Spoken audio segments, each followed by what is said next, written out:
Hello. Cozy greetings, everybody. It's time for a new chapter in the Roguebook.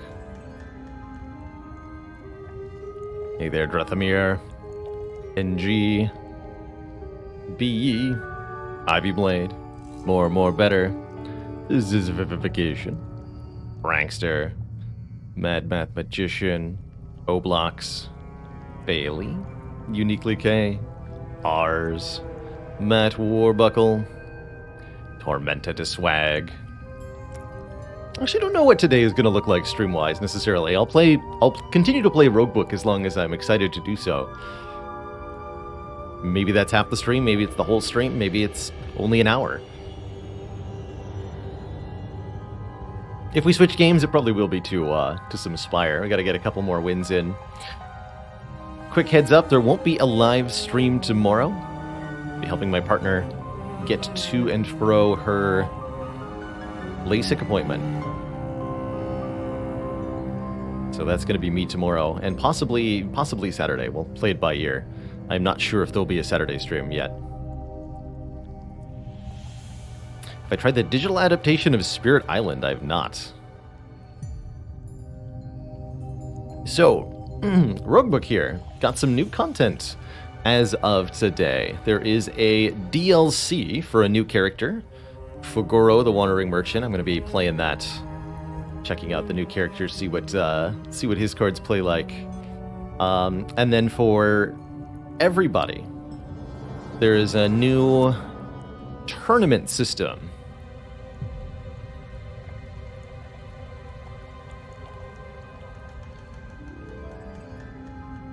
Kind of like the daily runs of other roguelike games.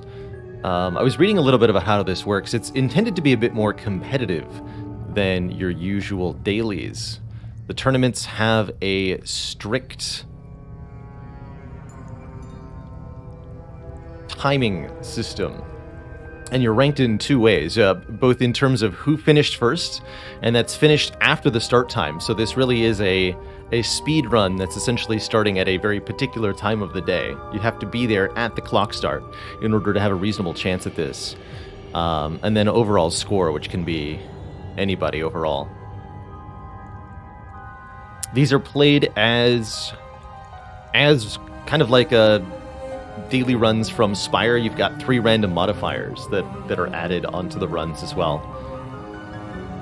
Looks like this tournament is on the tail end. I'm curious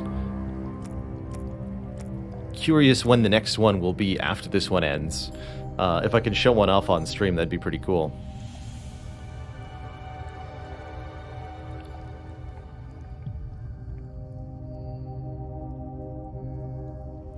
Basekin says, hope we have blackout curtains. If not, recommend taping blankets over the windows for light control. That's good advice. I think we'll be able to, yeah, we've got some blackout curtains thanks to the stream. That's what I have in this room. They're not 100% just because I haven't like sealed up the edges, but we have pretty good light control in general. So appreciate that advice though. Overall, I had a fairly good time with Rogue Tower yesterday. I think the game is a really cool concept, but I don't think it ends up being a very good tower defense game, is ultimately how I feel about it.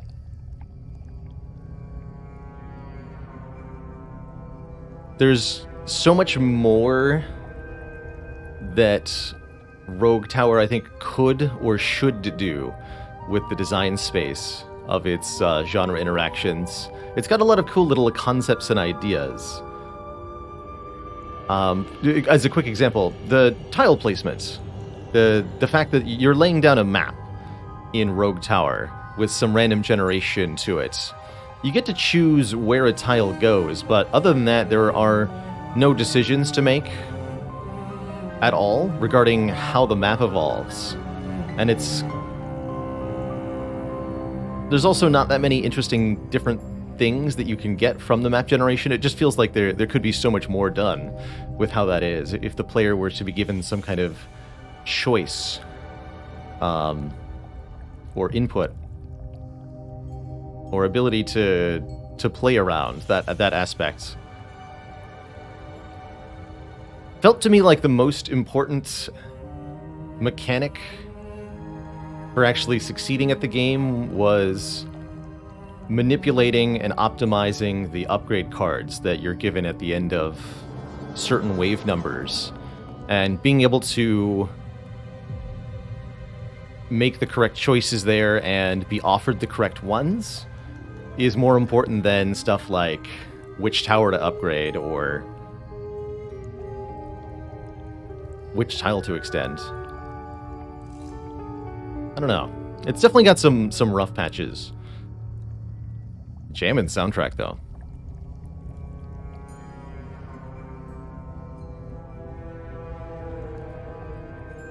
Hey there, Scragganoff. Thank you so much for 8 months of support. Matt Warbuckle says, I can tell if a game is a good tower defense game if I rage quit it. That's the real mark. Well, there you go. Well, there you go. That's how you tell.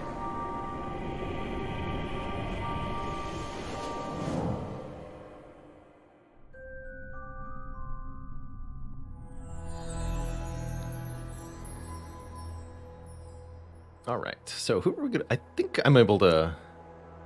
Says he's not unlocked, but I'm pretty sure he is unlocked. Here, we'll be Seifer here. Have a chat with Fagoro. Explain yourself, Frog. What are you doing here?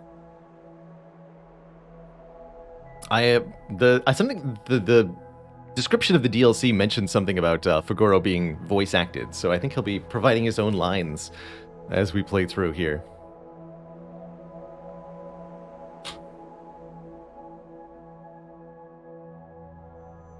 But yes, Fagoro is the 5th character being added to Roguebook.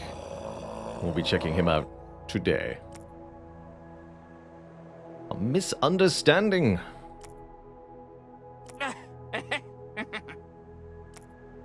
Goro, Merchant of Wonders, will now be available in the base camp. A mischievous creature that happens to be responsible for the current catastrophe involving the Roguebook. Carries a large backpack full of treasures wherever he goes and is surprisingly agile.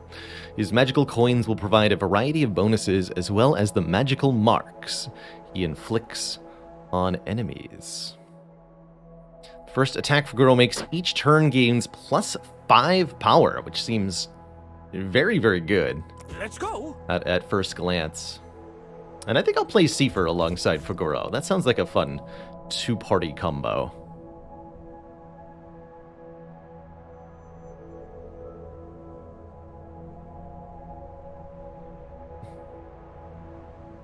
Yeah, I agree. That's 100% my agreement. FBI is most unwanted. Some fun concepts maybe not fully realized for Rogue Tower. Does feel a bit like an early access title, but is allegedly a complete release.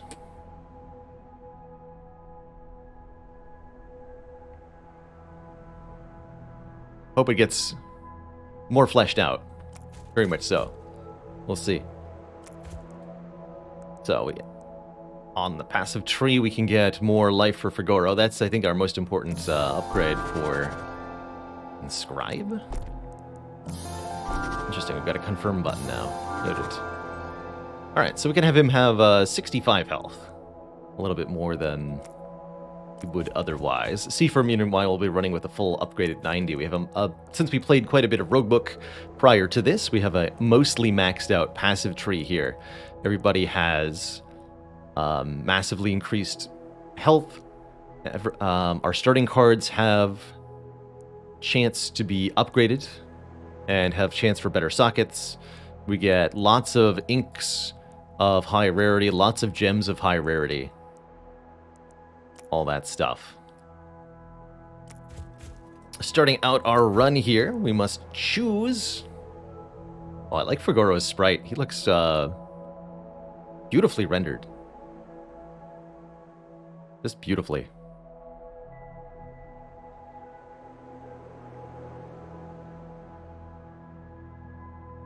Feel the pot is busted. Yes, I agree. As a very, very breakable card. Your average run in Roguebook is pretty similar to a Slay the Spire run. somewhere in the 1 to 2 hour range, depending on how you go, and very similarly speedrunnable. We were looking at the, what's it called, the tournament, and the finished times there were like 8 minutes. So if you play fast, you can go pretty quickly.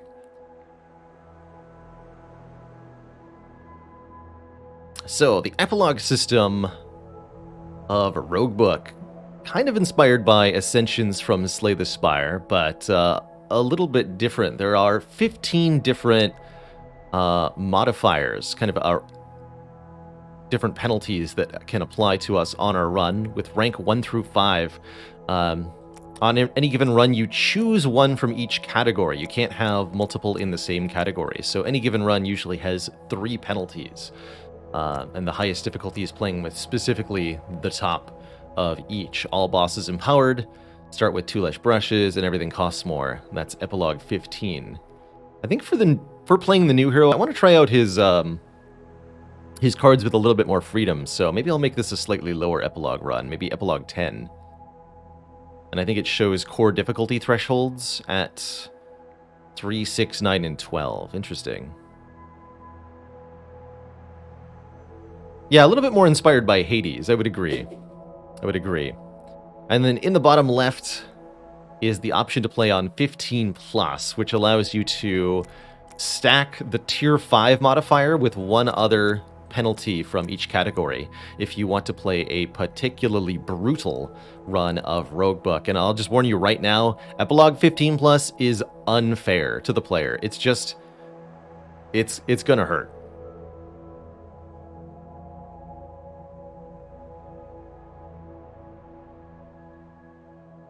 We tried a little bit of Epilogue 15+ past, and it was something.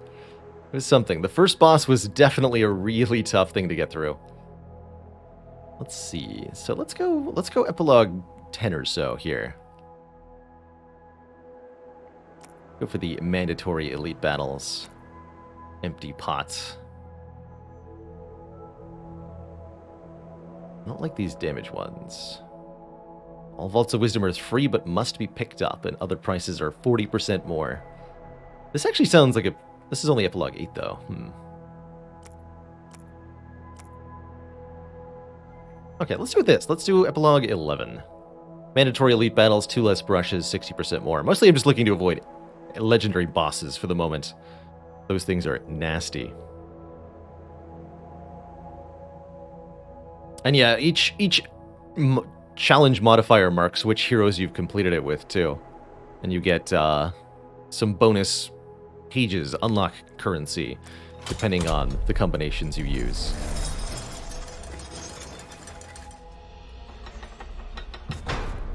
And we're fighting good old Avatar of Mist. The book seems to favor you. I do not know why. So we start out with some gems, the red diamond and rough diamond, an ink, and a treasure, the Tiki Totem. Whenever this hero plays an ally, they gain 1 power. I have to choose a hero to equip this on. I guess we'll find out if Fogoro has any ally powers. Right into the bag. Thanks for updating that command, Tom.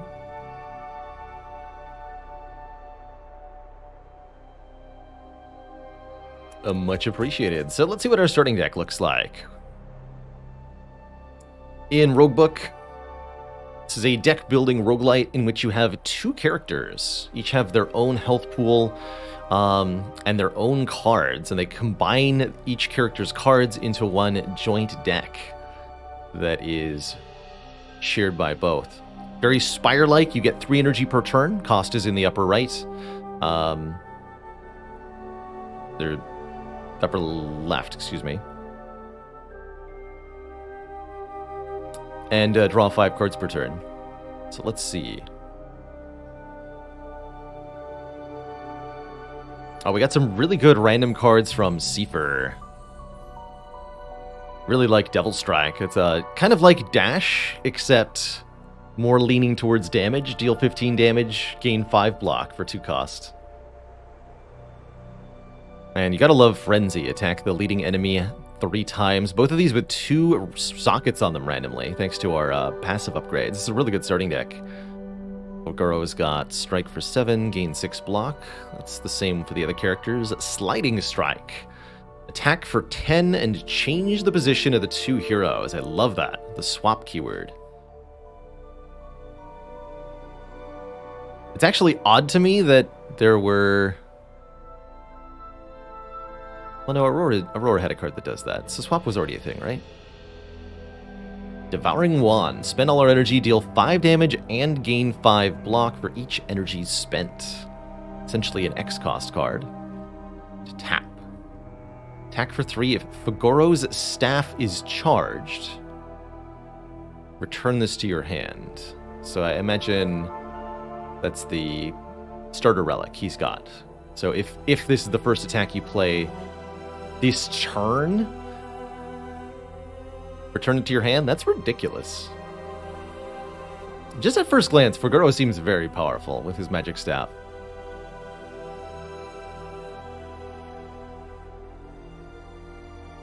So I don't have any particularly good blocks at the moment that would make the red diamond feel that good. Hey there, Despot. Am I excited for Elden Ring? I am. Yeah, I'm really excited, truthfully. I've got a busy few days coming up, so I probably won't be able to play maybe until next week at some point. But I'm really excited for when I do sit down with it.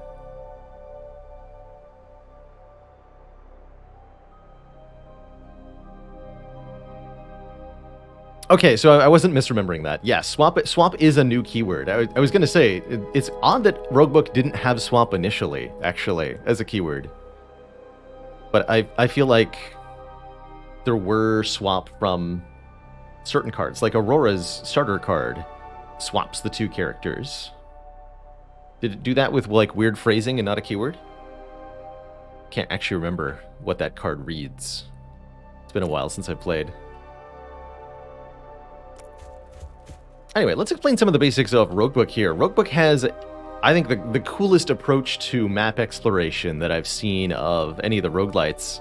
You've got this blank, kind of pastel-colored map, and you get to fill in the blank tiles on the map by using brushes and ink and literally filling in the pages of the Roguebook with your explorations. Your core resource is the brush here at the bottom center. You reveal tiles in a radius around your character, and then as you win combats, you'll get inks that allow you to reveal tiles in certain patterns. For example, we started with a noble ink allowing us to reveal 4 tiles in a straight line. So the game then becomes fill in portions of the map to get to combats and visible rewards. While also hopefully randomly discovering some stuff on the tiles that you reveal. A big portion of each act is usually getting to these sky towers, as long as you're not playing with a modifier that removes them, and getting a whole bunch of tiles revealed that way. And that is going to be our early priority here. Let's see, so everything is more. Right at the start, Nadim is available, and Nadim sells some... trust this creature. And neither should you. Really good stuff. Rare cards.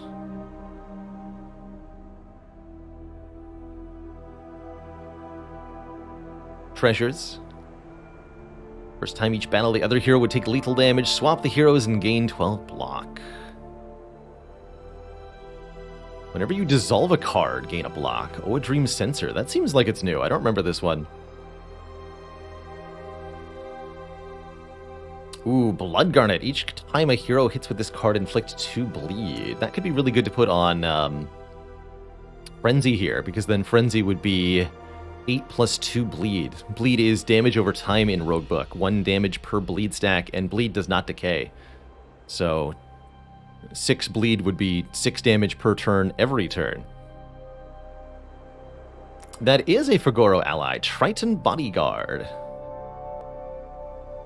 It's an aggressive ally. Whenever Fagoro deals 10 or more damage in a single strike, gain 5 block. That seems very good.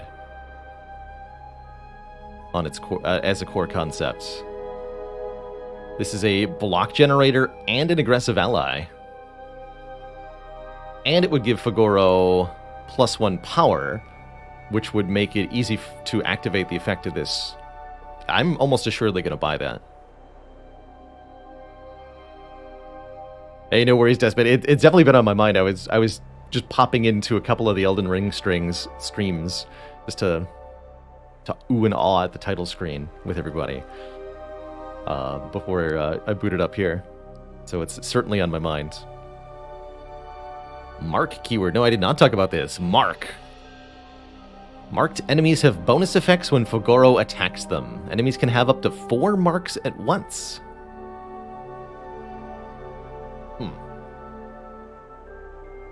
Interesting. Sounds like you get a random mark.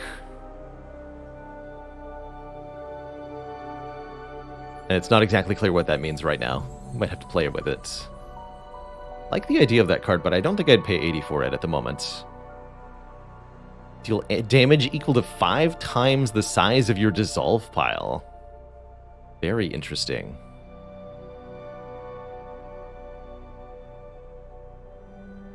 I don't know. Remember if I've seen Evil Grin before. Interesting. Let's see what's in the first Vault of Wisdom as well. To pay for the cards that are in these. Gotta love Flame Blast. Just does a ton of damage. Painted Yak. Oh, this is a... Oh, man. I love it. It's a Fagoro ally. And it marks enemies. I'm going to be honest, I think Flame Blast is a very good card right now, but I'm going to try out the ally strats. The Battle Yak. I'll take it. I don't trust this creature, and neither should you. Cool. Alright, let's enter our first combat then with these 2 cards. I think we'll perform pretty well. Combats in Roguebook are pretty spooky. Think Slay the Spire, but the enemies do even more damage. That's generally how I... Whoa, I love the staff. It's got a very clear visual indicator for whether it's charged, apparently. That's beautiful. Get him. Get him.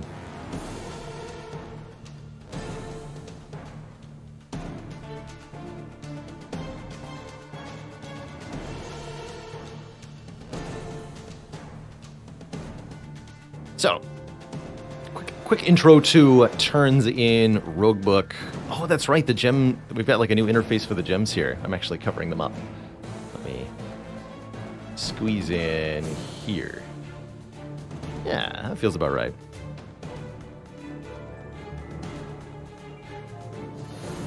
I could also maybe go like above.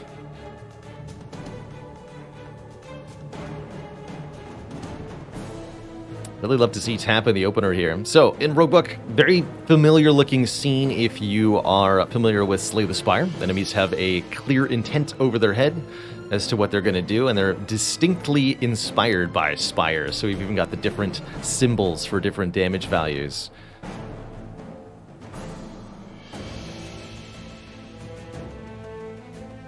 The character that gets attacked is whoever's in front. And various cards in your deck will swap the position of your characters. In particular,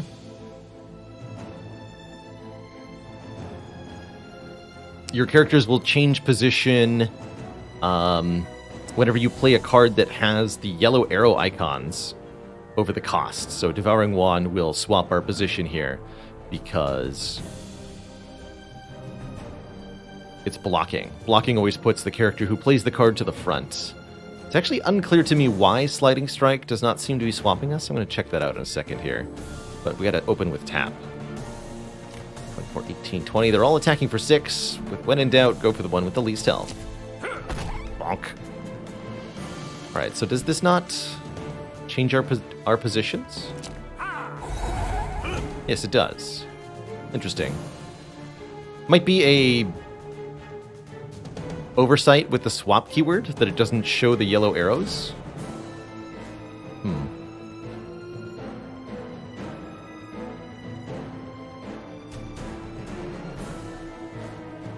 Tom also notes, yes, enemies in Roguebook have scaling more often and scale much more aggressively than enemies in Slay the Spire do. Sticking around in combats for a long time is a very swiftly losing strategy. Alright, so 12 incoming damage. Devouring 1 can block for 10. Can't kill 2 of them, I don't think, right? So we'll have to take a little bit, and we might as well take it... Well, I can't have Seifer take damage.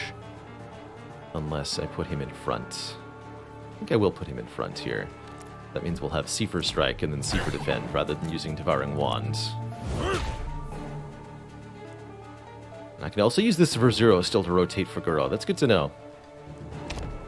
Seifer has a special mechanic unique to him called Rage. Whenever he takes damage, he gains that much rage. And the rage makes him very angry.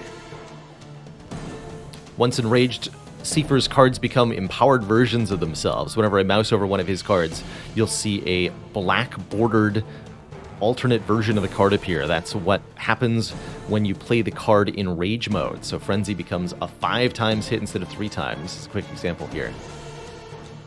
And there's lots of cards that can build Rage on Seifer. We will be drawing Absorb Soul next turn, so we'll just kill the last yak with that. Next turn. But I have to know what the mark does. Get him, yak. Alright, I have to activate it to mark an ability. Use this ability once per turn. Allies lose 1 spirit when activated. So mark.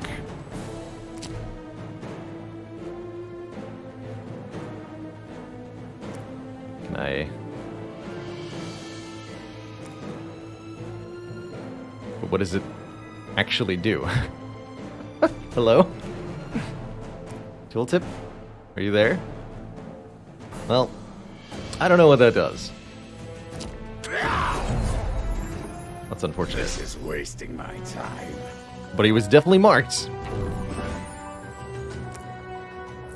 Got another Noble Ink. Good. I'm allowed to walk through this, right? Interesting. Rune of Sight showed me a gem shrine, which I really appreciate. That one looks hard to get to, but we'll be going over there. 57 gold, holy moly. And as we reach our tower, we reveal a whole bunch of stuff. More Vaults of Wisdom from which we can draft cards, some pages, an Orb of Feria. You can find up to 6 of these during your run. And they're essentially your energy relics, rather than being gained from bosses. Your first one gives you +1 energy on the first turn. It's like a lantern. Second one is more energy on the second turn. And then the third one makes it just every turn. And then that pattern repeats. So your 4th Orb of Feria is like having 1 energy every turn plus a lantern.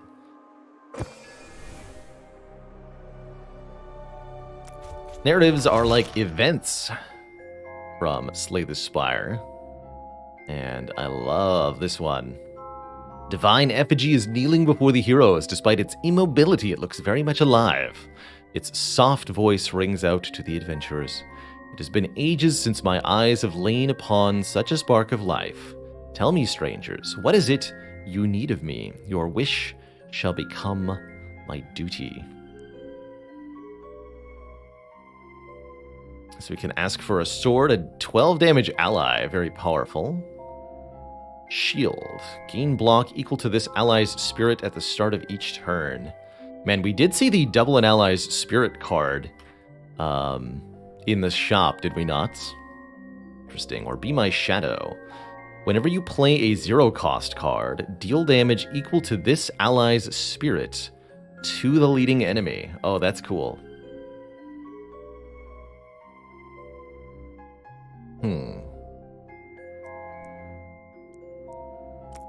Damage block.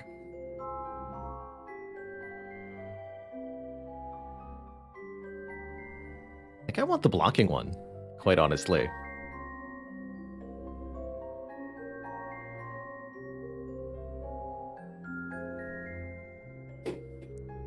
I also remember these starting in play.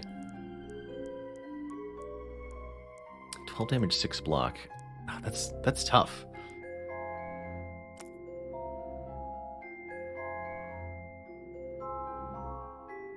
That is tough.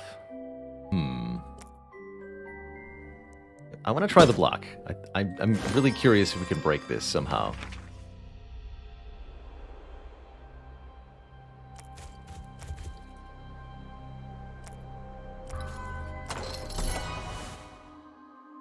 Attack for 10. If the target has mark, deal 10 more. Wow.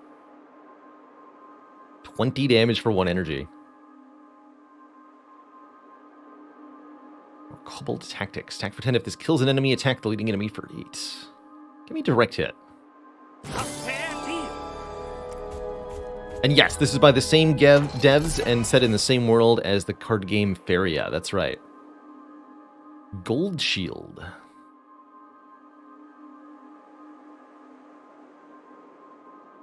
Gain 9 block. Shuffle a coin into your draw pile. Fugaro has many different types of coin. All of them are 0 cost and draw a card. That's pretty cool. But here's another opportunity for a Flame Blast. It's only a 1 socket Flame Blast, but that's okay. I'm going to take some of the direct damage stuff right now. Just to make sure I can take these combats nice and comfortably.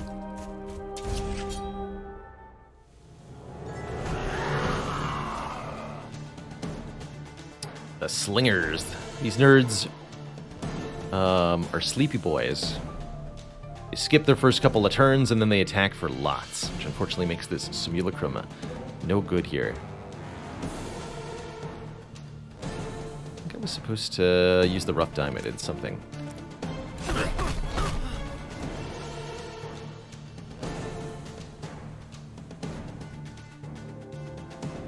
Yeah, the coins would have been very good with the 0 cost ally. It's true. Guess I'll get you deployed for all. Bonk the front one.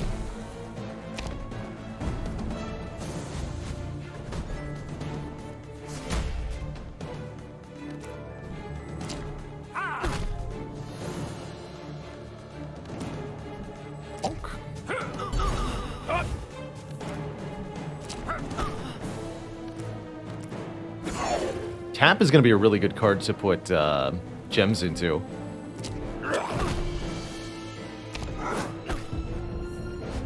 $23 is what he attacks for on the 3rd turn.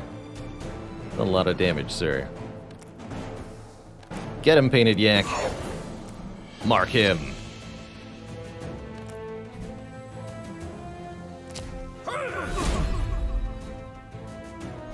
I have no idea why that did 37 damage, but I'm glad it did.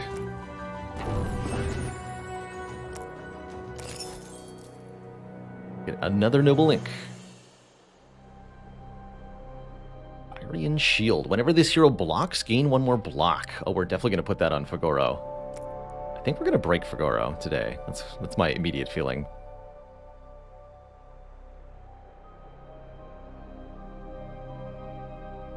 Not sure if this counts as Fugaro blocking, though.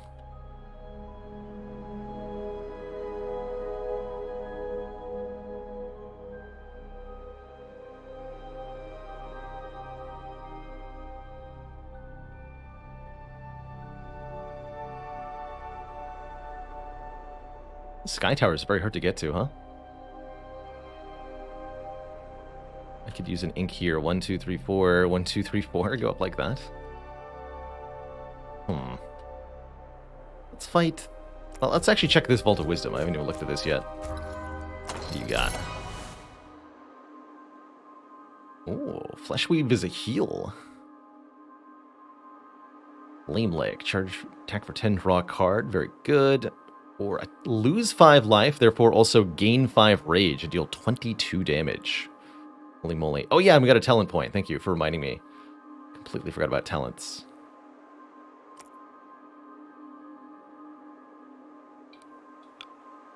Probably that one.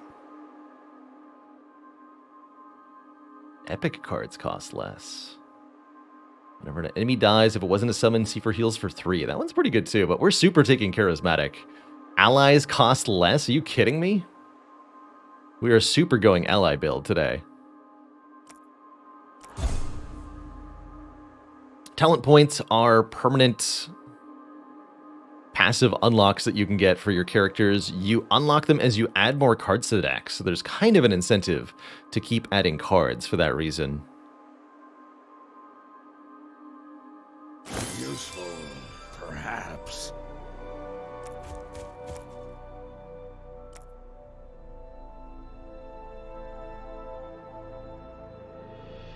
Okay, we have $137 to work with.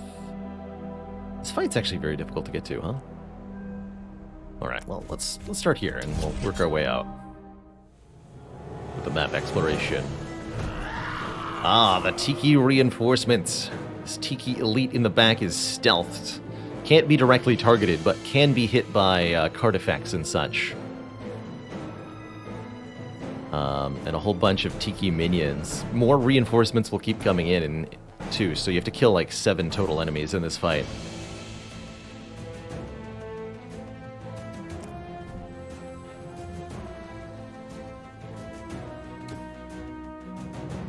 Don't really go like Absorb Soul. Kill 1.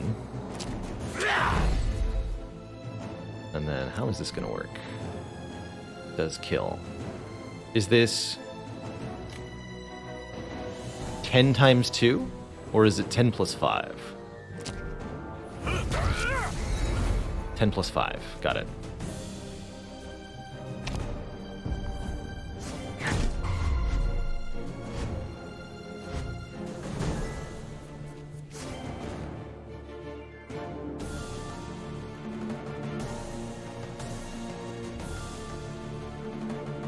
Free allies. How nice. Whenever Fugoro deals 10 or more damage in 1 strike, gain block. Love to see it. Maybe for 15, huh? And Fugoro is vulnerable, so takes more damage from these attacks. So if we put Seifer in front, we'll take less damage as well.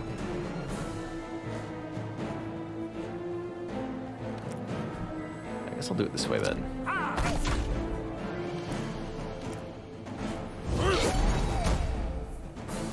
And then we do take a little bit of damage to Seifer. Nothing we can't recuperate, though.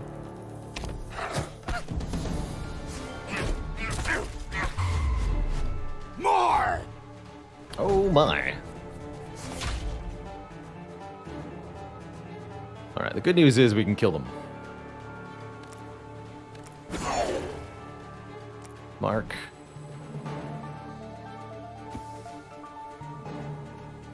We have 7 power. Oh, because you get power from playing stuff. That's right. Please mark this enemy.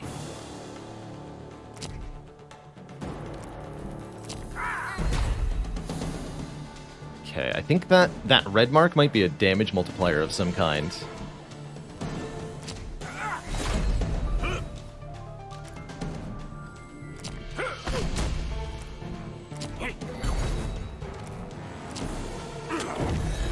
Actually might have wanted to wait for Absorb Soul so that we could get Seifer's health back there, but GG regardless.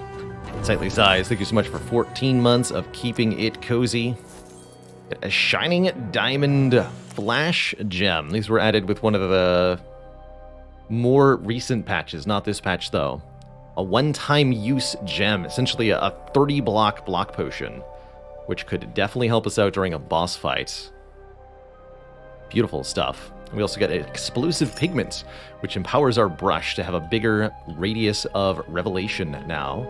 And I think that's what we can use to get over to the Sky Tower, perhaps. Reveal a whole bunch of tiles. Very conveniently, note the number that appears under our character's feet.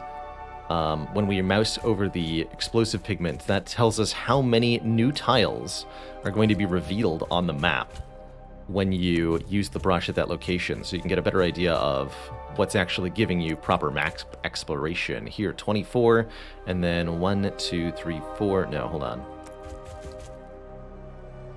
I want to get over to the tower.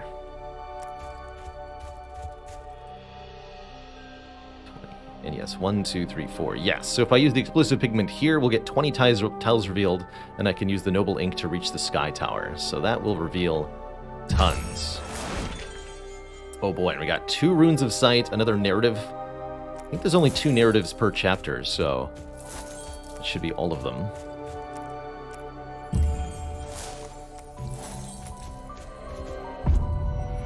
And that's a swing and a whiff, unfortunately. Not much there to reveal. That's okay.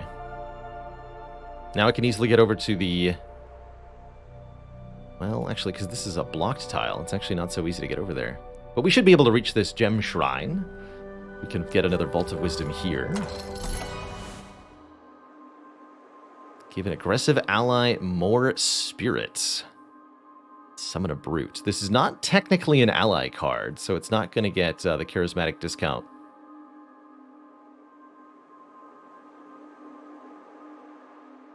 I guess I don't mind Blowgun. I think this is also very reasonable to skip. Don't forget we have to pay 40 gold to add this card, so I'm going to say no. Dimez, thank you so much for 7 months of keeping it cozy.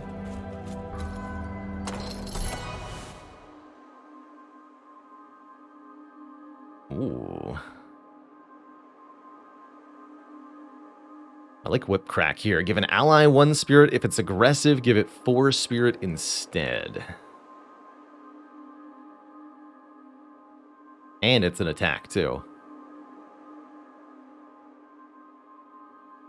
Fine.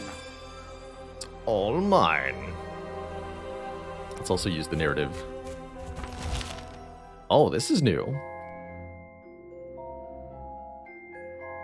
The heroes are ambushed by a wandering... Ambushed! Yes, ambushed by a wandering merchant. By the excited look in his eyes, he has obviously been looking for someone to do business with for quite some time. The merchant opens one of his bags and retrieves a sheet of old paper. He swears that it is the location of an amazing treasure. He holds out his hand expectantly for some gold. I mean, that map looks magical to me. I'll buy it.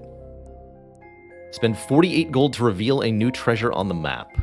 Oh, it even tells me exactly what the price is and exactly what I get. 48 gold for a treasure? Deal.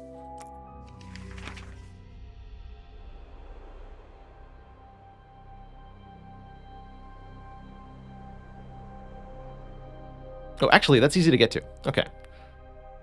Your deck is considered to be 4 cards larger regarding talent, so I essentially immediately get a new talent for picking up the Kobold Step Stool.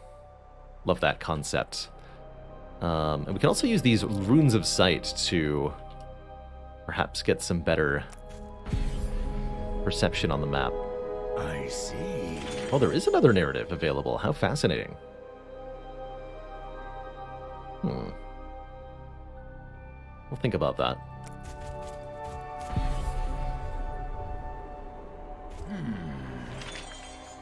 Okay, more reason to go over there, I suppose.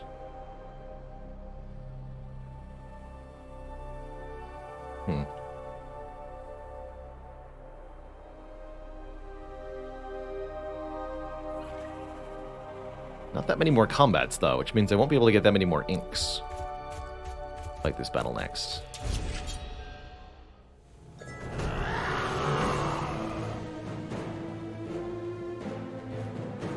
Oh boy, it's this big thing, the Seed Sower. Front character is always weak against this thing. And it's just rude in general. Thing is tough.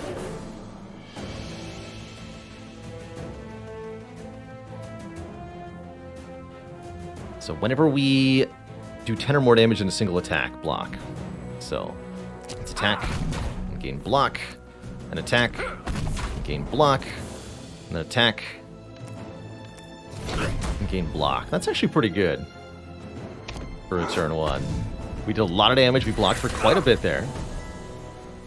And Seifer got angry.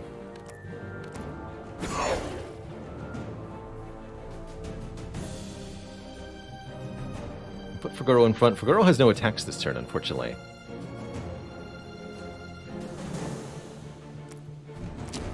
Give it a mark. You're technically an aggressive ally, right?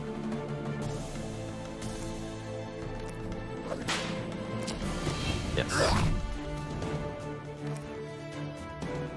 Guess we'll put Fugoro in front.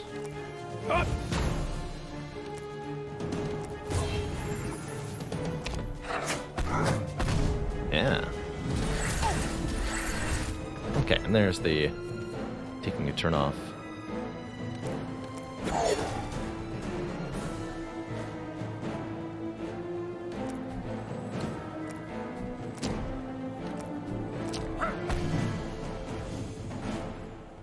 Okay, so that gave me an energy and created a coin. Mark the leading enemy, draw a card, dissolve. Wait a minute. One of the marks creates a coin that generates a new mark. Are you kidding me? Heads or tails? Oh, actually, we're getting tooltips now. Mark of Greed. Next time Fugoro attacks this, add a coin to your hands.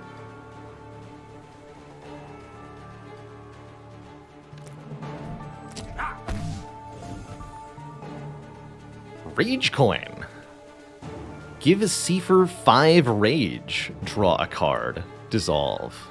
Well, heck.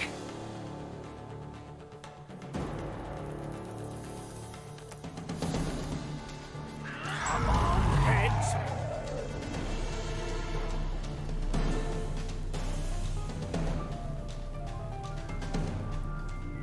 Well now. Seifer angry. Is that it? I think we're going to have a very strong run. That's the feeling I'm getting from this. Especially now that we've got Precision Ink. That should solve all of my woes down here. Now I can do something like... Yeah, we can get everything with a ink and a brush. There. Precision Ink can help me with this problem. And this problem.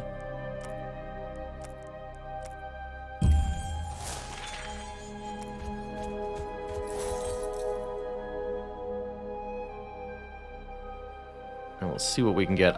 There's also a fight way over here that is just almost completely inaccessible. Unfortunately, it would take more resource to get to this fight than it would reward me with. Unfortunately. So that's probably not going to happen.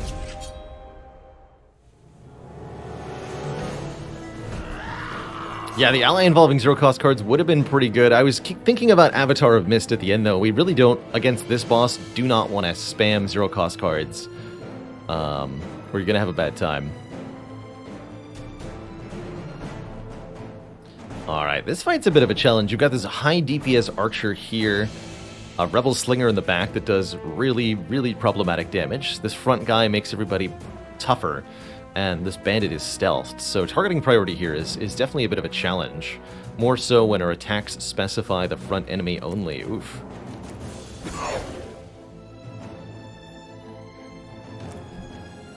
I should be able to wipe out the archer real quick. I guess we'll... Actually, maybe if I can get the front guy, maybe I should do that.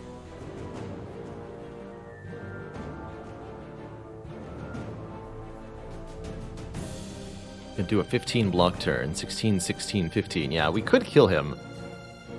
I think if we can kill him before he does block, it's probably a good idea.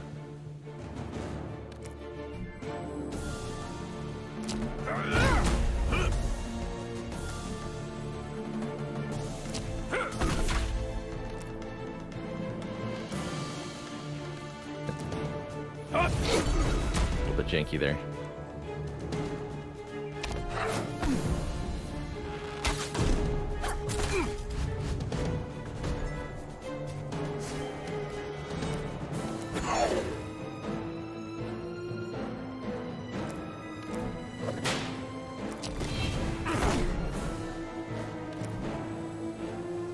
We are taking the 8.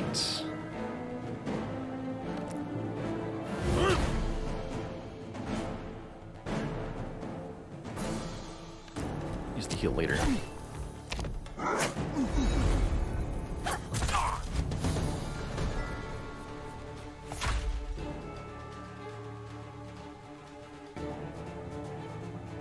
Got tripped, so his first card costs more.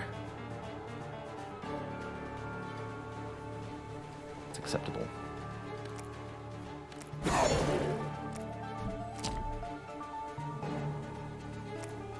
Interesting.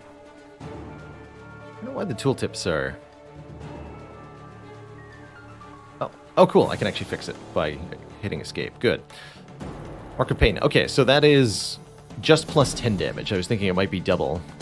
But plus 10 damage to the next attack is the Mark of Pain. That's pretty dang strong, actually.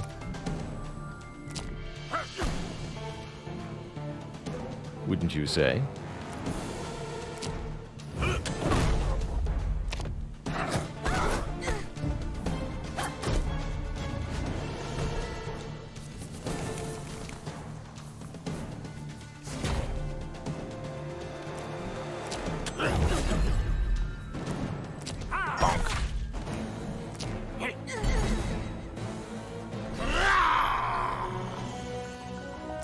Maniac and a Mask, thank you so much for 31 months. Hope you have a good time with Elden Ring. I am excited. I am excited.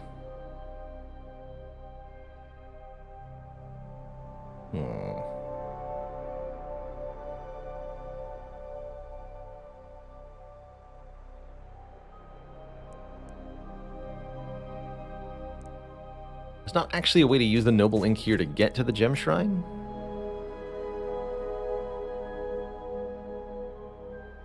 Because I can't stand on this tile to reveal these four. I think I have to use a brush here. Okay, in that case, let's focus on getting the step stool first. Two tiles in every direction, right? This still seems like the best place to use it.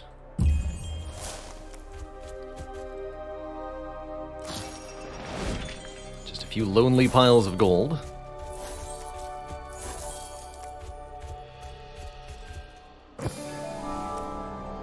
Blood Bond. Damage dealt to the other hero also gives rage to Seifer. That's pretty cool. Whenever Figaro attacks for 20 or more damage, mark a random enemy. Oh, man.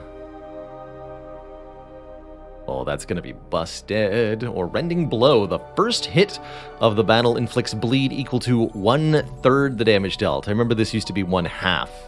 So, clearly it was too strong. But I really like Wild Target. Especially if we're gaining power per ally. I think it's going to be pretty easy to hit for 20 or more damage.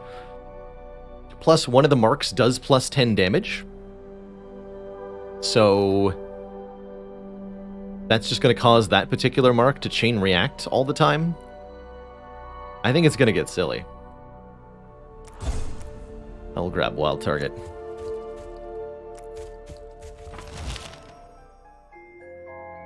The wind picks up and sand fills the air. A strange tower raises out of the desert here, banners flapping noisily in the gale. A high-pitched tone resonates from the top of the structure, where it seems shaped to harness the flow of the wind in a very precise manner. There is an energy about it. The air feels charged, like a battery. Grains of sand. Do you fly forward or fly back? Travel to the next chapter and rejuvenate. What? Don't think I want to do that. Skip my boss? No, no thank you. Is this the spire? Travel to another random narrative, please. Stepping into the tower, a powerful cyclone builds up around the hero as the sound of the buffeting winds is deafening. Just as it feels like the pressure might be overwhelming, the dust settles and the heroes find themselves somewhere completely different. Looking up, it's as if a mountain is moving. Birds and more are stirred from massive branches, filling the air with all manner of woodland detritus. A voice booms forth as if the earth speaks, and it becomes clear that this is no lifeless mound. Come, these times are dark, your bark is soft. I have plenty to spare, as you see. If the thing could smile, there was no way of knowing. Gather a fallen branch, giving us 3 Gaia's Grace. Don't remember what those do. Gather fallen bark. Each hero gains 2 0-cost defend cards. How fascinating.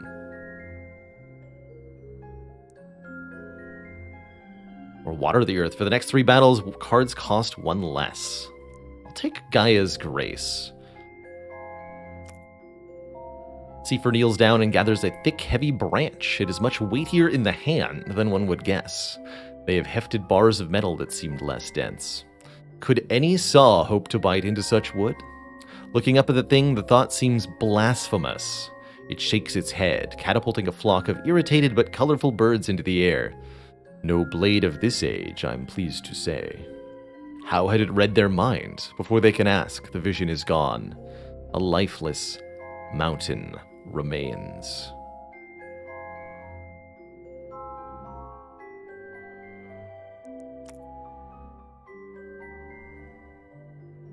Oh yeah, and these cards are incredibly good. Gain 5 block, draw a card, and dissolve for 0 cost. Much better than the other options, I'm sure.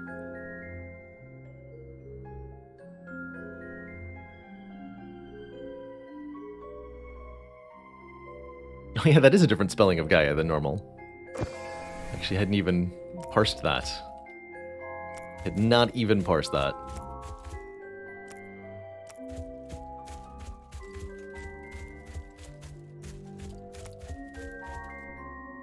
I liked that tree.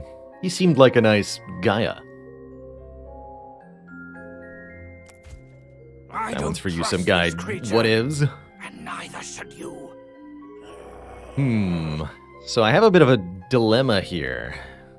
With 240 gold, we can either get the Oa Dream Sensor whenever we dissolve a card, gain 1 block, or the Chosen One, doubling an ally's spirit, which is very powerful. Only 1 socket, though. I do want one of those 2 things, that's for sure. Guess we'll see how much money the Elite drops. Maybe, if we're really lucky, we can get both. I think it is time to fight said Elite. Well, I might be going for this Thyrian Shield. Does the Dissolve Relic work when the Avatar boss dissolves your cards? I think it will, which is a big part of why I would like it. Hey there, Scenario. Alright, we're fighting the Feral Kodama, who is a big rude man. This enemy applies nasty debuffs and just relentlessly attacks every turn. Kind of like a Book of Stabbing, but somehow angrier.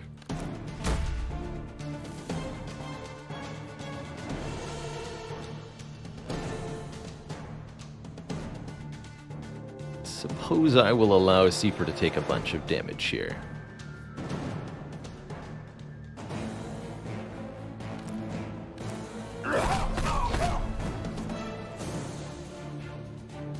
I can use the red diamond in the Triton Bodyguard. That would be really spicy, actually.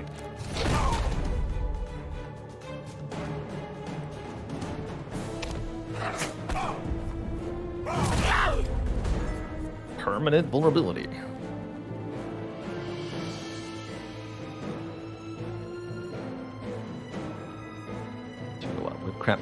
Whip, crack, sliding, strike, defend. Feels pretty reasonable here.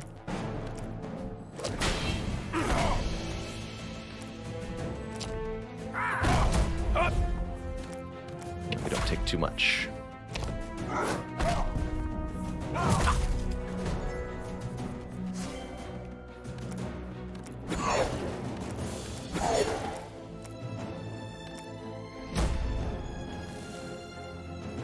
Mark him. Gain 1. Simple enough.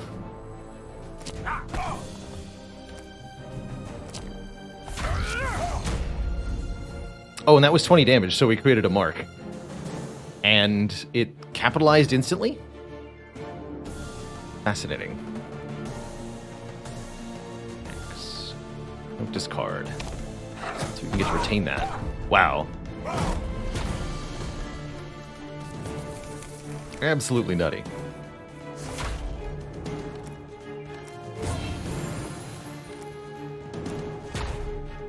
There's Absorb Soul, beautiful. Although that won't kill.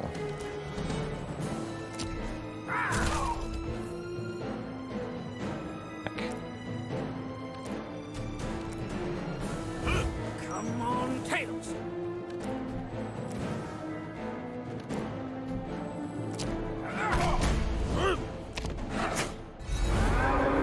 allies are able to finish there. Hardly a match for us.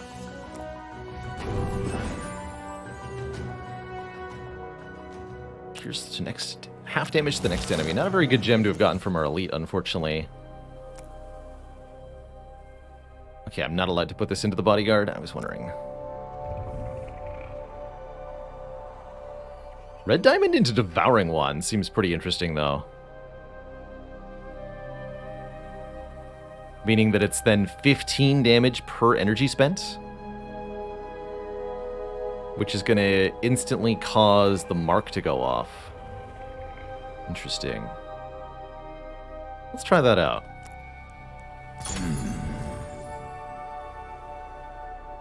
And I was thinking of putting the rough diamond into tap, because we can potentially use it twice.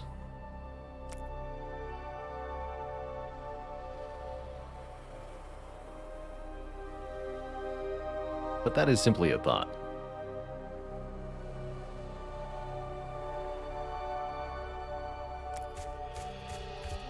Okay, and I'm going to be able to get...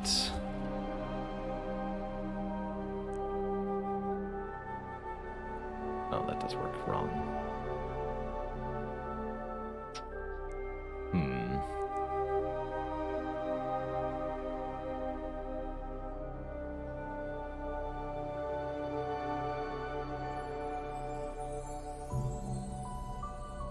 Check this Vault of Wisdom yet.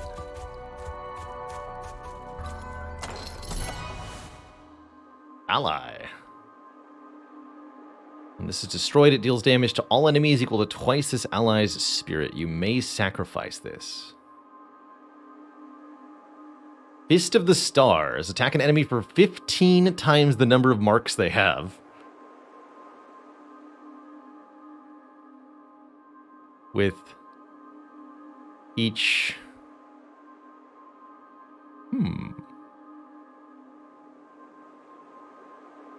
Click. Damage from allies inflicts bleed. Oh my. First time you apply mark each turn, apply another. Okay, that's going to be the one.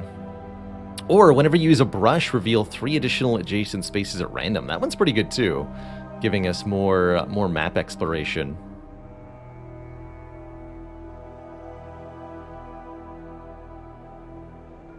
Take the heavy paint. It's going to be a combo and a half, let's say.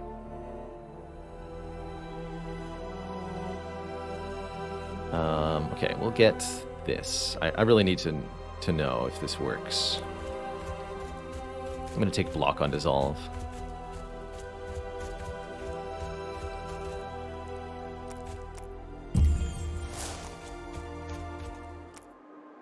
I think I'll keep it.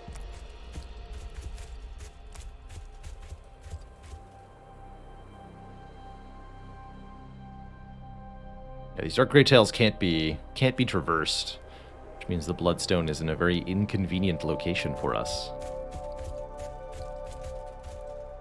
So I can use 2 precision inks and 1 brush to get both of these things, so I will, I suppose.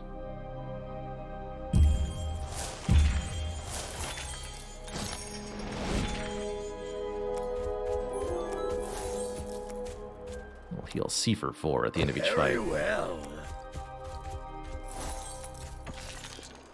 Ooh, Blood Garnet or Acorn of Plenty. Draw a card for every 8 cards in the draw pile whenever this card is played. Oh, that's what we put on tap? I understand.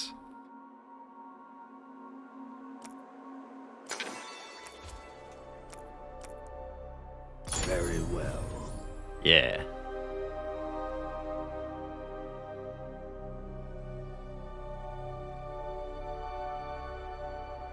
That would be the one.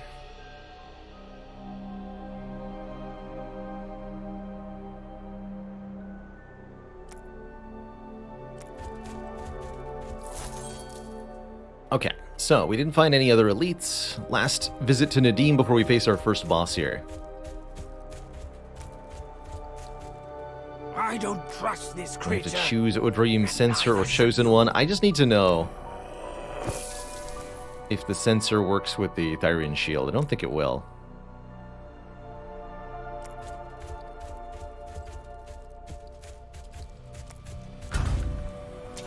boss time. Probably should have taken the heal before we started. We are fighting a Krog, the Ogre King. Krog summons food. Krog is a big test of your ability to do area damage, which we don't do. I don't think we saw any cards at all that hit all enemies. Actually, no, I think I did see one. The bomb? Just the bomb. Is it theoretically possible to see the entire map? There's an event that lets you do that. I think that's the only way to make it happen.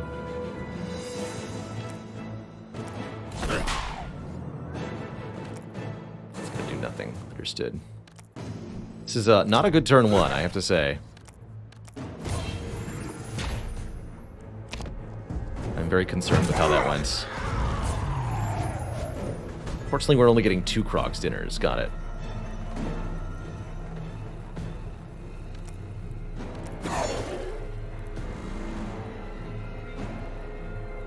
It does 9?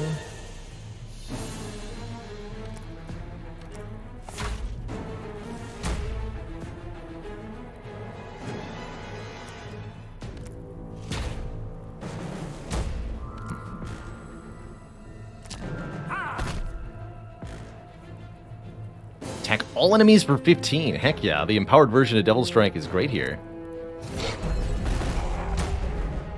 Beautiful. Keep drawing cards. Guess this gives me even more block, yeah? Oh, that is giving me 6 per, yeah? Beautiful.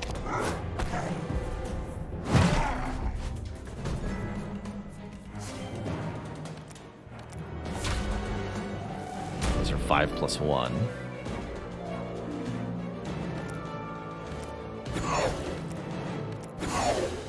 Apply 2 marks. Gain 1 energy, gain 5 block. Got it. Alright, let's see what happens with the Devouring Wand. Spend all your energy dealing 5 damage and gaining 5 block for each energy spent, is what it says. If we attack for 20 or more damage, mark a random enemy. If we attack for 10 or more damage, gain 5 block. What actually happens here? We did 30 damage plus 22 damage. We gained an absolutely mental amount of block. What? I don't think I quite understood how we got to those numbers, but I'm pretty happy we did. Holy moly. Oh, and that consumed the mark. That's part of what happened there.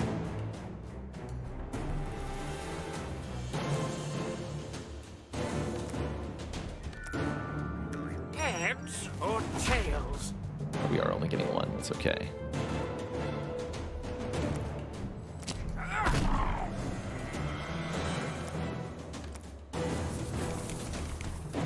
Come on, heads.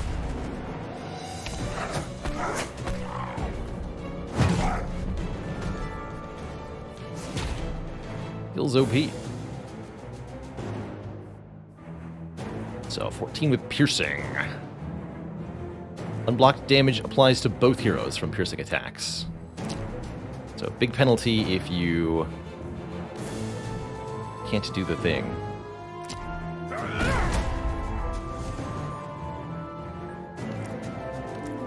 Heads or tails?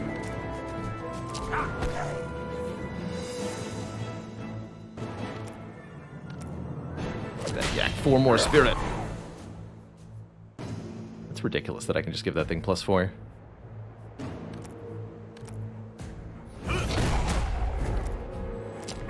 Alright, well, Krog turns out to be absolutely not a threat to this party.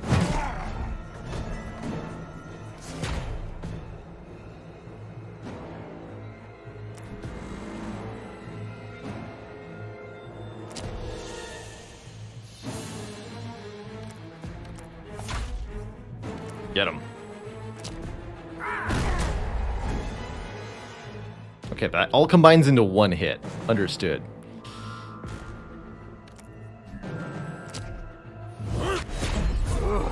Kerblam.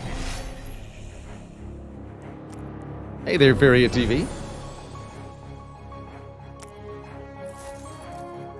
It's a good game you got.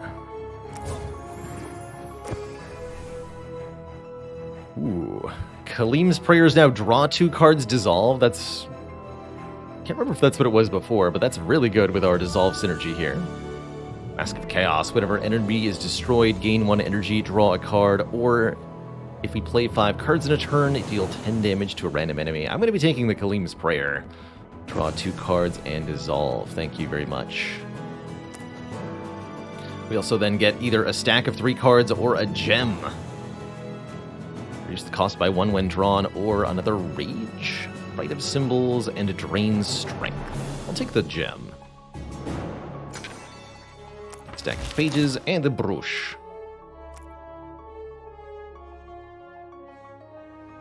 So, what would I like to be cheap? Vista of the Stars could be interesting.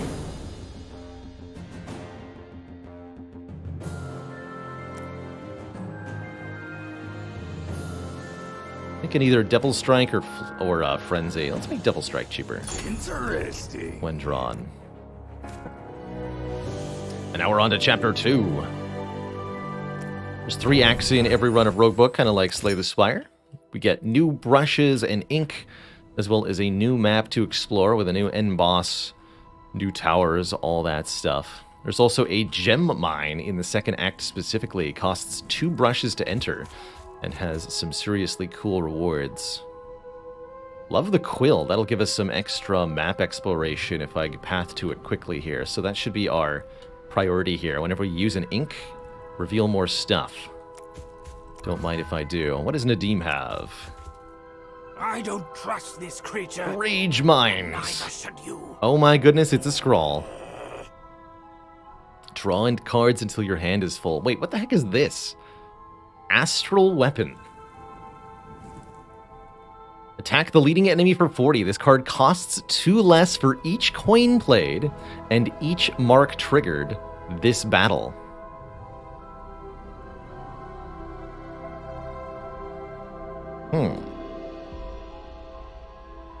Clockwork Windmill. Each time the heroes swap 5 times... You could definitely phrase that better. Please phrase that better. Deal 30 damage to a leading enemy. That's interesting. And there's Feria Flute, energy stored between turns. That could be quite useful, especially alongside the Astral Weapon.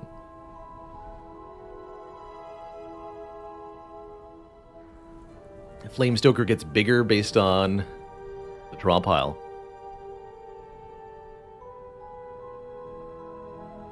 Swap positions, that's right. Every 5 times your heroes change positions, deal 30 damage.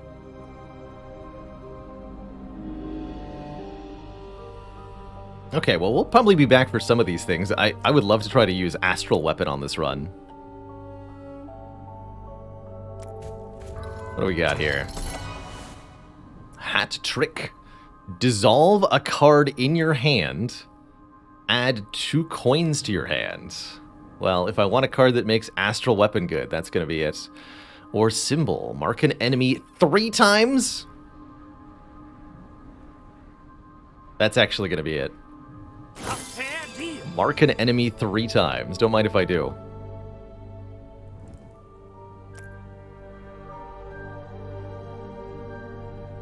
Yeah.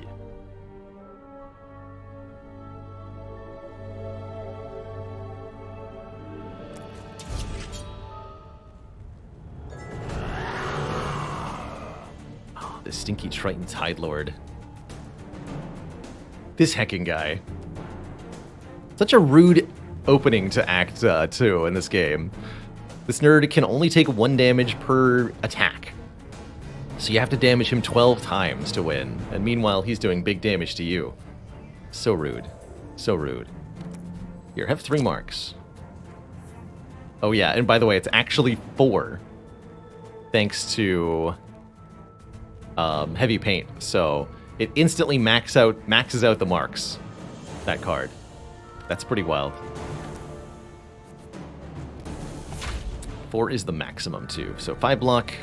Don't know how the 10 damage is going to work. I guess we'll find out.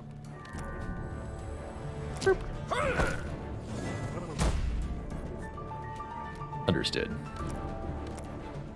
Come on, Tails.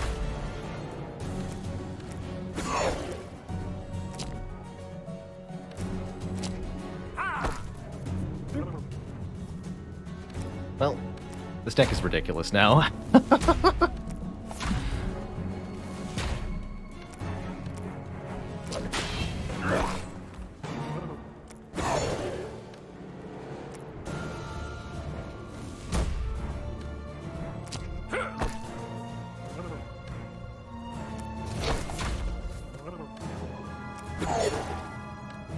Keep them coming.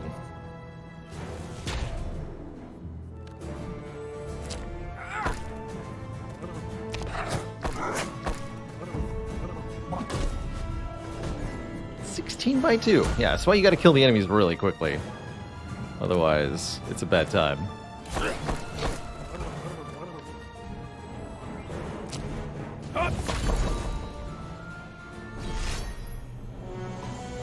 Gee. Oh, that looks like a flash gem. After playing this, shuffle your hand into your deck, then draw that many cards plus 1.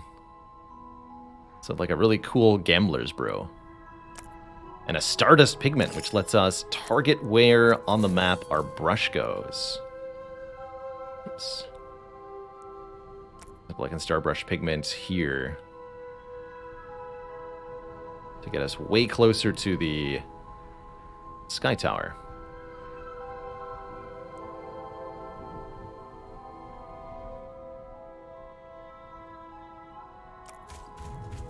I want that quill. Ooh, one of my favorites, Ritual Strike. Melee combo.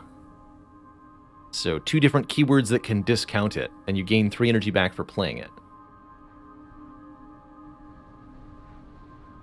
Also pretty skippable, actually. All these. I don't have any artifacts that interact with that. I really like that Ritual Strike in particular with the treasures that reward you for playing high-cost cards.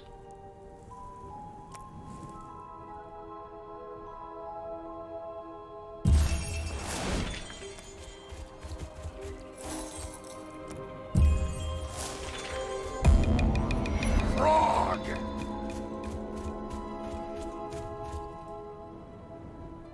That event doesn't make sense anymore. Faguro has stolen one of my treasures. What? Go get him? Seifer growls and raises his blade at Faguro. Faguro, explain yourself. Wait! It's not me! Oh. It's a fake Faguro. Sure looked like you, Frog. It's the book. Just a copy of me inside the book. It's just as annoying as me. The book is giving me a bad reputation. I'll prove that it's not me. He says. Okay, so we gotta go down there to get our relic back. I guess we could do that from here. That's pretty easy. And we get the quill. As well as a couple more vaults. Show me ally cards, please. Ooh. Recharge Fagoro's staff. His next hit does 10 more damage. Interesting. Ignite is just 0 cost gain rage. I do like that quite a lot also.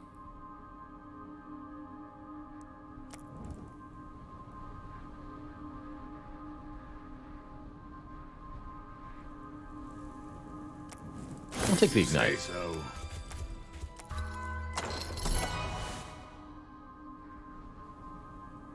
Combo. Draw a card if you have 0 rage. Draw 2 cards instead. Attack the leading enemy for 6. Repeat for each coin in your hand. Now that actually says repeat.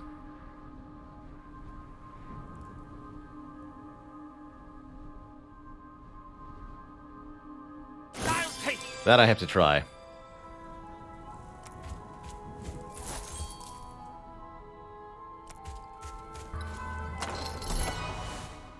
Bottled Lightning! Mark an enemy, deal 20 damage to all marked enemies. It's a really cool card art. I don't think it's that good a card in this situation, though. Could take another copy of Frenzy. I think I'll take none of the above.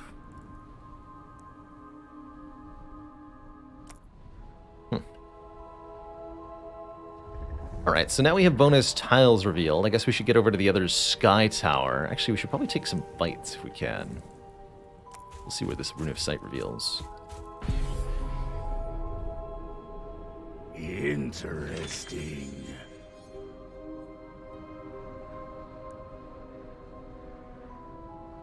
I'm not amused.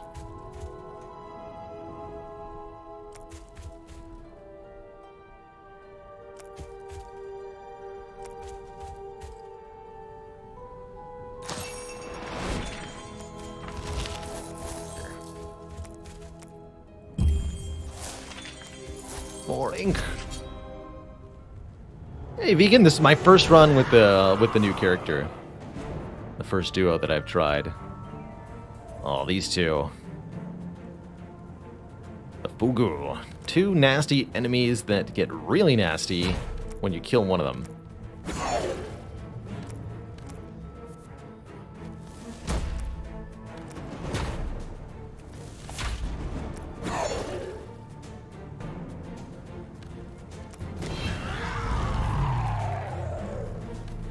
Get him, Seifer.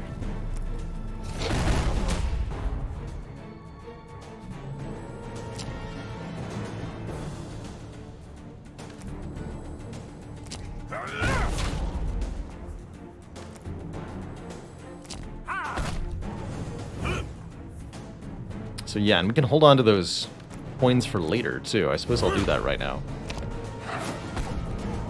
It's like casually blocking for 30 on turn 1. Pretty good sign.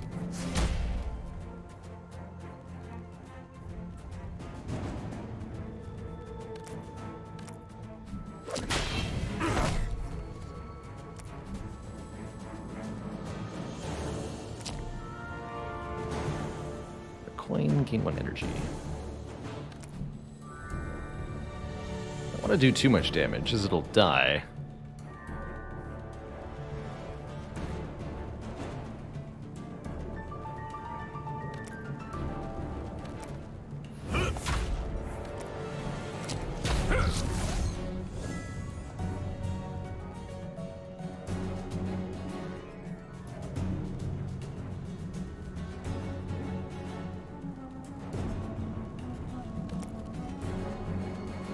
No, do not want to kill it.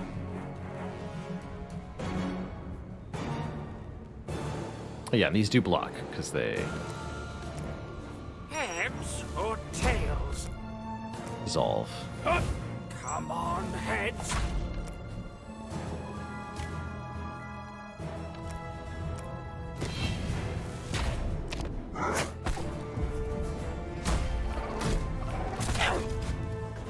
Both attacking this turn, that's really unfortunate. But maybe I can kill them both this turn. Symbol Fist of the Stars has got to be pretty good here.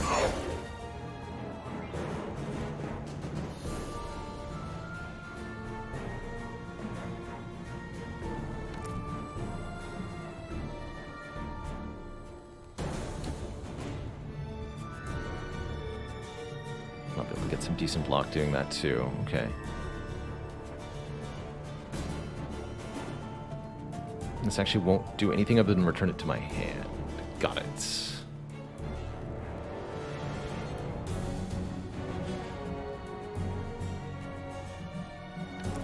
we just kill this one? Bonk. Comes a 20 by 2, which is spooky. Come on, tails.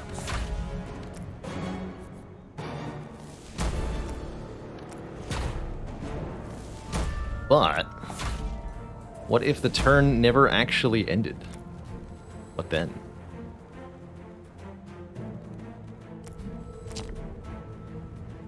I've block and a coin. Heads or tails?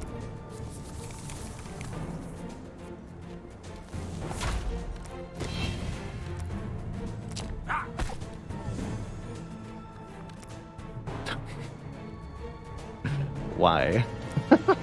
It just never ends. Come on, heads.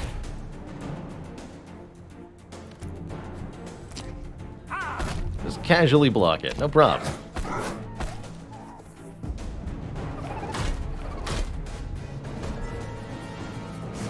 Yeah, we're dissolving like 5 cards per turn. Pretty absurd here. I think we're going to make our next run a Epilogue 15 run with Fagoro, because he feels like he's very strong. I think we can just break him. We must break him. We have sight, good. Whenever you end your turn with no cards in hand, the leading hero gains 1 courage. That's 1 extra energy on the next turn, but only if you can end your turn with no cards in hand, so good luck. I see. Go check that out immediately.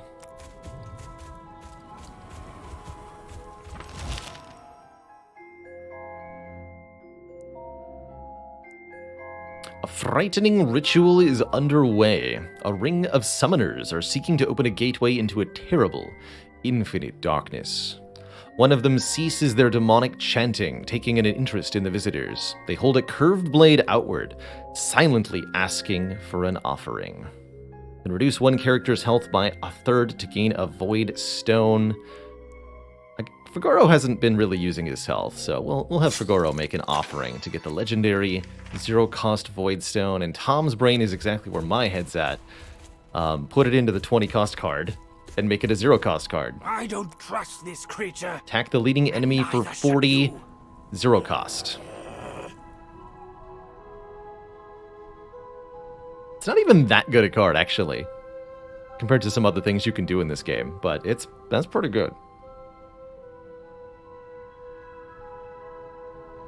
Pretty good.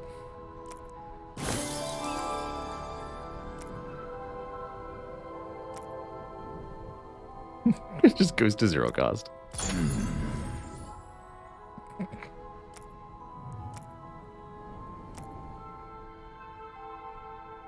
End of each battle, gain 1 gold for every 2 cards in the deck. Ooh. Whenever Fagoro takes damage, add a coin to our draw pile or start battle with a brute. An aggressive ally. It does 5 damage per turn. I'm going to take the extra money, personally. Nice. Got lots of cards in the deck. Currently at 22, so this is 11 gold at the end of each battle. That's going to add up pretty quick with as many battles as there are remaining. I'm going to fight this guy next.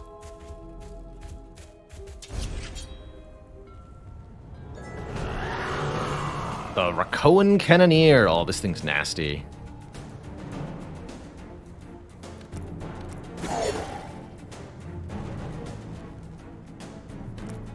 Shoots every other turn for really, really big damage. Oh, hey. Look at that. Oh, it's got a really cool animation to it, too. Nice.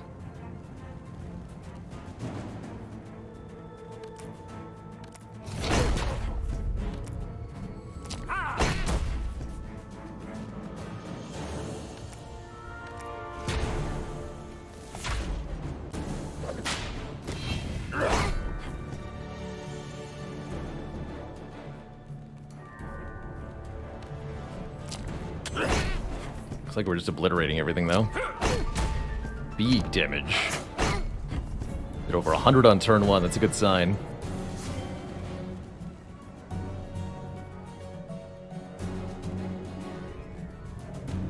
Should be enough, right?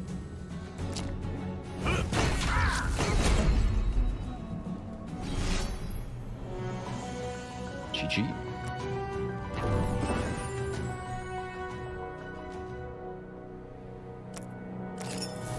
The Stardust pigment. Good. You know just what to do with it, too. Right in here. So I could actually just reveal 1 there.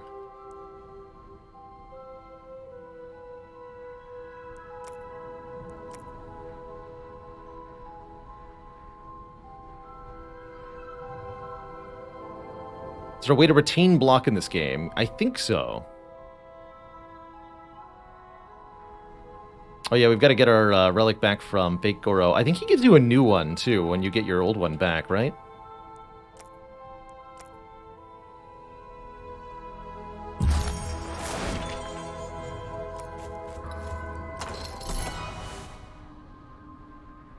More yak attack.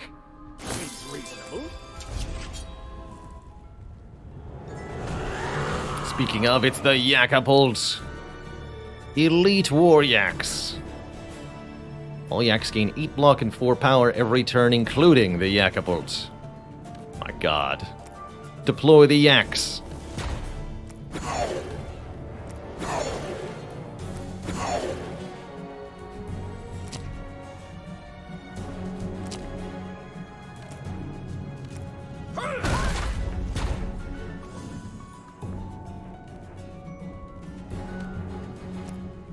Come on, Tails.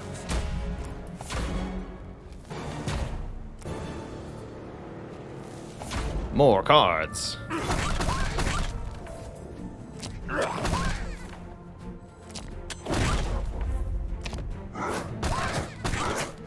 Wow, the damage. Yaks are deployed, but it barely even matters.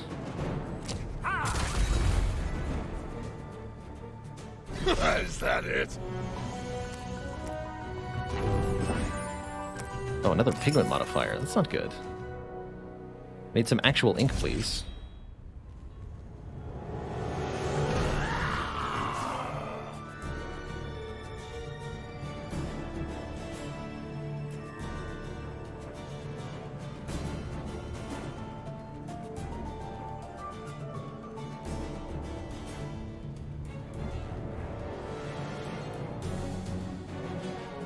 Ace Tyra, why should you never tell your secrets to a fuzzy cow? Because they're just gonna yak about them.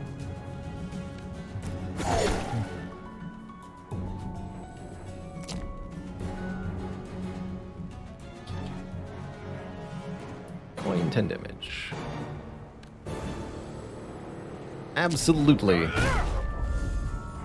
No refunds. Heads or tails?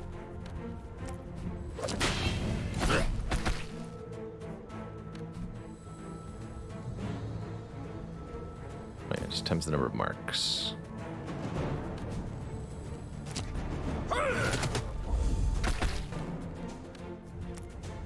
Come on, heads.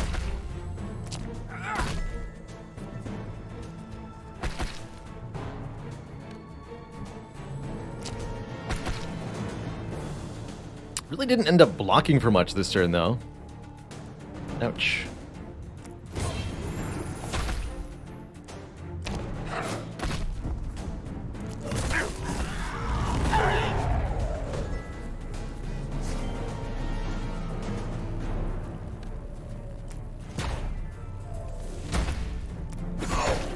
Get in there, yak buddies. Utterly terrible. I did not find that joke very amusing.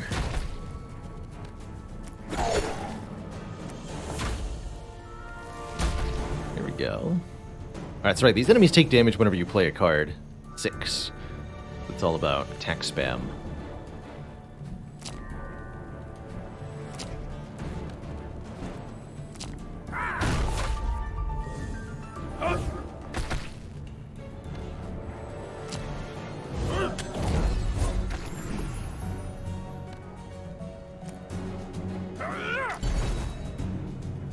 This is wasting my time. GG. The Flash Gem. Swap, draw a card. That one seems a bit weaker. However, Royal Ink revealing 5 tiles in a straight line is anything but.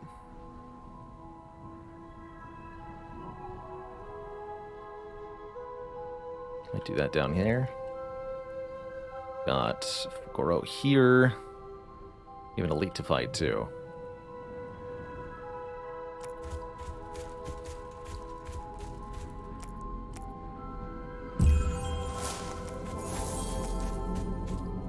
Oh, interesting. To the Elite fight, then.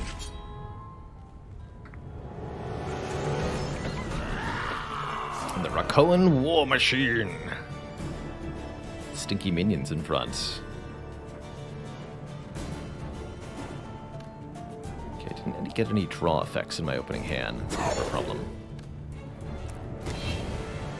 Tifer's gonna take a lot of damage. At least I can kill you.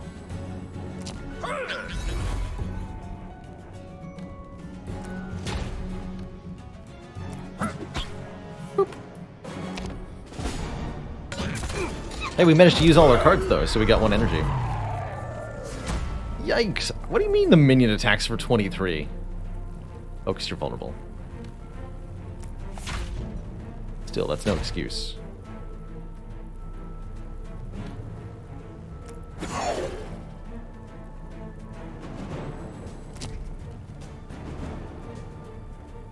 Coin, gain 5 block.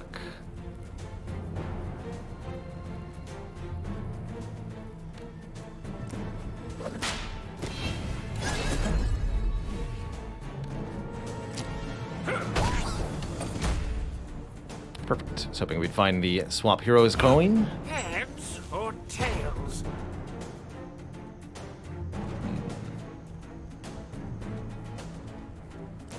Oh, you're supposed to put this into a gem, into a thingy, right?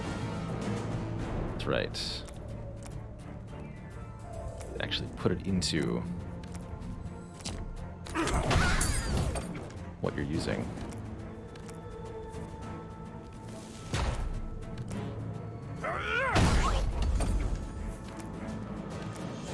Come on, tails! Full block achieved.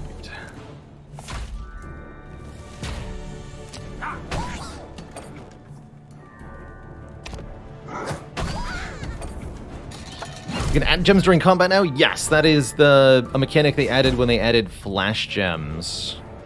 But it looks like you can do it with the other gems too, which can be really, really quite nice. Quality of life improvement.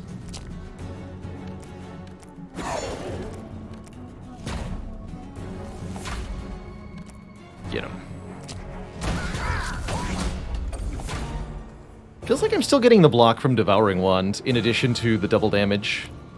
I think that might be a buggy interaction. Heads or tails?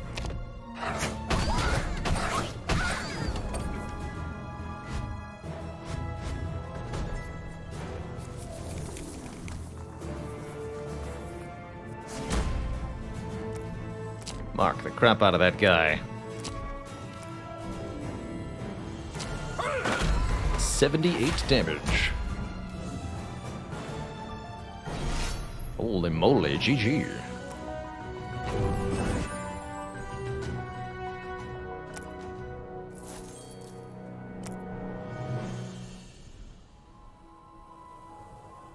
Another unstable capacitor, brush, and a stack of pages. So we're going to use our 2 brushes to enter the gem mine here. Well, I'm going to heal a little bit first. Oh, we're also going to get our thingy back. I might not be able to. Can try using a thing here. It's a 1 in 3 chance that the bonus tile hits the correct tile.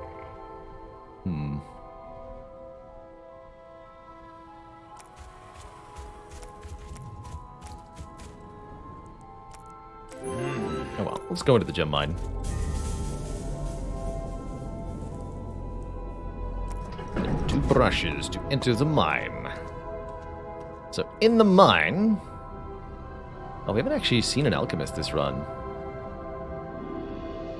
Mine, there are several different paths we can head to, left or right at several nodes. You play this, shuffle 3 copies of the card into your discard pile with no gems.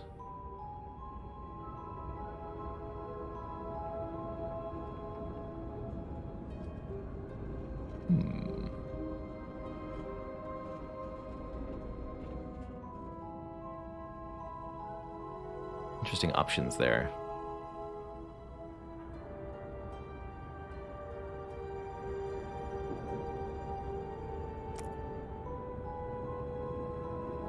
And at each stage, we have to disarm a trap in order to get to the node we want to. I'm thinking we go Royal Ink, Feriawell. Oh, and then I can go Crystallized Feria? Yeah, that's the way I want to go, I think, maybe over Kaleidoscopic Prism. Yeah, if Astral Weapon had a second socket, it could have been a good one. We could double down on... Actually, this might be the one. Triton Bodyguard. More copies of this guy. Could be very breakable.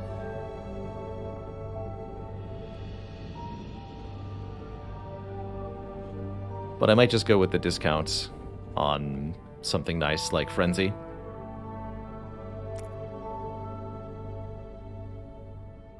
Either way, I'm definitely starting by getting this Royal Ink. So, let's engage our first trap combat. These are fights that are totally unique in Roguebook. You're fighting a wall of some kind usually, and there's a specific gimmick you'll have to overcome.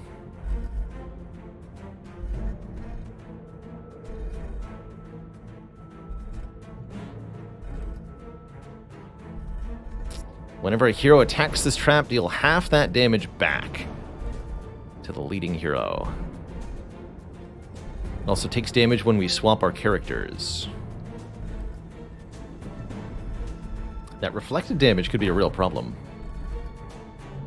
To the leading hero. Got it.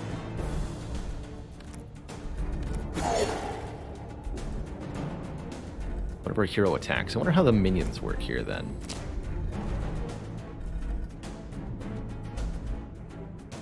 Block, good, okay.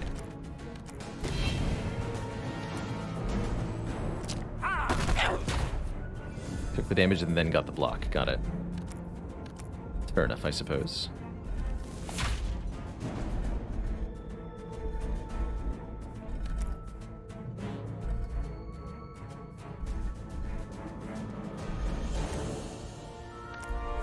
Come on, heads.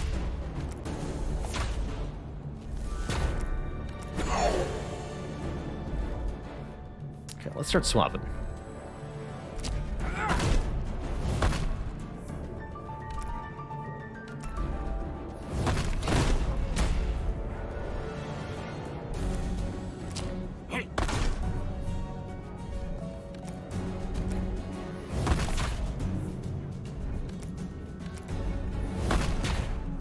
Get it.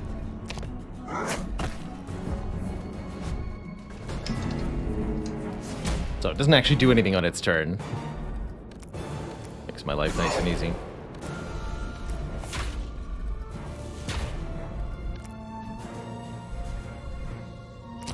Oh, I'm supposed to mark it. Fool.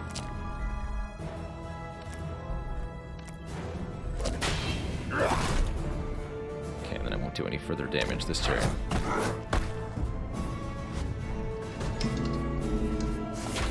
Astral Weapon assuredly kills it.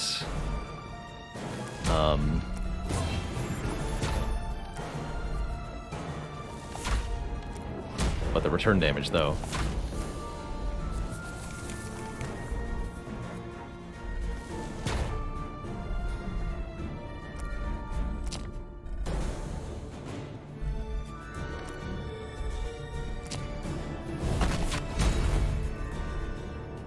GG.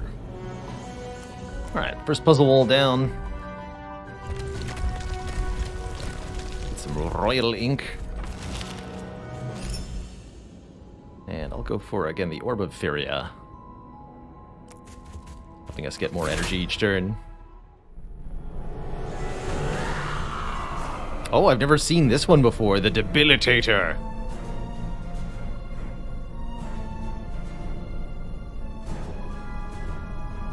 Whenever the heroes shuffle their deck, the leading hero takes 25 damage.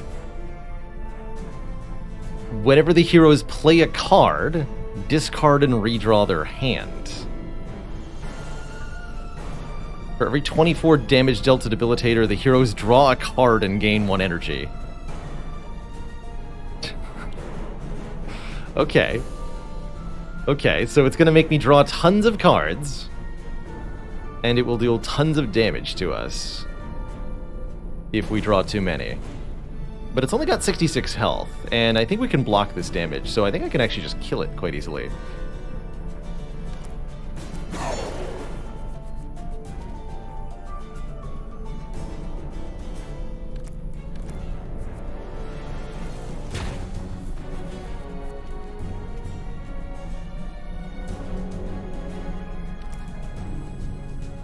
More energy? Oh yeah, it's boop.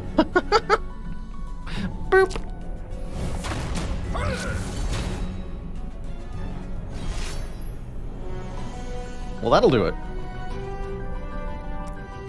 Card does a lot of damage.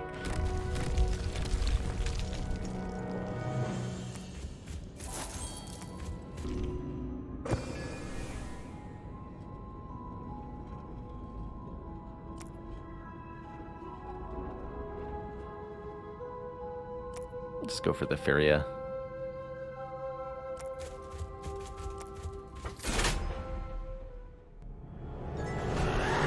Creepy. The Living Wall. 7 damage back every time it's attacked. That's it. That's not that bad.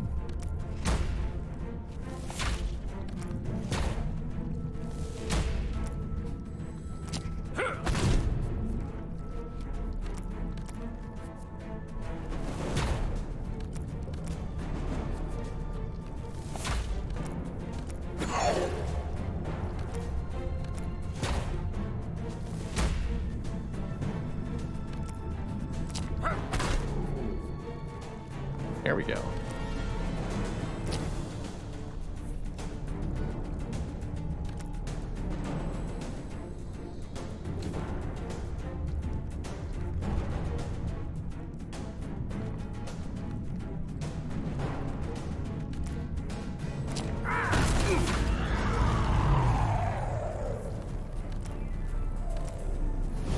Come on, Tails.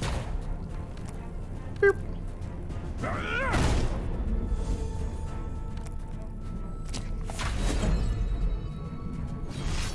Oh, I probably should have absorbed soul that actually. We could have fed off the wall. Don't think we'll need it though. GG.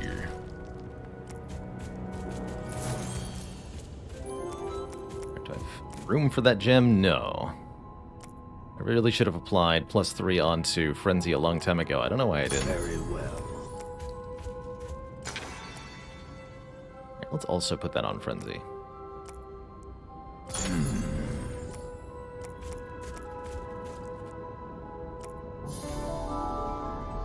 Alright, now we can actually reach this fight.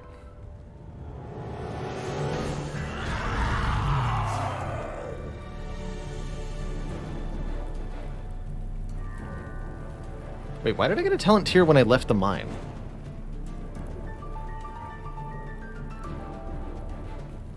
Didn't add a card to the deck.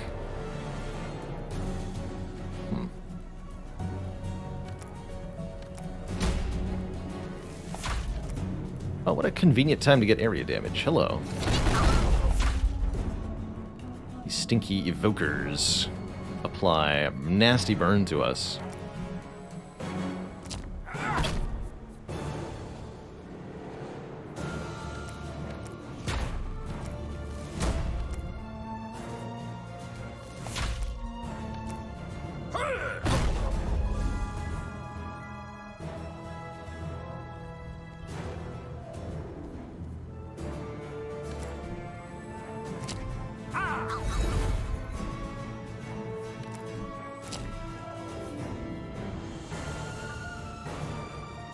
This is combo, right? So if we heal 7, this only costs 1.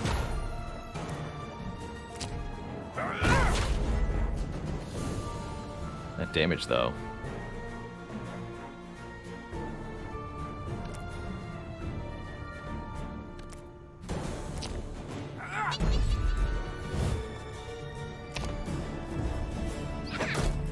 Beautiful.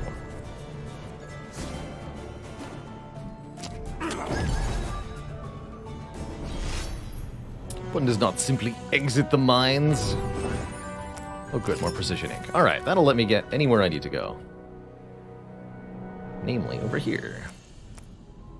But let me... Can't scroll the map when I'm targeting ink. It's rather inconvenient.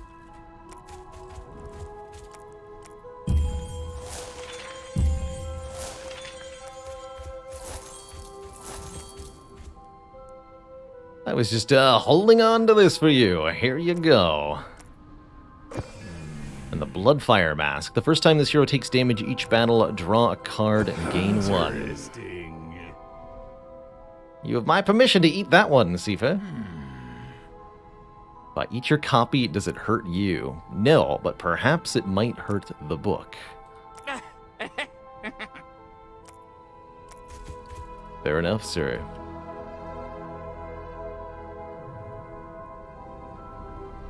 Rather inconvenient. Oof. Ouch. Alright, we have a talent tier.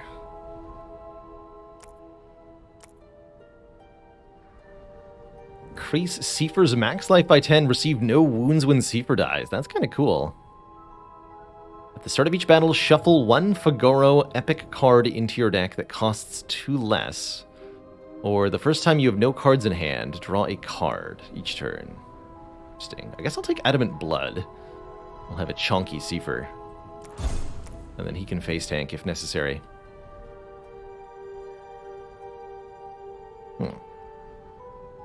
Alright, that pretty much reveals the whole map then. Let's check in with Nadim, see what we want to buy from him before we exit the chapter. I don't trust this creature, and neither should you.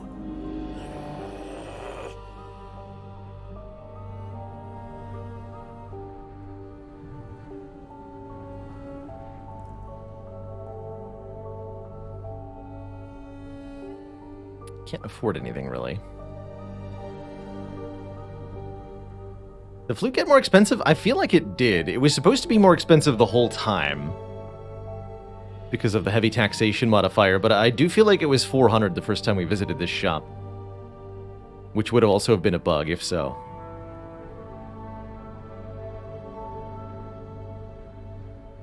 But yeah, that's supposed to be increased by the Epilogue modifier.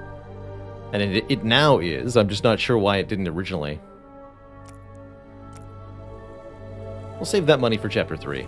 There's some really good stuff you can buy in the 3rd chapter.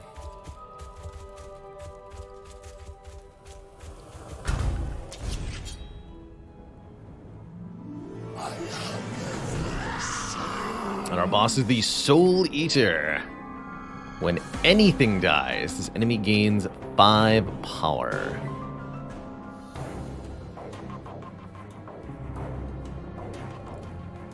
Not gonna heal? Nah.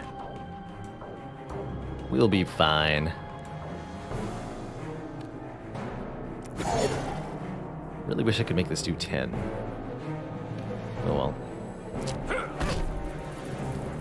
I've got cards to draw.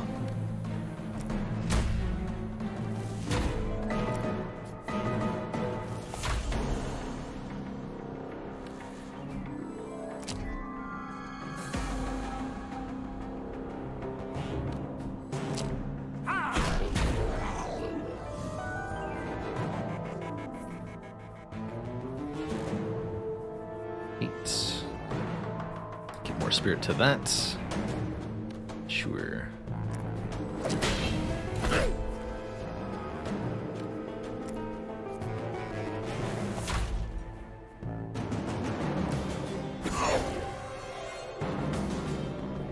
Seifer's gonna be able to chunk through these fools.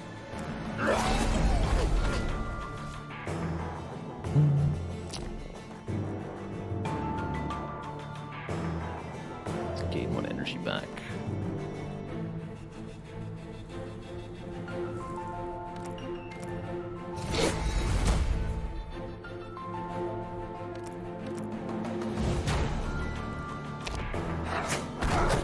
I suppose.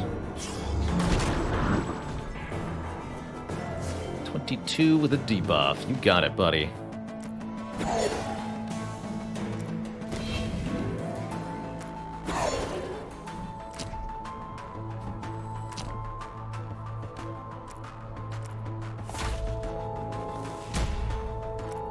All cards. This guy eat your minions? He might. That sounds like something he would do. There it is.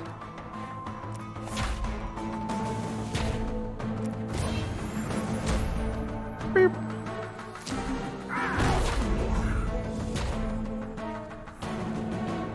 to casual 78 damage, like you do.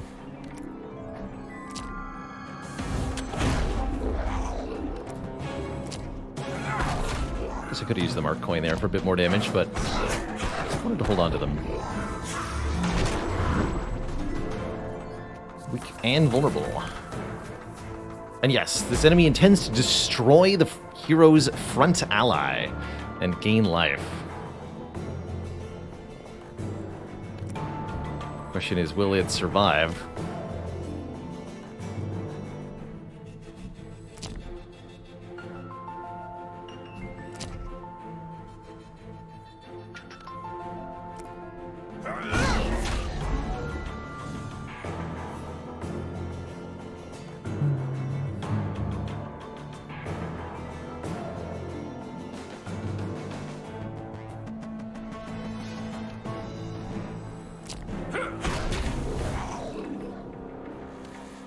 It's only 6. Still pretty good. Oh, I love it. Yes.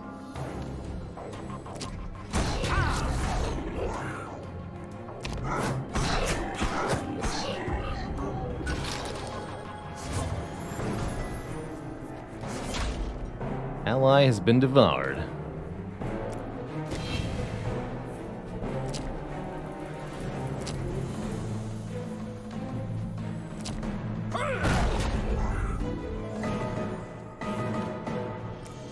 Heads or tails? Come on, heads. You get him, Seaver. Come on, tails.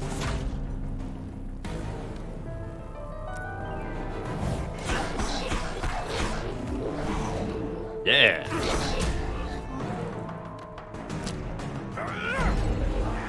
GG. Jay Dublinson says, why does it sometimes feel like the Yak's applying 1 mark and sometimes 2? That's because of heavy paint here. The first time we apply a mark each turn, apply +1. So if the Yak is the first mark application, it'll do 2. Otherwise, it's only 1. That is why. Magda's Scissors. Whenever you would deal less than 8 damage to an enemy, deal 8 damage instead. I can confirm, I believe Magda's Scissors works with almost everything. It's very strong in this game. It's the boot, and it's really good compared to the boot. Draft 3 cards for the hero who picks us up, or the Ogre Club. Apply weak when dealing 20 or more damage with a single hit.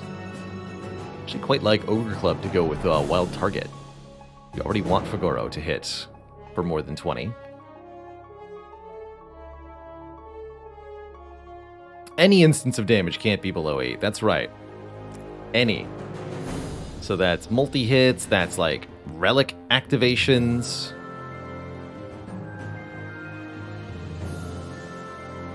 If you had minions that like proc for very small amounts of damage, this would be great.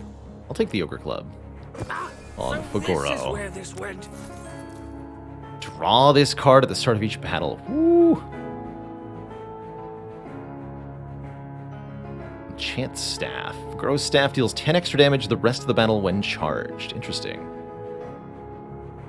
Take the Topaz. What card would I want to open with? Oh, tap? Oh my, yeah. It is that simple. It's actually just tap. Interesting. Draw a card for every 8 cards in your draw pile. Draw this at the start of each battle. You better believe it. And we're on to Act 3.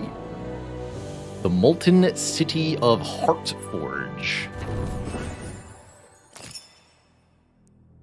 Something that goes on the ground.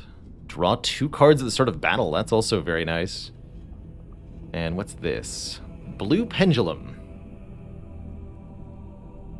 When this hero blocks, if your discard pile has at least 15 cards, gain 5 more block. Wow. That is kind of ridiculous. Nadim, what are you selling today? I don't trust this creature.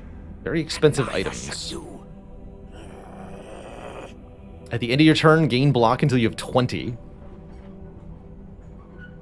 If your hero did not attack on this turn, draw 3 extra cards. Or Kalim's Belt, after playing 15 cards in a battle, draw a card and gain an energy at the start of every turn. Well, we could do that on turn 1. Dissolve all Fugoro cards in hand. Attack the leading enemy for 10 times the amount dissolved. And it has Retain on it. Wow. Spicy. Summoning Crystal. Start a battle with an ally in play. With a Blood Crystal to inflict big bleed. Yeah, another Triton Bodyguard. Some good options. Not sure we're going to be able to amass enough money for this, but we'll see what we can do. Oh yeah, you can dissolve the coins too? Oh my. Hadn't thought about it that way, but actually, seems real good.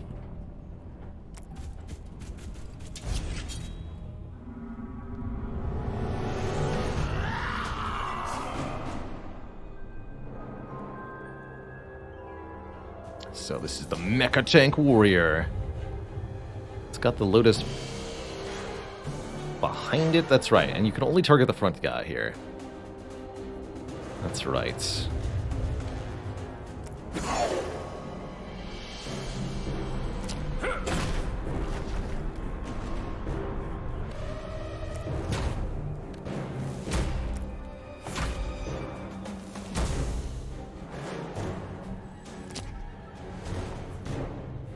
Enjoy your marks.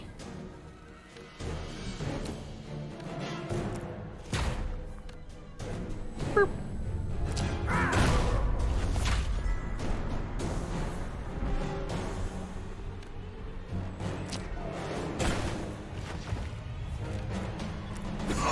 Casually get some more cards in play. Apply some more marks. Gain some more rage. It is that easy, actually.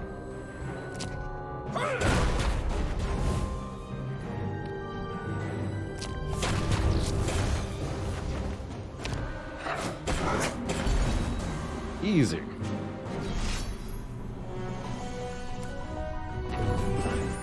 The power.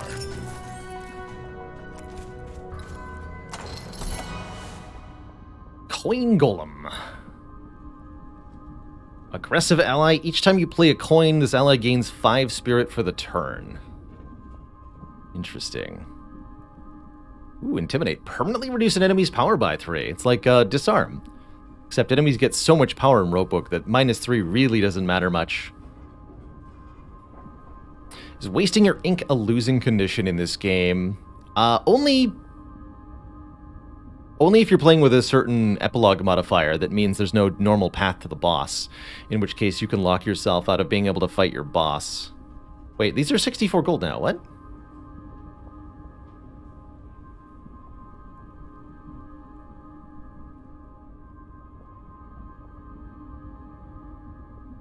Did the prices break? I feel like we're playing with double penalties now.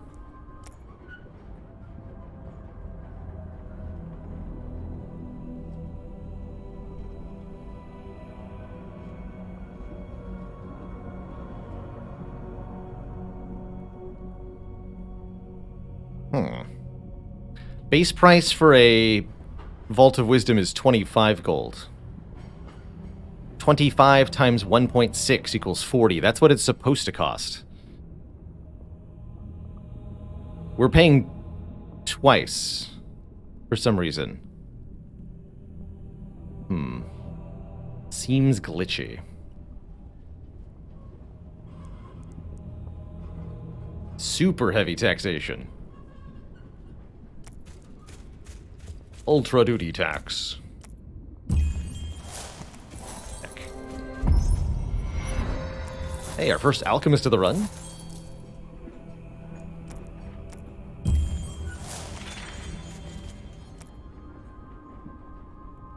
This is going Is there a right save and into the quit? bag. Let's find out.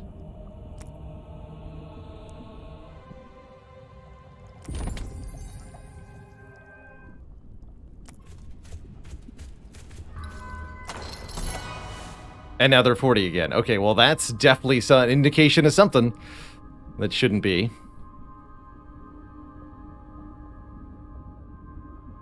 Is the shop now normal price too?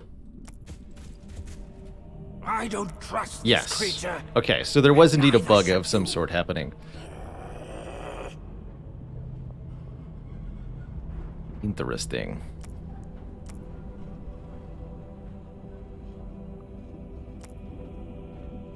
And this is just like real glitched.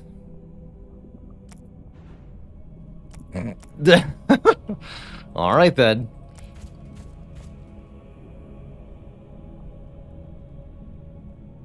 So Dublin says it's likely due to the mines. I honestly believe it. I had a bit of an issue when they added the mines to the game. It's kind of like stapled on side content rather than adding depth to any existing mechanic. Ooh, there's our second elite. That's good. And we will transmute. Defend. Get another Fist of the Stars? Definitely. Could add Retain to it even. Could also get another tap. Gain 15 block tap.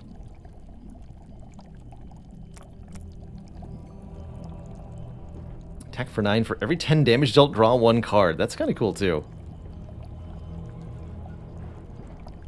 Oh, that's where the extra talent came from, was the step stool applying twice. Interesting. Very glitchy indeed, then.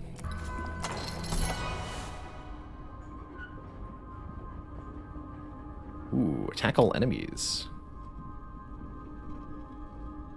Sure. Useful, perhaps. Perhaps.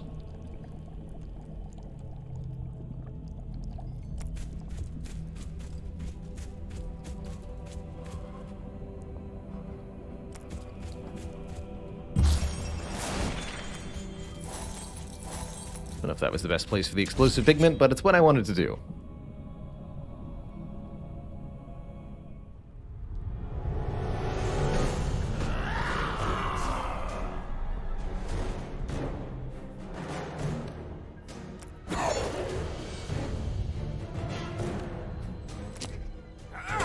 This time we've got a nasty dragon man behind.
Interesting. Heads or tails? Why didn't that mark him?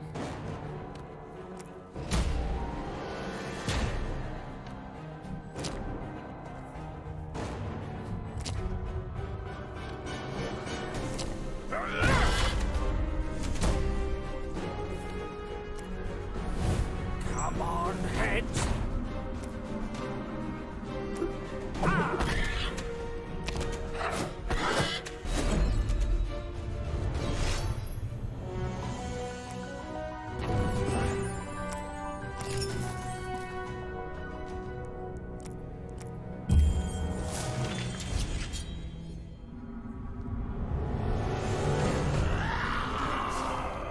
The flamethrowers.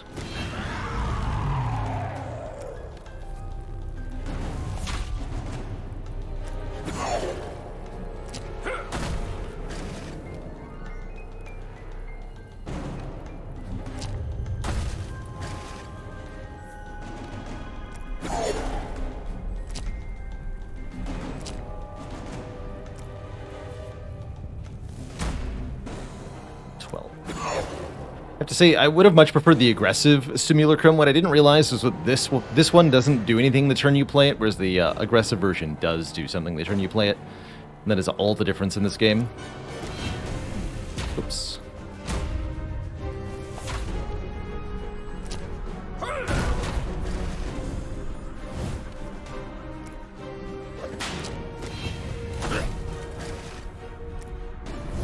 Heads or tails?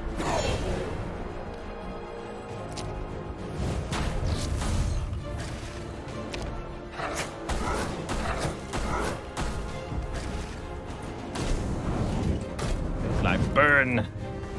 Damage at the end of a turn. We reduce burning by stop, dropping, and rolling, aka swapping your characters.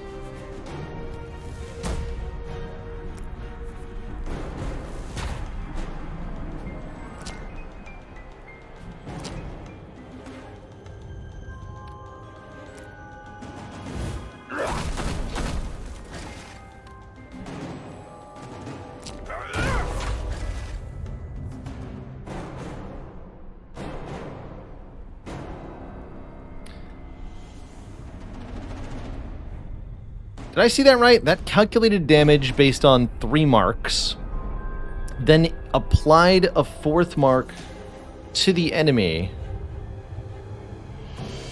because of wild target, but then the mark got immediately removed because I hit that target. That breaks my brain. I don't like that. That's not how that's supposed to work.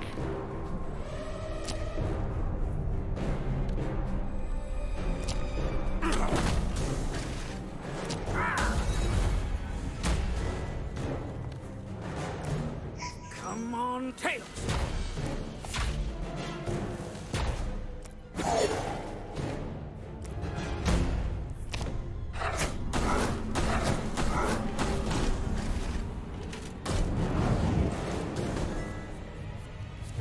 Get him.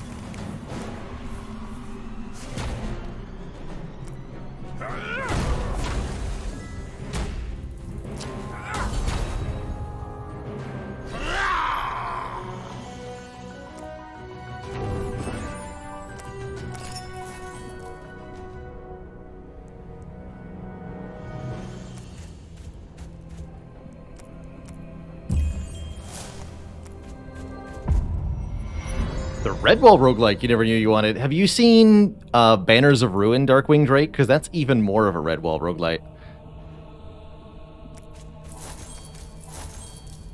And might be up your alley.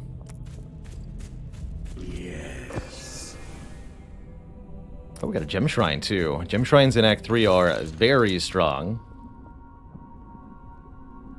Take the Feria as well.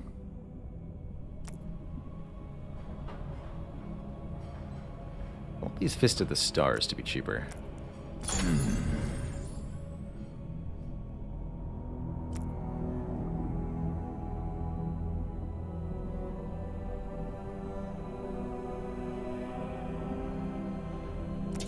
Banners of Ruin, that's right. Turtles of Ruin.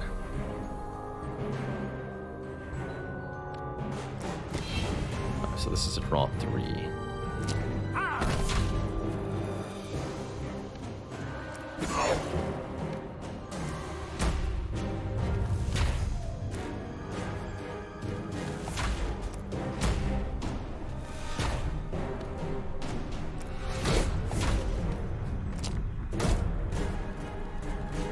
Get all the yaks down.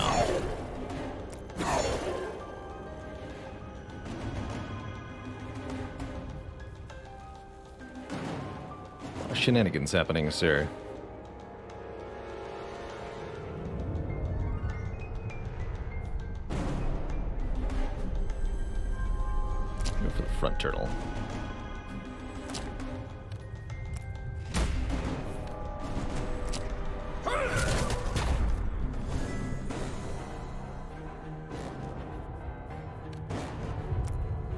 Come on, heads. Destroyed. Heads or tails?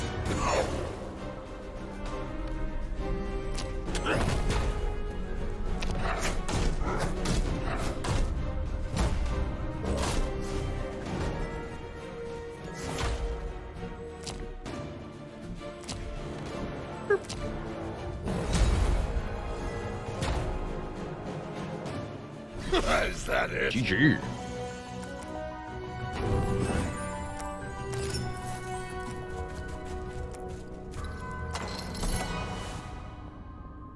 Another Fist of the Stars? Honestly? Yes.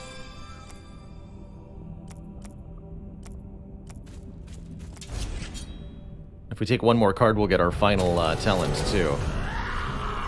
The Bomb Maker. Summons bomb bots.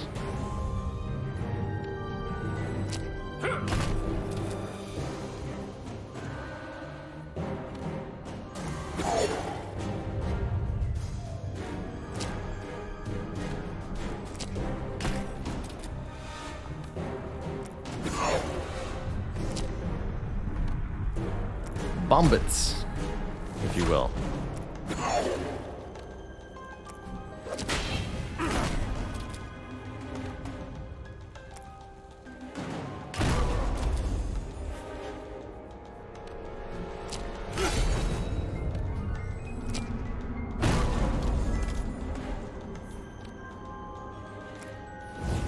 Come on, heads.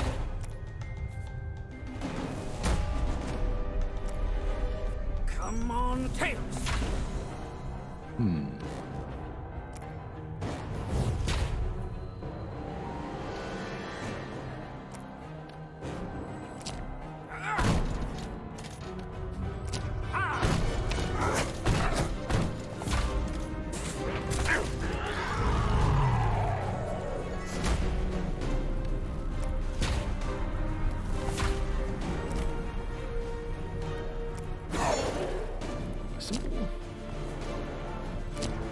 That's already got 4 marks. Whoops.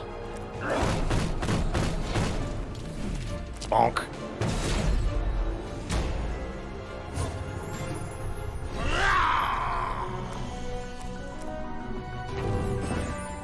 Another flash gem. The Thunder Sphere deal triple damage. Oh my.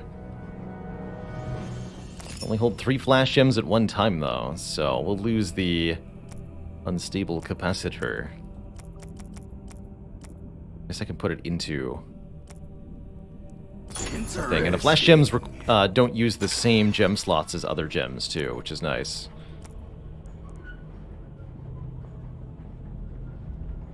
So that's good.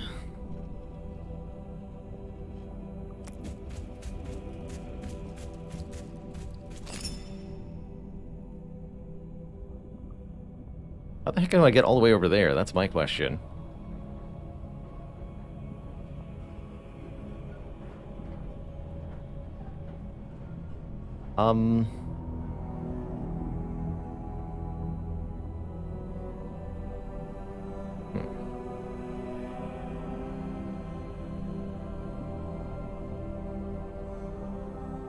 Guess I'll fight an elite.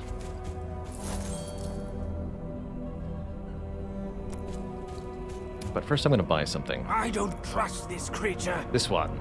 Kaleem's Belt. After playing 15 cards in a battle, draw a card and gain an energy at the start of each turn.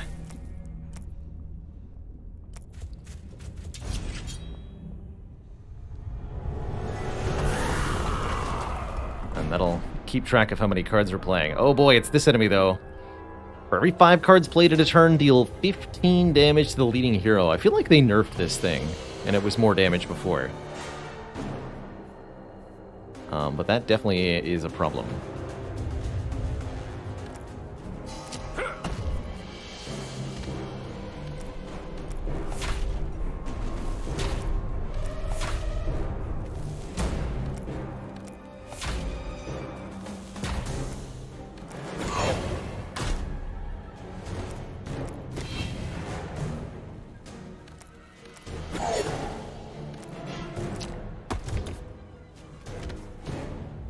That's a lot of energy.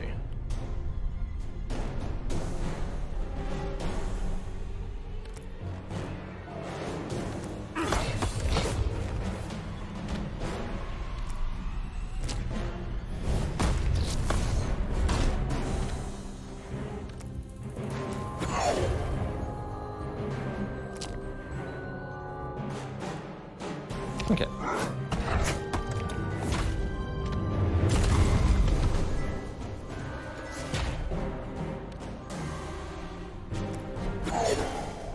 Already almost there.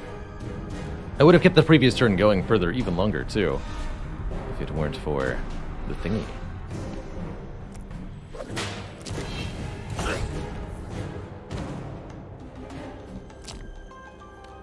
Burp.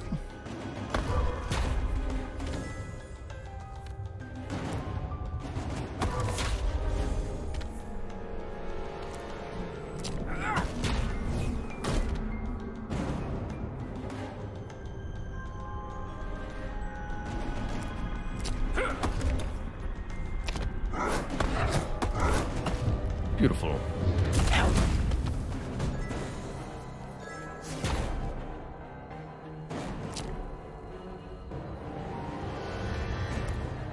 Come on, heads.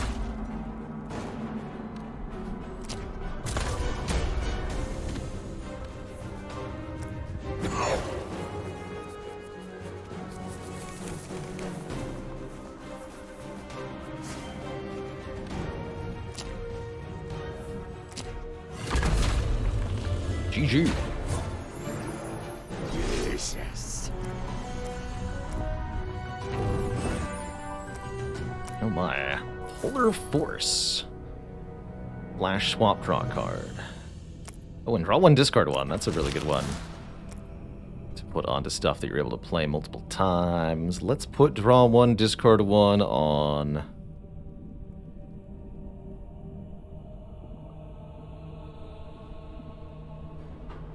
Symbol, actually. Very well. Never did use this 4-block gem. Slap that onto a random thing. It don't matter none. Still need one more card. I'm gonna buy this one. I don't trust this creature, and neither should you.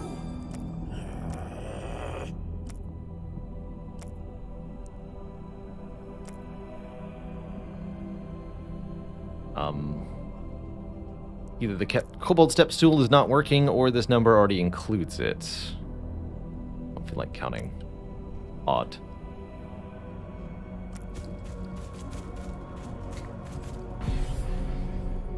Interesting.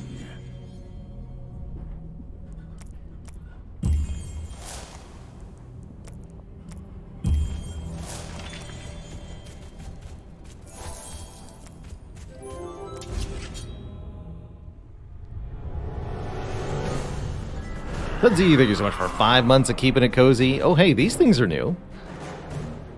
Unstable Forgelings. When this creature dies, deal 15 to the leading hero, and I bet they can buff that stat, too.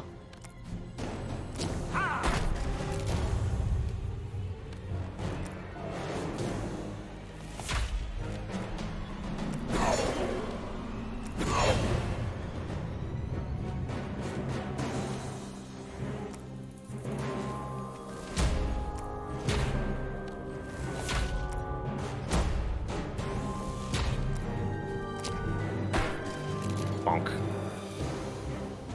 Too many cards.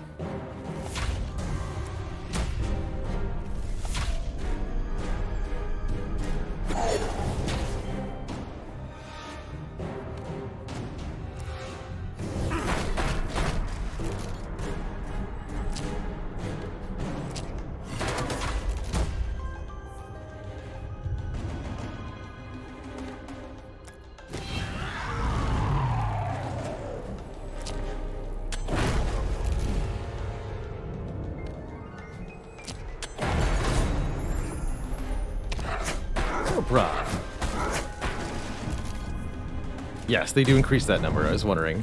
27 damage to the leading hero when it dies.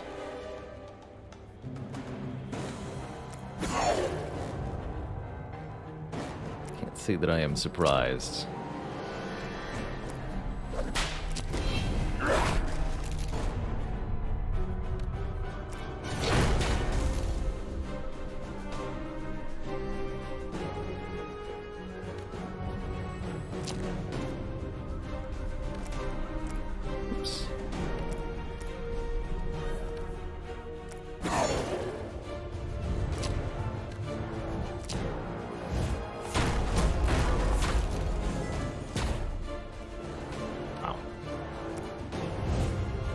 Heads or tails?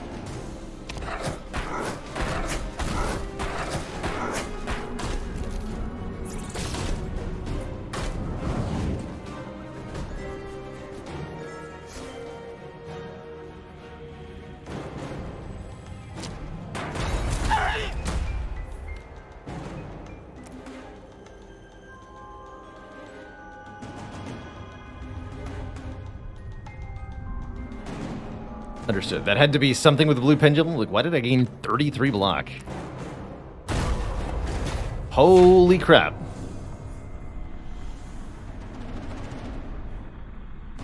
Oh, because I have 2 of these as well? Oh my goodness. So every time that I deal 10 or more damage with an attack on Fagoro, I gain 5 plus 5 plus 1, 11 block 2 times? Is that right? So this should send me to 110, 121? No, I'm gaining actually twice as much as I should be, it seems like. 44 block. For dealing... what? That's a lot of block, friend.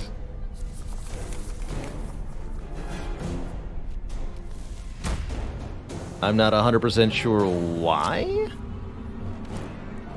That is the amount of block that I'm getting.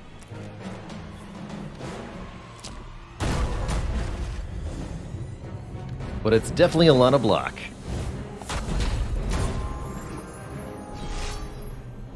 GG.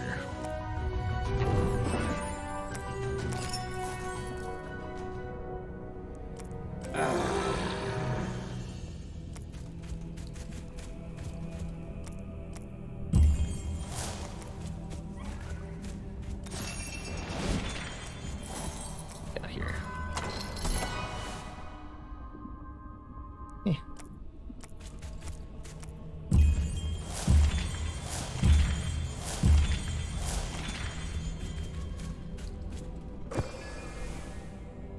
Sweet.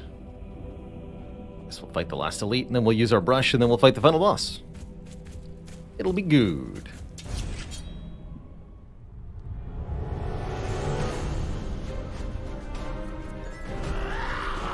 The Mecha Centipede. This is such a cool enemy. 5 segments, each with a separate health bar, each with a separate attack intense. It's always one of my favorites, this thing.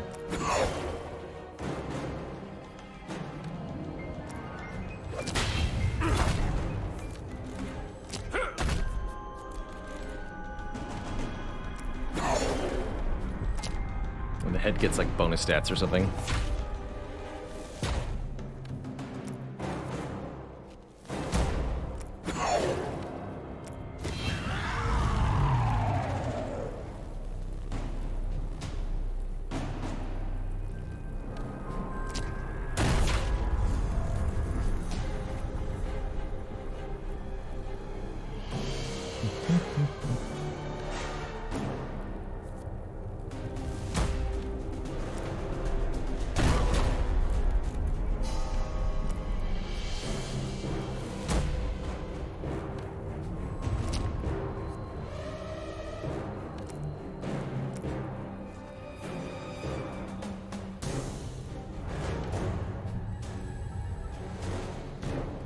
So next.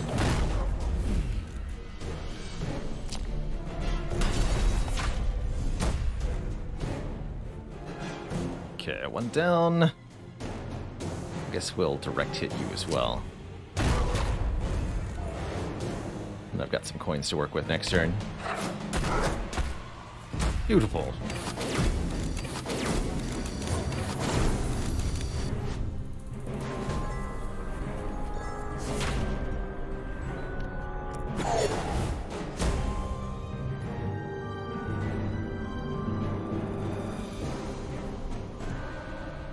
Alright, here's the real kicker.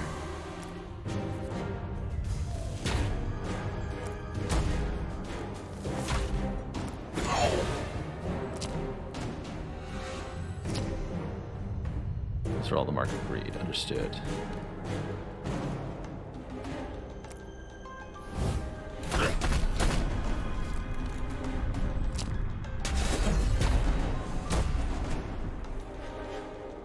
So, especially now with 15 cards in the discard pile, twirl hit... Oh, I don't have enough damage now? I understand. Heck. Need it to be 10 per hit to activate the Triton bodyguards. So I need to draw the other Triton somehow. Understood, alright. Come on, Tails. Realize this is counterproductive to actually use the coins, but... So, how much block does Twirl give?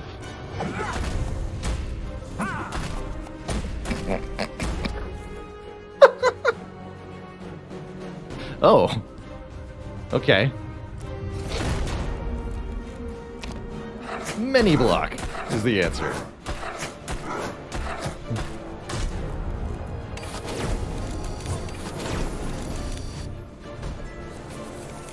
I've never been able to block for this much in Roguebook, by the way, so this is kind of cool to see.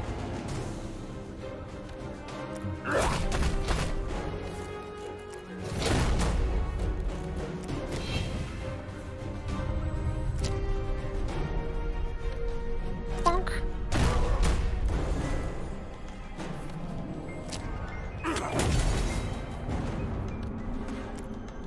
Come on, Tails.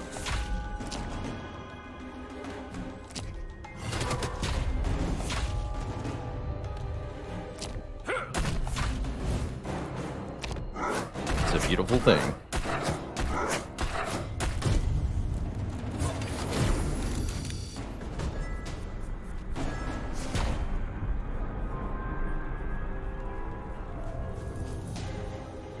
Get him!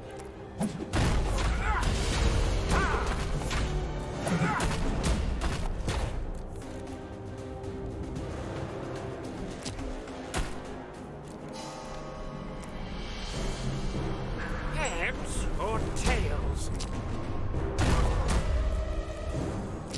More marks!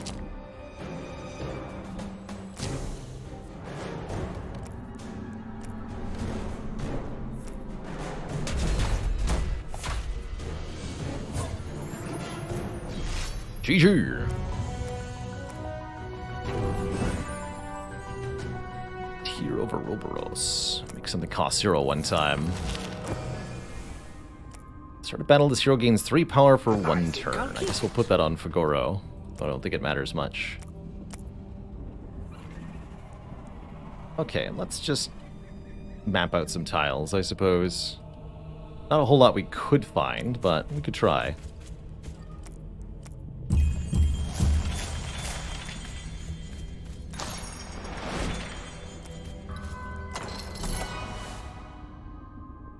Coin Crank. Each time the heroes swap 5 times, again, please rephrase these, add a coin to your hand, or a third Triton bodyguard.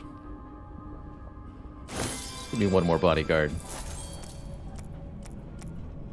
Also, I do genuinely want to get to the final talent tier, mostly for my own amusement, so I may purchase some cards from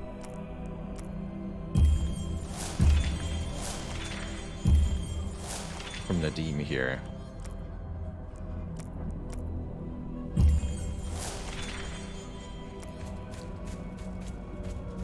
There is a max number of allies. I believe it is 6. I don't trust this creature, and neither should you.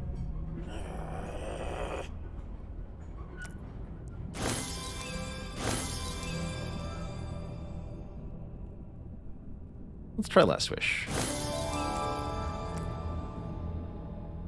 End of each battle, both heroes heal 3. Too late for that. When you play an epic card, gain 5 block. Or when an enemy takes damage, Seifer gains 1 rage. Wow. Let's try Horde Guard.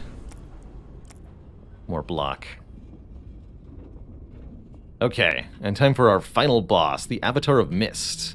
Avatar of Mist is going to be interesting here.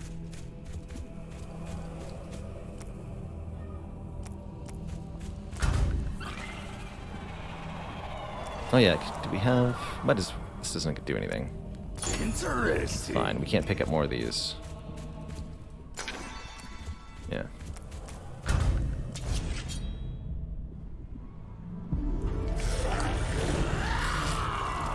$660. So did they change how this guy works? Or is that limited number of cards per turn thing part of the Epic Bosses modifier, which I'm not playing with on this run? Whenever Avatar Mist deals life damage, dissolve the top 2 cards of the player's deck. Each 100 life Avatar of Mist loses, dissolve 2 cards from the player's discard pile. Okay, so they totally changed how this guy works. Or something. This is definitely not how I remember him working, anyway.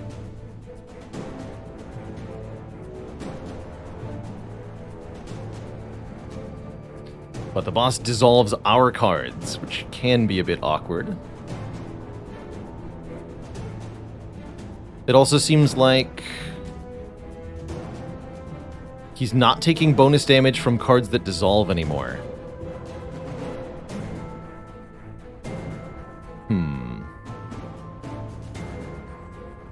Cool. Of all the enemies in this game, I think the Avatar of Mist could have used a rework the most, so if that's what happened here, good.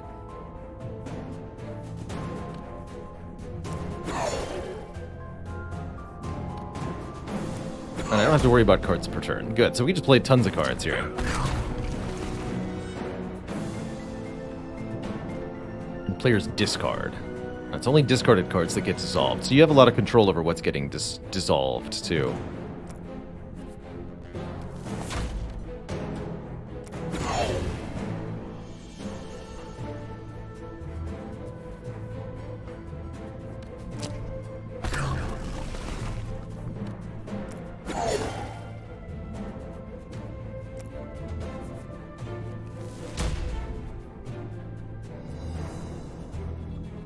So we gain a ton of block here. We're going to apply some marks as well. Good. Get them.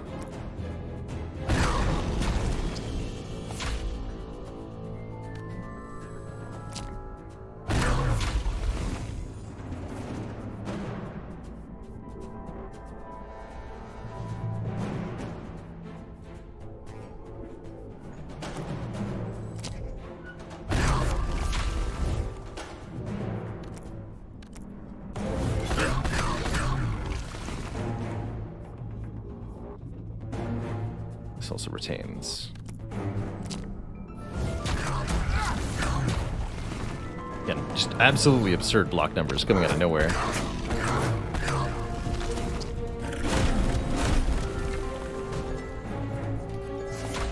Oh, he's got a ×4 attack now. That's really scary.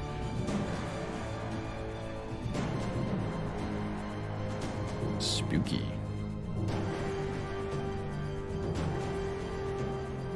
Block calculations aren't broken because Blue Pendulum is not active. Once 15 cards get to the discard pile, which may not occur in this fight, things will get silly.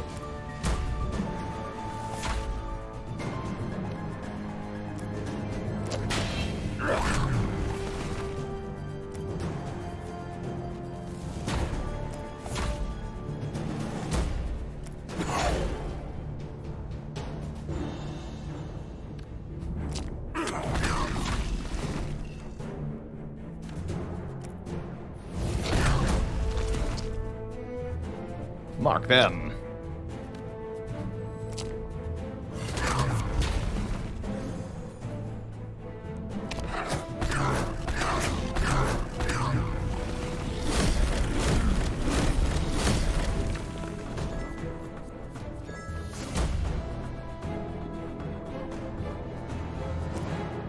Twirl is in there too.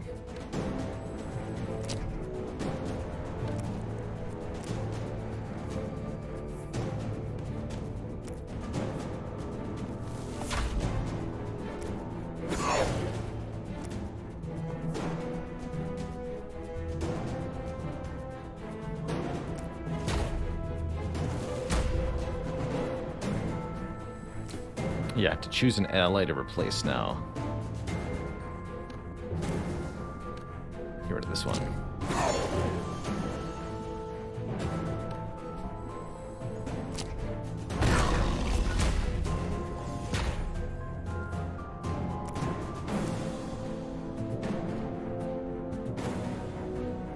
Bonk?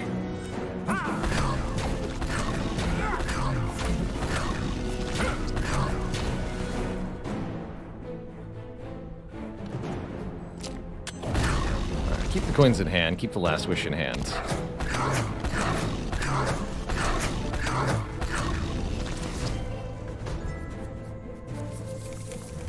Only getting 1 strength, interesting.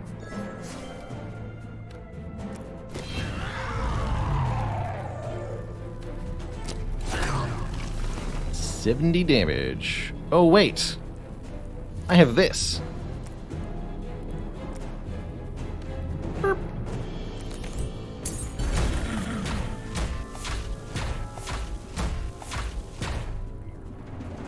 GG.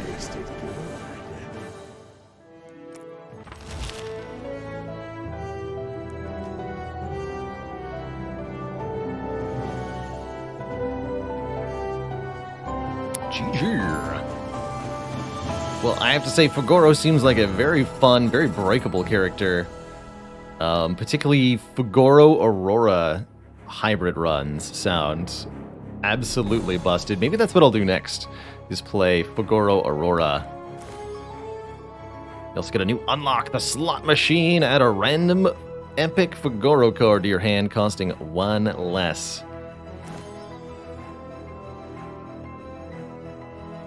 Jeweled Magpie. Each time this attacks, shuffle a coin into your draw pile for every 4 damage dealt.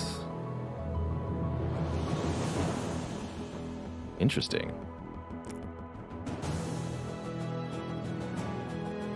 GG. GG.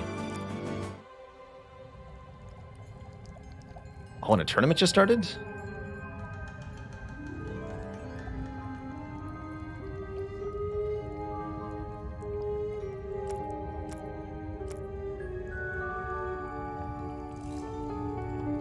Minutes? No, not just started.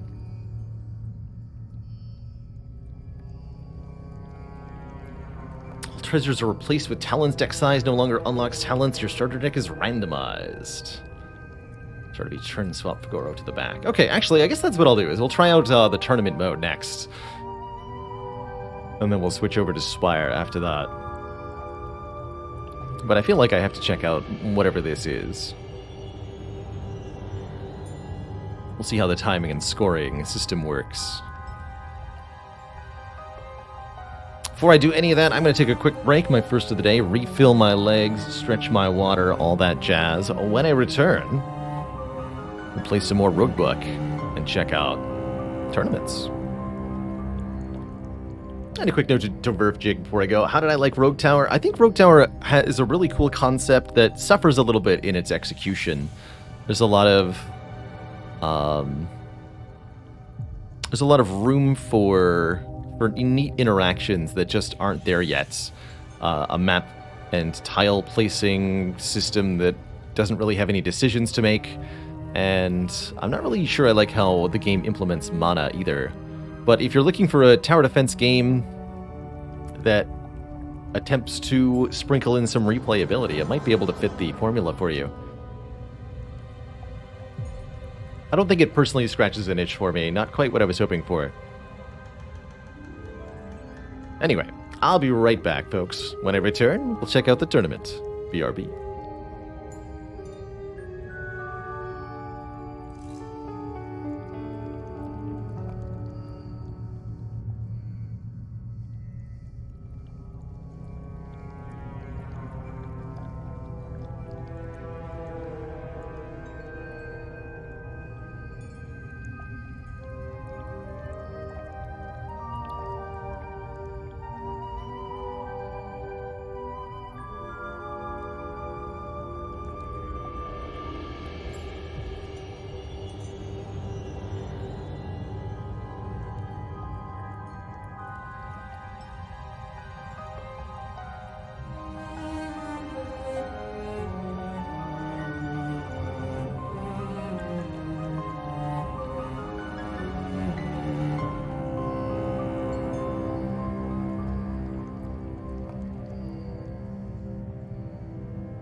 Okie dokie, we're back, we're back.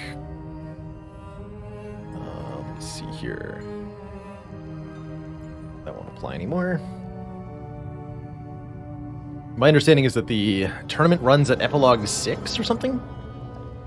Anyway, let's join the tournament and see how these play. Kind of like a daily mode plus, as it were. We'll be fighting Twin Chaos at the end. That's good. I haven't fought them in a while. Money, Books Prism. And that's right, all treasures are replaced with perks. Once per battle, click Figaro to discard your hand and redraw that many cards. Coins do not get discarded. That's pretty hype. That is a once per battle Gambler's Brew potion. Is there a breakdown of score here for me? That's what I want to know. Starter deck is randomized. So what do we start with? 2 cost cards only, apparently. Oh, and I like them. Buckle up. Gain 10 block, make a random card cost 0. That's going to be good. Barrage is cheaper if you played a expensive card on the previous turn. Big block. Gain money card. Oh, man.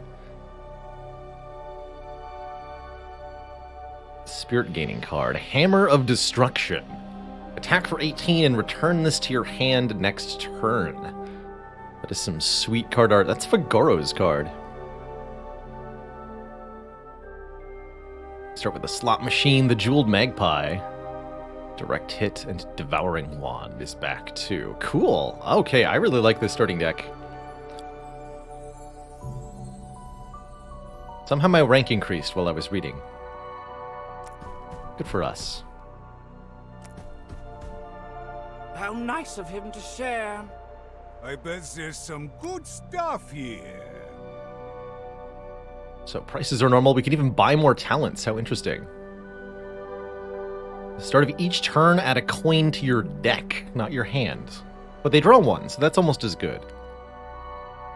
At the start of each battle, add a sneak attack to your hand. 0 cost attack for 16.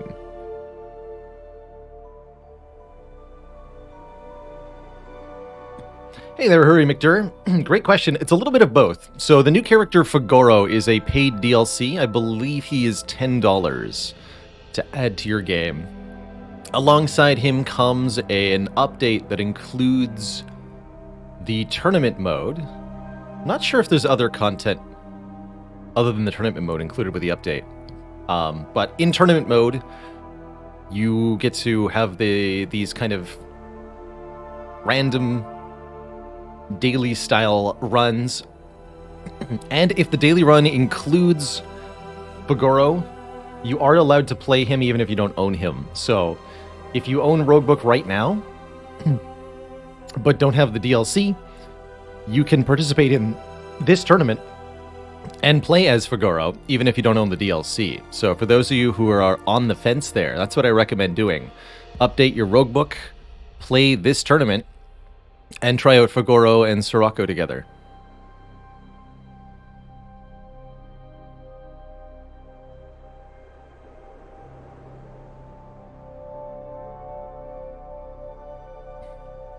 This is a cool card. 4 cost. The next time the leading hero takes damage, negate it and reflect it back at the attacker.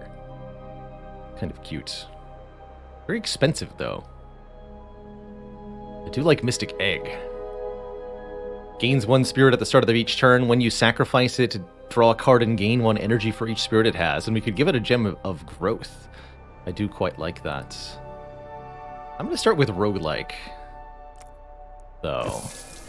Get us that turn 1 damage. Not going to stress my time in this. More, I think, the score. I don't actually know what the scoring is, but I'm going to try to do well. Oh, I'm not even allowed to look at these without money. That makes sense. All right, well, let's take a fight then.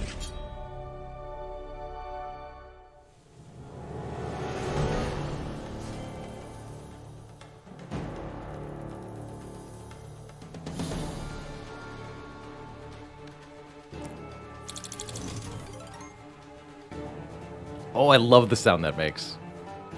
That was cute.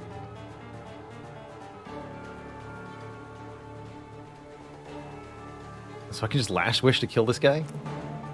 I wonder how the score works. We have to make sure that we dig. That's right.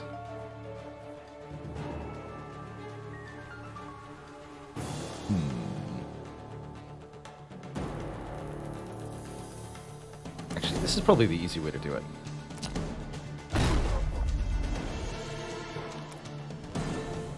Oh, it is the leading enemy. Okay. Just wondering. I've got these.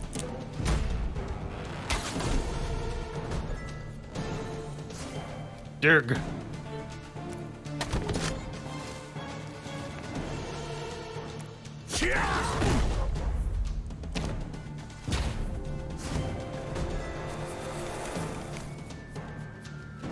The sneak attack being reusable is pretty absurd. What's next? Feels like this card should dissolve.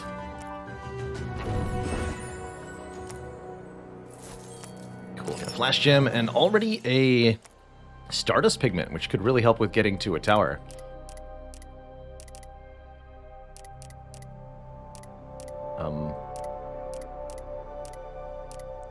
Hello?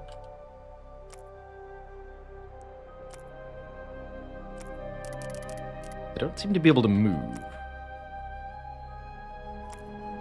I do not understand what has happened here. My main menu?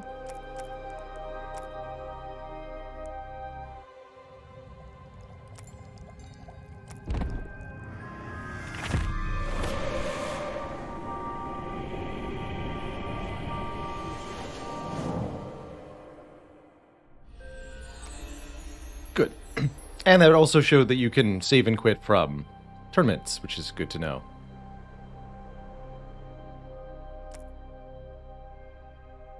Okay.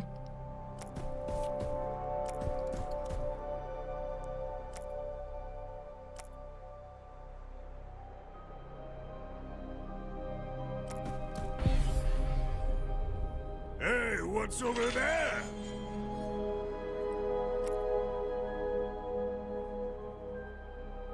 I think that would be really difficult to get to without the Stardust Pigment.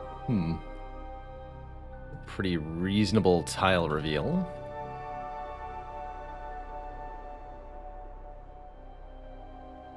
Only one Sky Tower? Oh no, they're both over here. Okay. Interesting.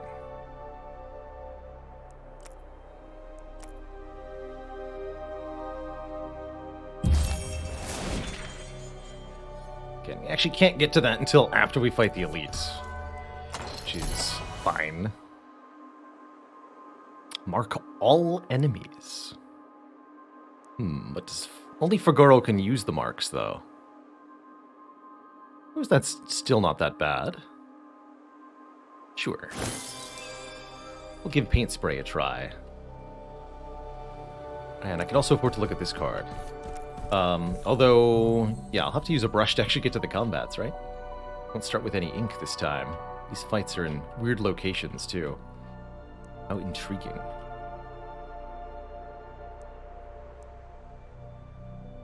$11 there. Well, that is going to be my best bet. Okay. Odd.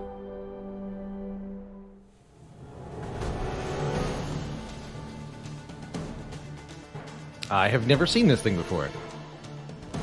Takes half damage on every second hit.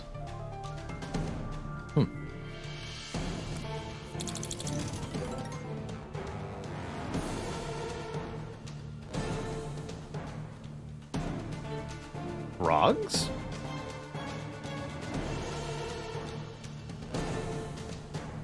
But why frogs?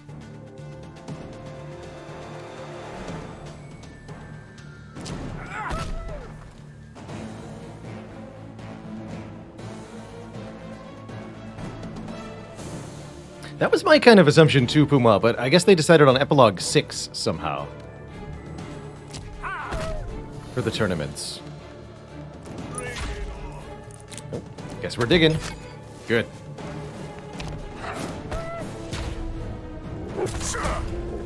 Get 2 block as long as Sirocco's in front at the end of the turn. That's his special ability.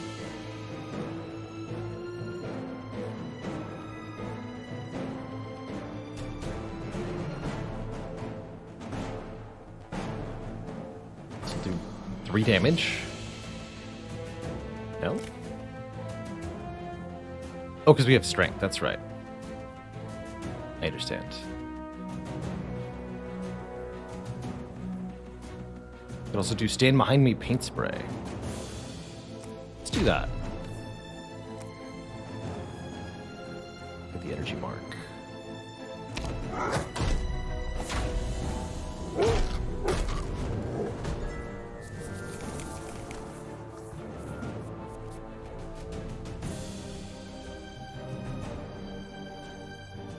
Oh yeah, we also have this once per battle thing. Dissolve everything but the coins in your hand and add a coin to your deck for each card dissolved. To your deck?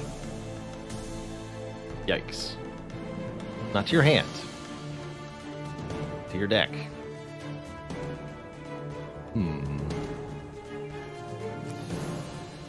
It's also very difficult to get Fagoro to the front at the moment.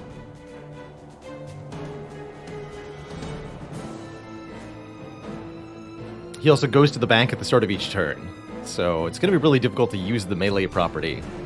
-1 cost for when played from the front of this Hammer of Destruction.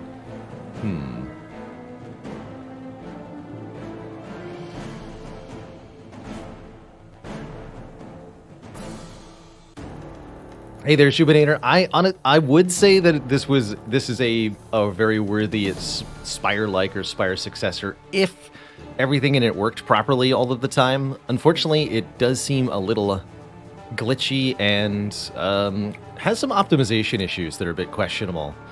You'll note that like there's some kind of lag going on whenever I click and drag on cards. That is on my end, and there's no right whatsoever, performance-wise, for that to be occurring. I'm not exactly sure what's going on under the hood, but I'm sure it's very messy. Kind of questionable. Anyway, I'll click Fagoro here, because I'm not sure what to do with this turn otherwise.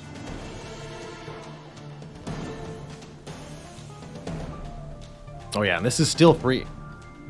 Oh my.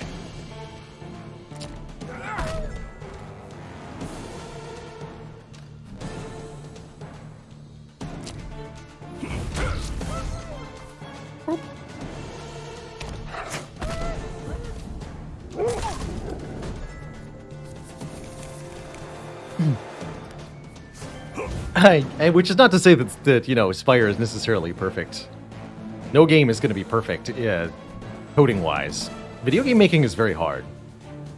Very, very hard.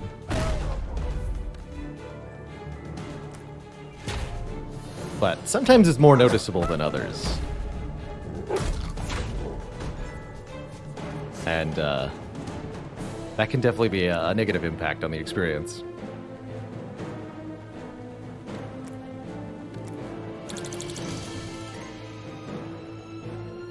That's a cool card.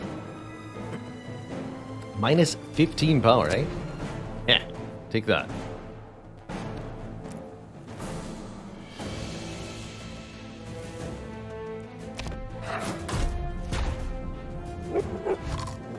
Crunch.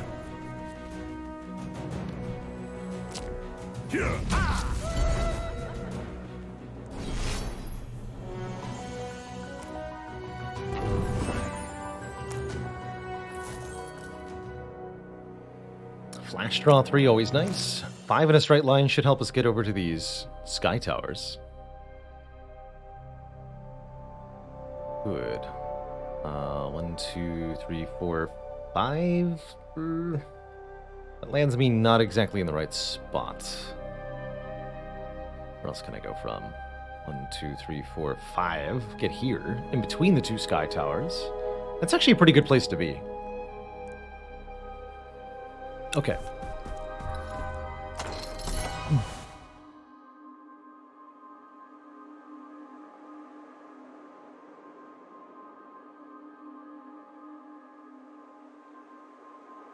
Draw 2 cards, then put 2 cards on top of your deck. I like that a lot more than Warcry. The Spire equivalent. Feels like a real card. There's definitely some cool stuff we can do with that. Including setting up buckle up plays. 2 random cards from your discard pile to your hand. Interesting version of hologram.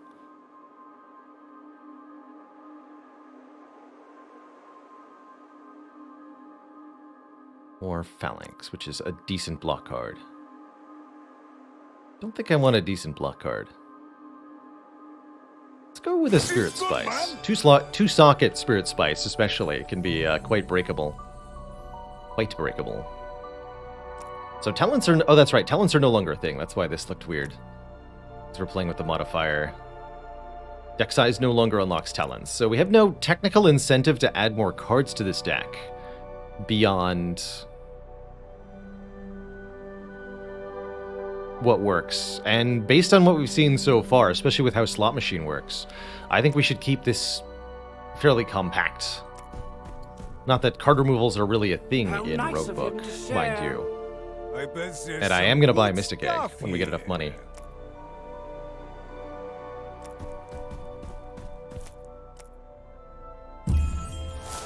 Ooh, easy very well.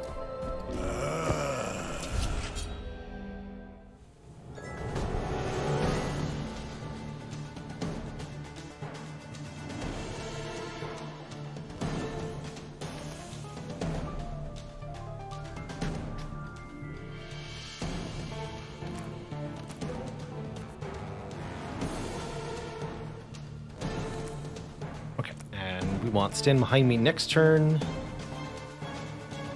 Guess this will also be cheaper next turn.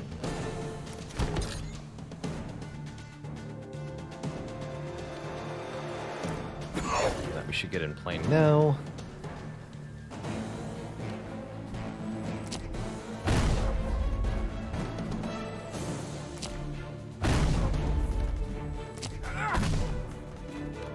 To the front.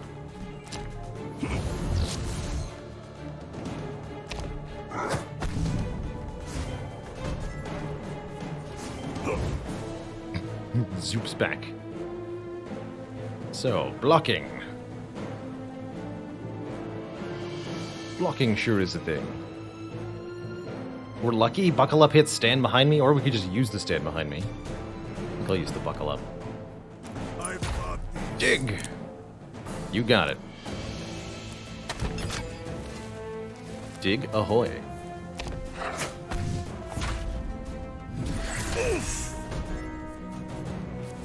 I was wondering if anyone would get confused by that. What the -4 was from our ally, and it's previewing what happens when I end a turn. So if you mouse over the end turn button, it'll show indicators what the expected loss for each creature is. So that's where that -4 is from. It's from Jeweled Magpie. Ogre coins. These are new. Reduce the cost of a random Sirocco card in your hand by 1. Oh, I love that. Oh, those are going to be good.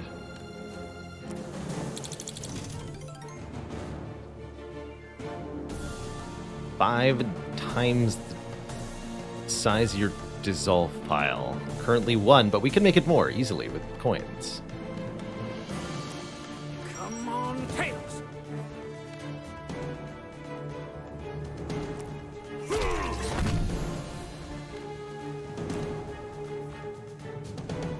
And we get a new coin immediately as well. Come on, heads. And energy. Okay. Bonk. Heads or tails? Yeah, Faguro just seems really powerful on his own. I think his coin mechanics are very, very, very strong. We got here Gift of Runen. My eyes really like the way that name just kind of looks from a symmetry point of view.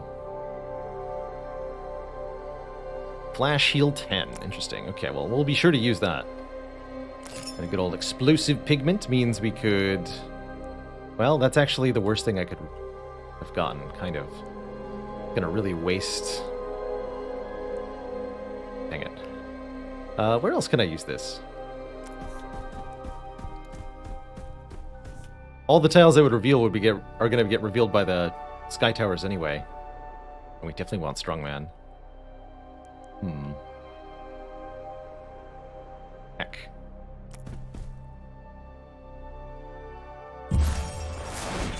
Oh good, some ink. 3 spaces in a straight line gets us to that Sky Tower.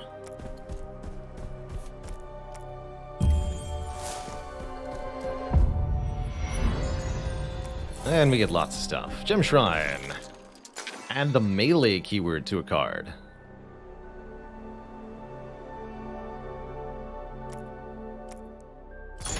Shiny. Melee is cheaper when played from the front, which is basically always Sirocco. So I'll probably put it on a Sirocco card here. Stand behind me looks pretty good for melee. Actually, buckle up. Nice one.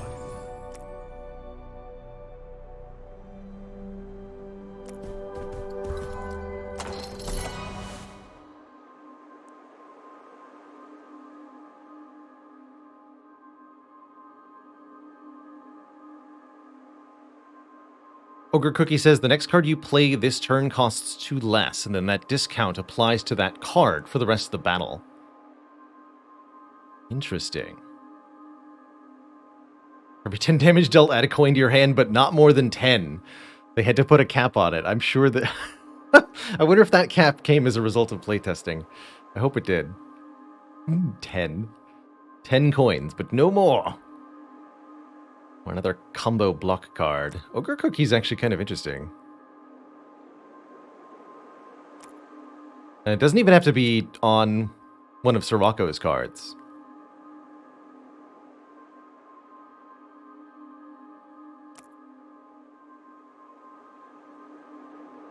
I mean, if you're doing over 100 damage with Plunder, do you really need more than 10 coins?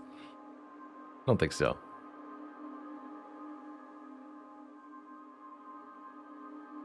I can also very reasonably skip all of these. They don't have 2 sockets, which I think is going to be very important on what we take going forward. And we do want to keep our money in pristine condition. This fight is so hard to get to, by the way. You have to go all the way around. The heck? Let's look at this one, too.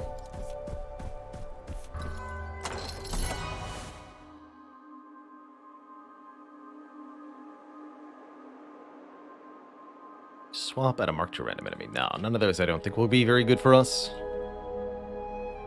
No, no, no. But there's another one here. Show me cards. 1 socket tap. 1 Emperor Hero attacks. It's rage, but it costs 1. Peh. No thanks to these either. And I'm fine with all that, because we did talk about wanting to keep the deck deliberately small. How do I get to that Sky Tower? Oh yeah, we have a fight here. That's how.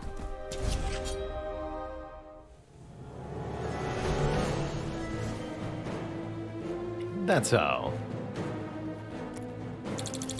So yeah, clicking on that card is a really good example of the lag I'm talking about. Doesn't animate smoothly to the middle of the screen.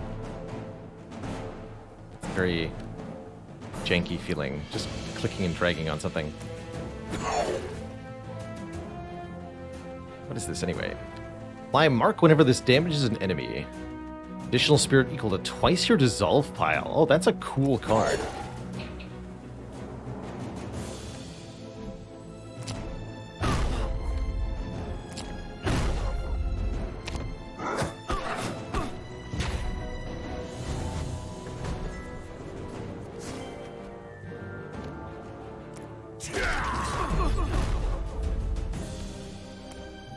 Come on, Tails.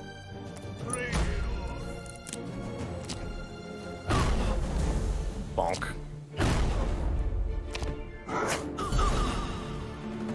That was fun!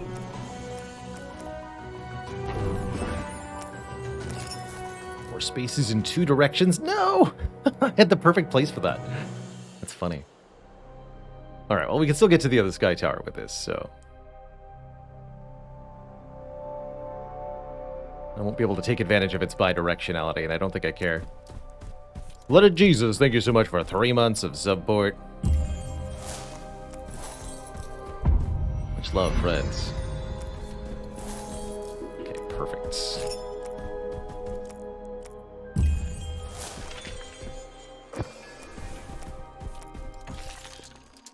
Heroes attacks from this card deal +4 damage when played from the back. I don't think I've seen that one before. Oh yeah, and I wanted to heal Sirocco 10, so... Slap that on Barrage now. +4 when played from the back. Guess we should do that on a... Bogoro card. I think we'll hold on to that for now.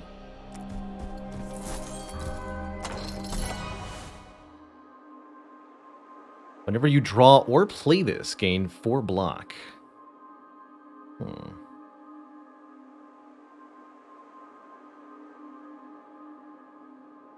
Fire Oil for power gain could be interesting too.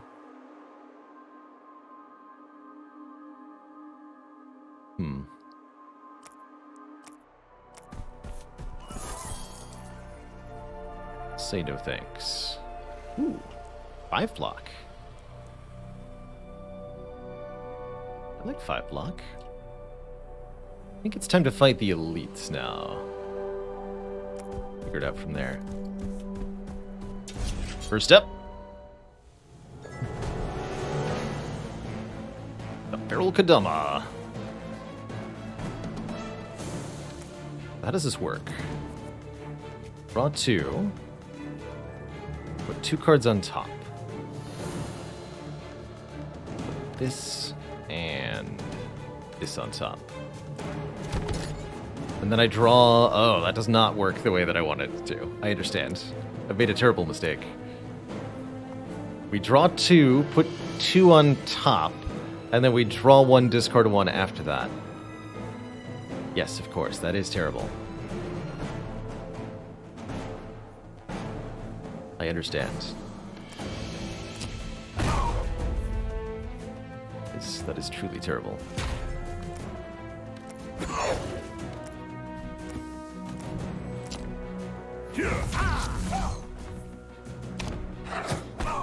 This actually works really well. We get Bogoro vulnerable here, and then he goes to the back for the rest of the fight. Pretty sweet.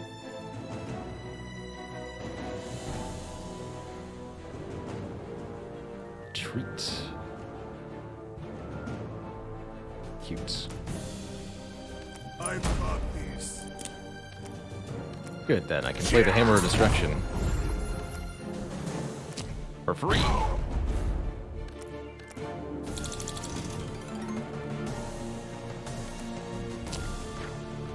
Burp.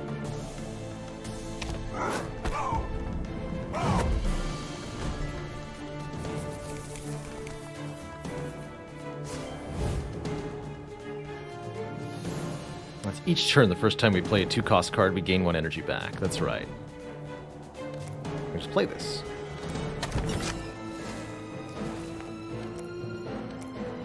Come on, heads. Heads or tails?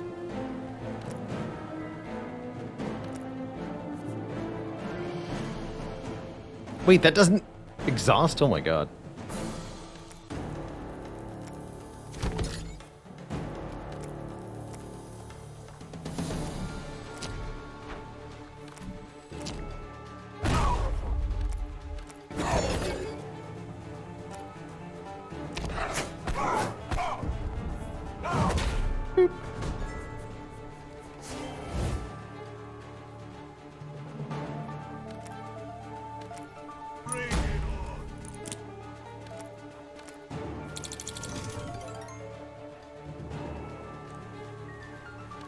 Five times the dissolve pile, you say? Come on, tails.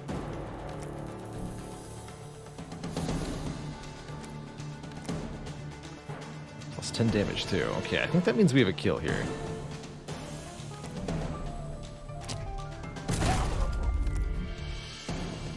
Yeah, the minions get there. Minions attack before the enemy does. Boop.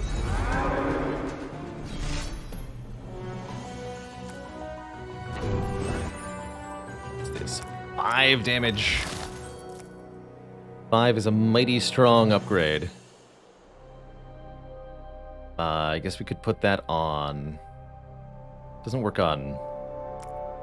Nick-Pie. We can put that on the Devouring one, the Direct Hit, the Hammer of Destruction, or Barrage. Best on Barrage, currently. But I'll keep my eyes peeled for something better to use. There's a couple good candidates. Fight you.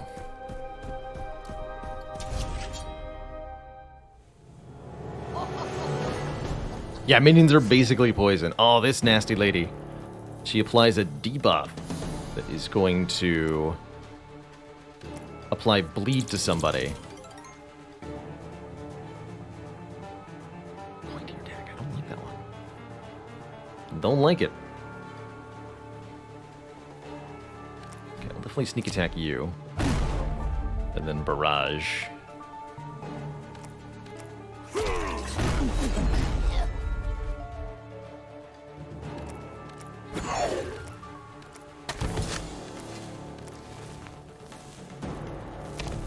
So Soraka will get the bleed. 6 bleed per turn. 6 damage that cannot be blocked. And...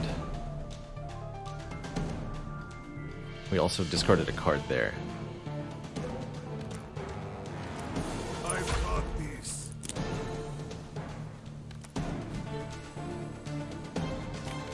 I need to draw a card now. Come on, heads.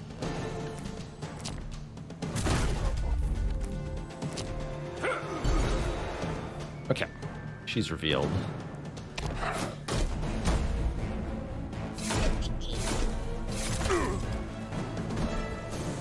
Oh, that's true, yes. Being able to do exactly 20 damage is pretty meaningful. If we find some certain other stuff. That is true. Heads or tails?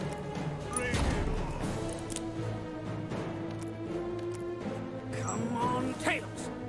I don't understand what got discounted there. Come on, heads.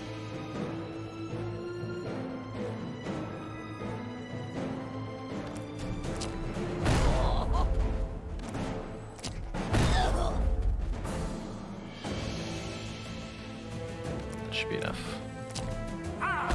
Bird.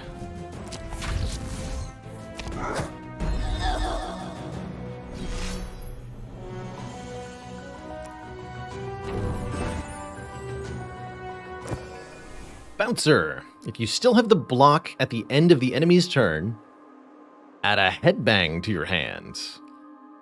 Headbangs are combo dissolve cards. Oh man, that give us temporary power. That's kind of cool. We're gonna be able to make a deck, you know, that benefits from like all of the perks in a way that you wouldn't be able to on a normal run.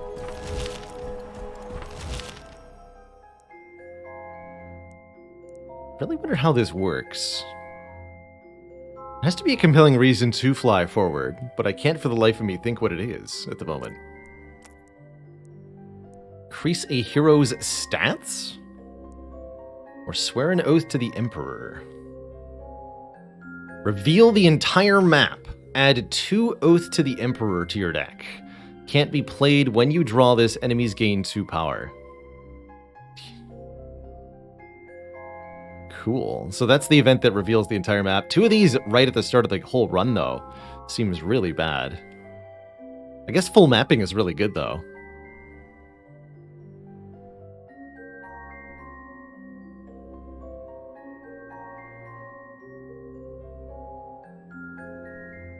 Am I allowed to use the Alchemist to transform these? Does anybody know?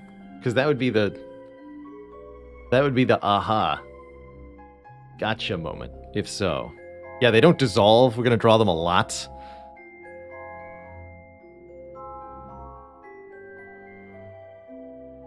Full map assuredly good for score.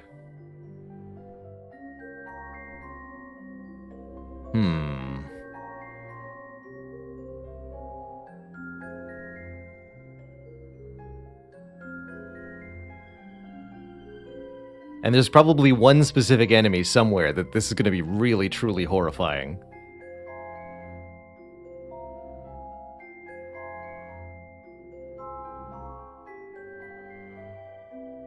And it also lets us save all the brushes for later acts, too.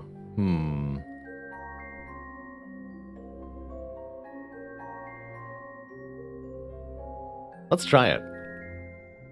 Swear an oath to the Emperor.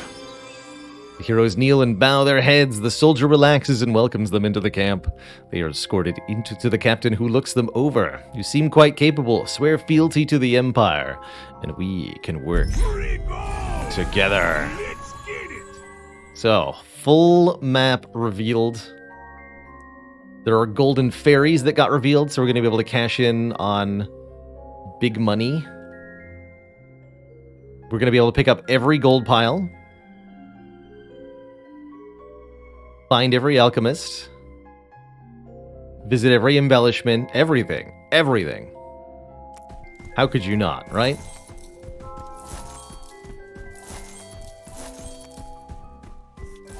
A fairy well.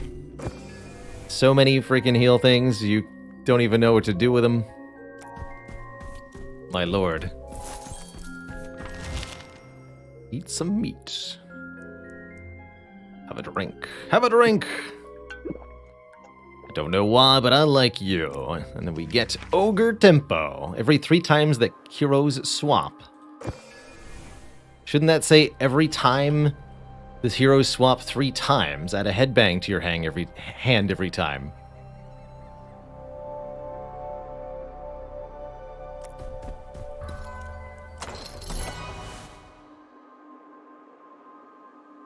Add a headbang to your hand. Gain block equal to twice the number of headbangs in your hand. Okay.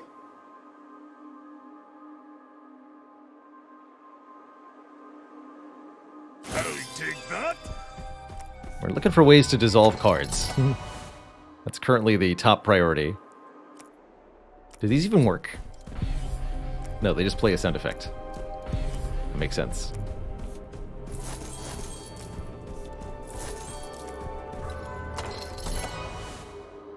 Add 2 headbangs to your hand.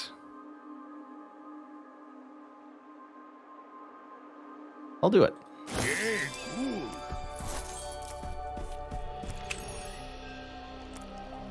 5 gold to transmute a card. Probably actually going to destroy the Spirit Spice because I ruined it by accident. And the Lava Surge will be my next transform.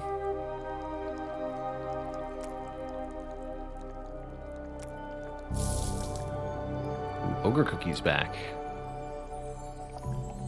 Draw 2 cards, gain 4 power, gain 8 block. Interesting. Molten Spice. That's a powerful card.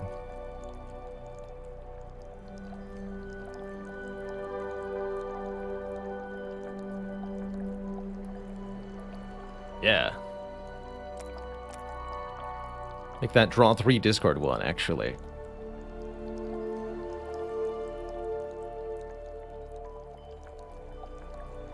Ogre Cookie Prism is also very nice. I agree with that.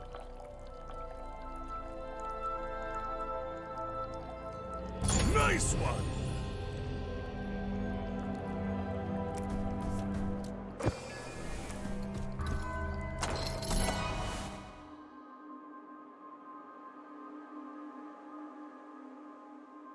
None of these dissolve. None of these do headbang things. I don't think we care about these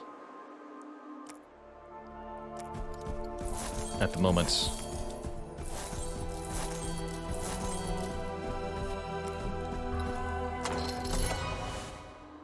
The Painted Yak is back. Another dig.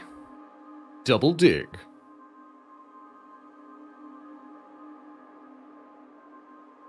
Like Diamond Strike.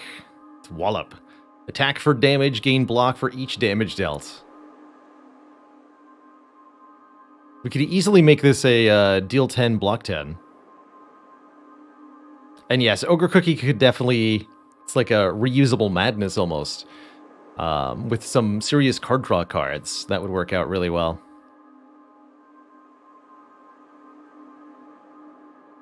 I'm going to try double dig. Is that too greedy? Maybe. Seems good, man. Maybe.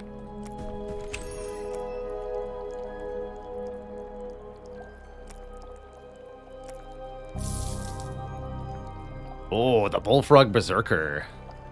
Very expensive, though.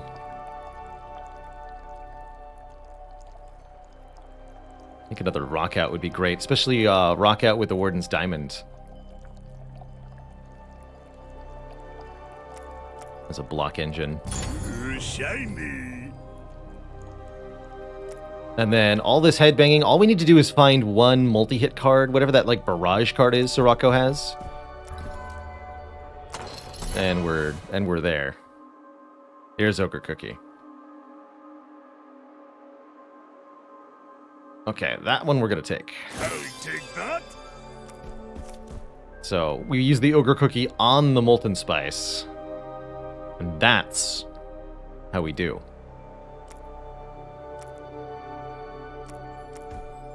How nice of him to share.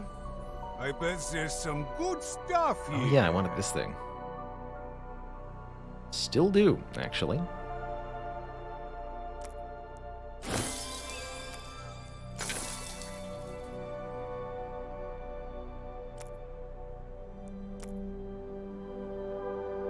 Get a Skull Pile here.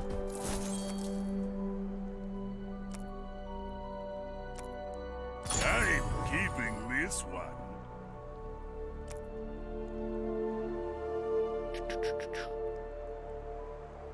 Okay, fight here. So many things to do with the full map reveal. Pretty wild.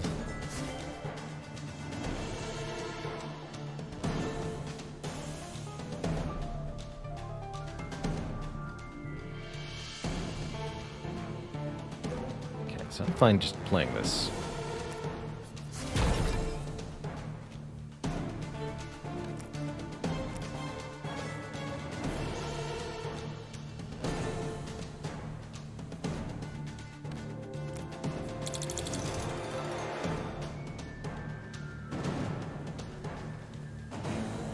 Attack an enemy for the same amount of damage that the other hero last dealt. Okay. This is a Fagoro card. Interesting.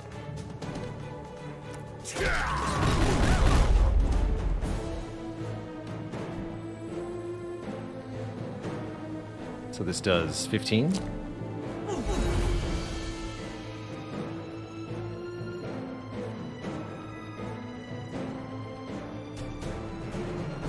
No, it does not do 15.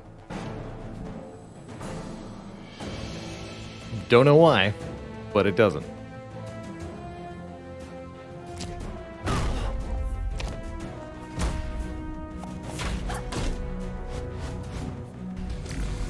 Oh, because Fagoro had +5. That's right. It was 19. 19 plus 5. Yes. The +5 attack power from Fagoro's relic just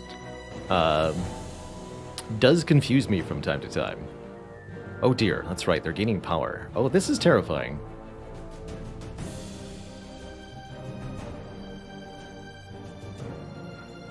Oh yes.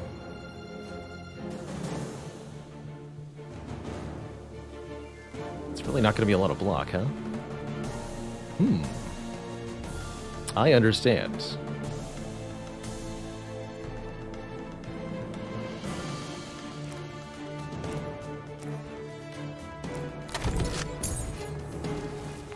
Give me money or give me death.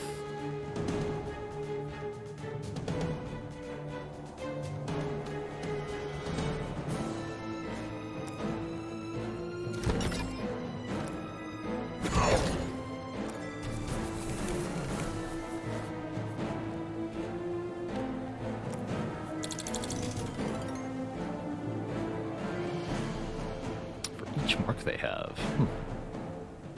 Interesting.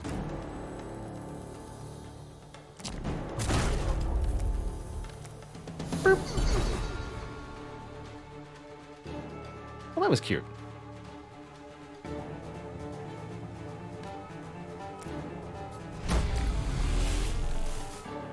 I've got this.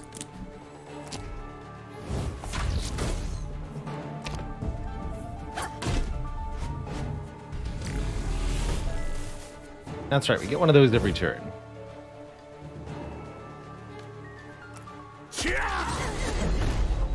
Ooh, I almost forgot about the second dig.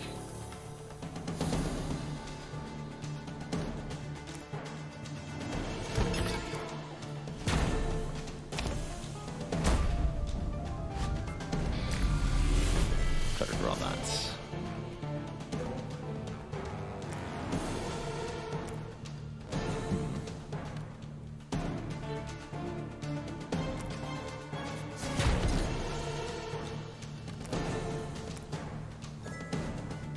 Okay, we can't. That's fine.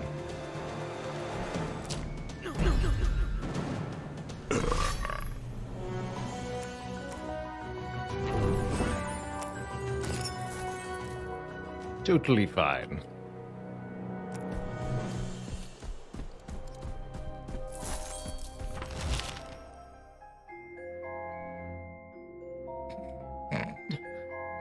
Do we swear another oath to a different emperor, revealing our map a second time?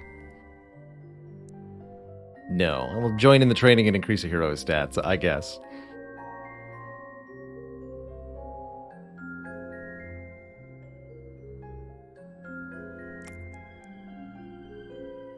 +1 power permanently, or 5 max HP. Oh, cool. Please give me Sirocco power. Negotiating a special fee with the captain, Sirocco slips into the ranks of the training soldiers. Good stuff. Good stuff. Double reveal. Yeah, 2 more curses just to make it nice and difficult. Yikes. No, thank you. And to Spellcaster asking in chat, no, I am not playing this. Sponsored. Which I'm rather glad for, actually. Playing it out of my own free will and interest. Ooh, Shaman's a good one, letting you get a card back from the discard pile. And it feels like Shaman plus Ogre Cookie has to be OP. It just has to be. Seems good, man. If I can get back a card from the discard pile with a discount, well, heck. It's gotta be good.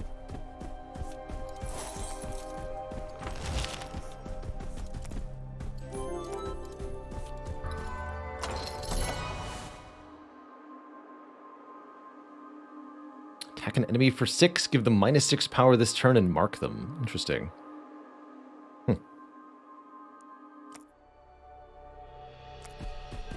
Sneaky gold. I'll fight this fight.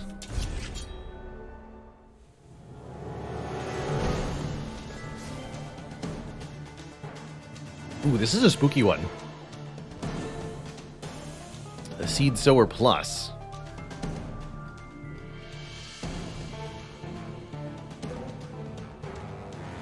Oh, that's right. When we swap, we add headbangs.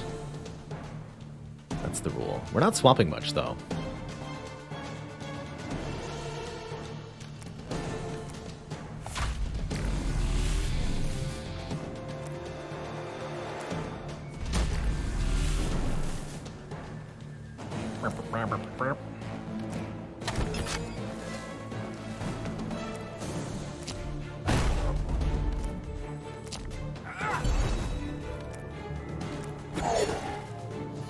Not too bad.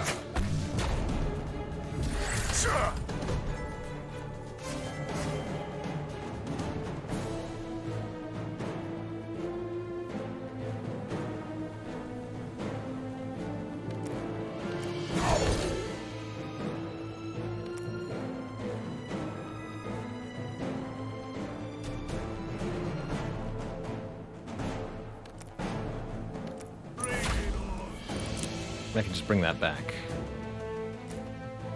Okay. I've got this. Reduce the cost of 2 of the headbangs? What? But I'm not allowed to play the zero-cost ones? Is that what I'm seeing correctly? That's wild.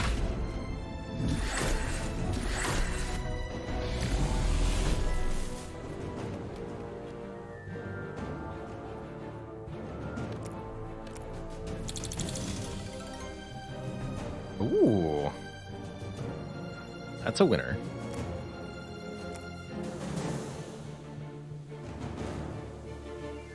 I can actually bring that back too.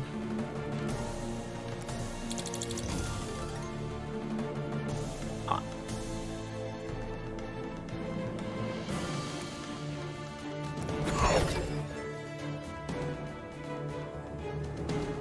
Deal 50.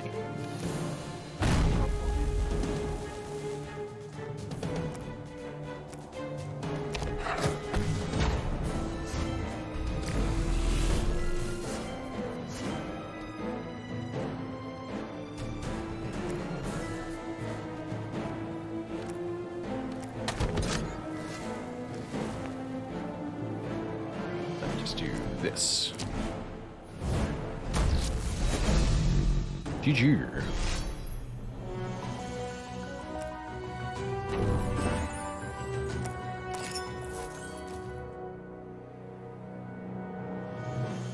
So the count on the right side, this is the tournament score and tournament timer.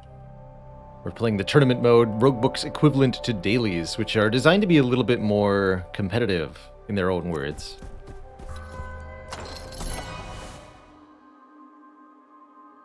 Ranks people both on score. Ooh, that's a cool card. Combo gains 6 block, draw 2 additional cards next turn. Intriguing. I'll try it.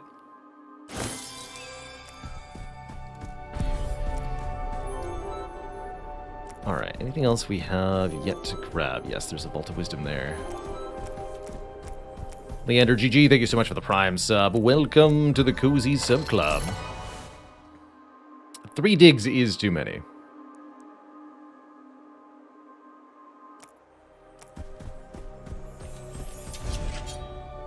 Golden Fairy is kind of like a treasure goblin, you can think of it. They're a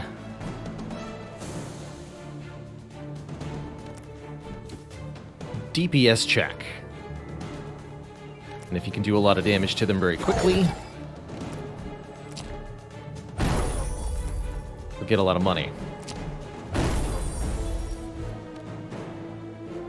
I'll play this.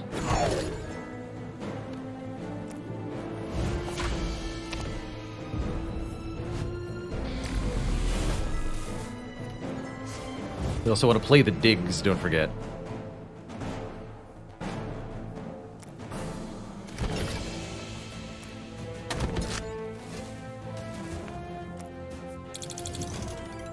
$18 frogs. That's a lot of frogs.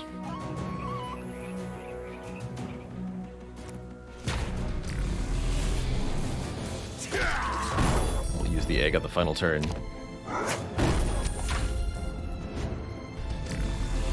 I think you actually have one more turn than this. Doesn't matter much.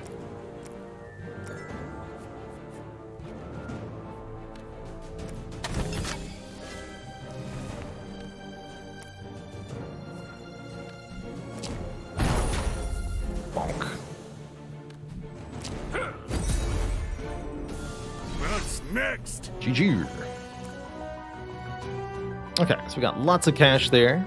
Guess we'll pick up the remaining heal things. We can use those in the next chapter.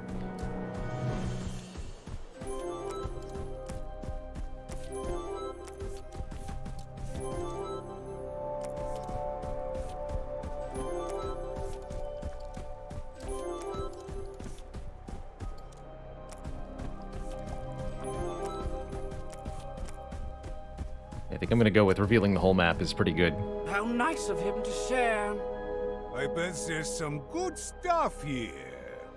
Not sure that I want stacked deck enough to pick it up.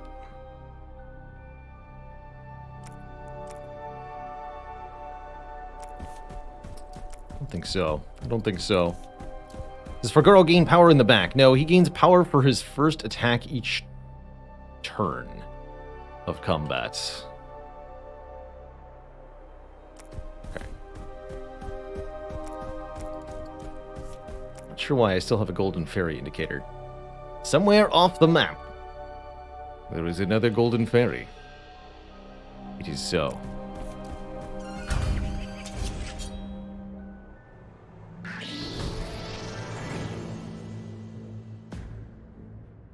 Spooter boss.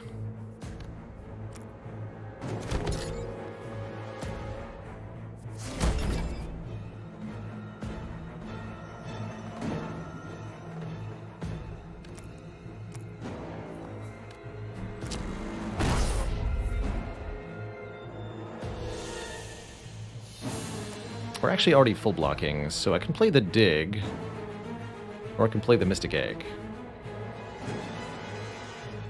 Put the egg down now.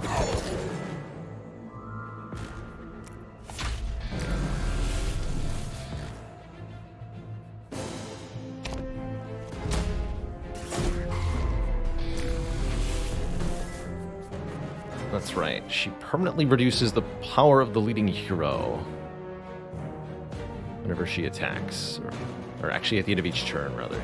Same thing. Double rock out.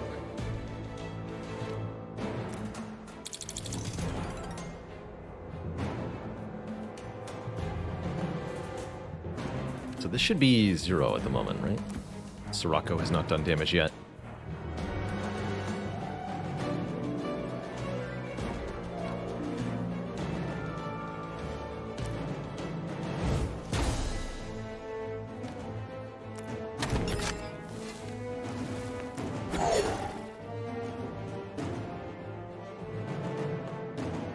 Fine. I should have played one of those rockouts. Fagoro is some kind of frog creature, I guess.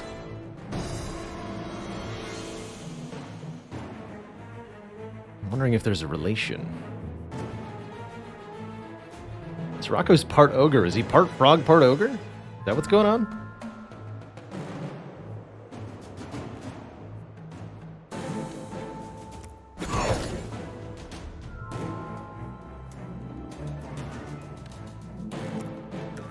That nerd. Or tails.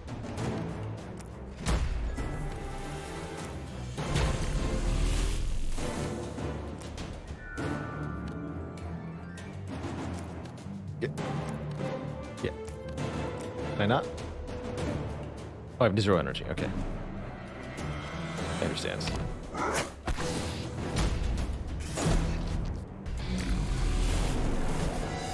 Apparently we're not actually using the headbangs for anything. That might have to change, other than, you know, gaining block from rock out. Come on, We are using it for that. Ooh, that'll be very good for this turn.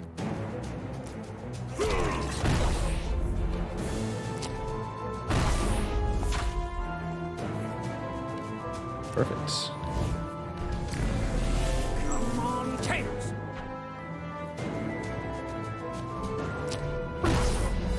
We're also pretty ready to use the Mystic Egg now. To draw 5 cards. It's gaining so much power.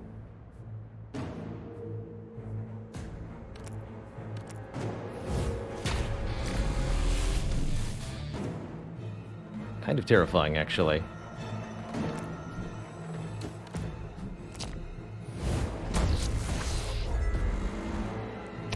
That also counts. I should follow that up. Other half is Catfish.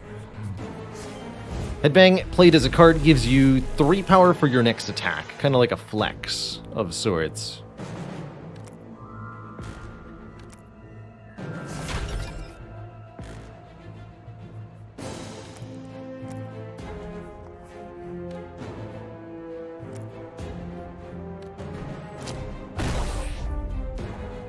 Marked first. Come on, heads. The block. They also stack to any number of them in the hand, so we can do fun hand size stuff with them like that. Oops. then Ogre Cookie, then Patience. That's right.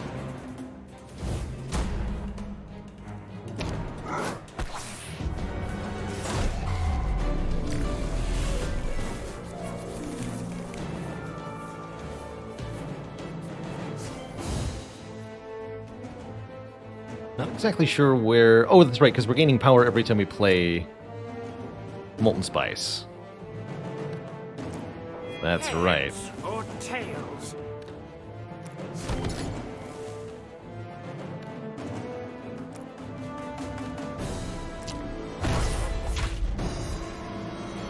Beautiful. We also have that once per battle, like, shuffler deck thing, right? Got a lot of stuff going on.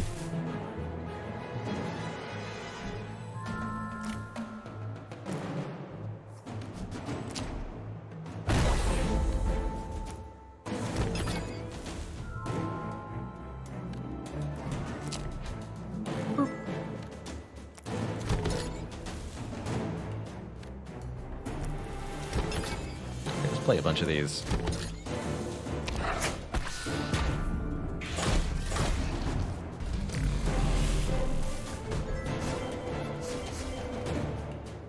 Oh, that's right. We also get headbangs if we have block left over. I remember now.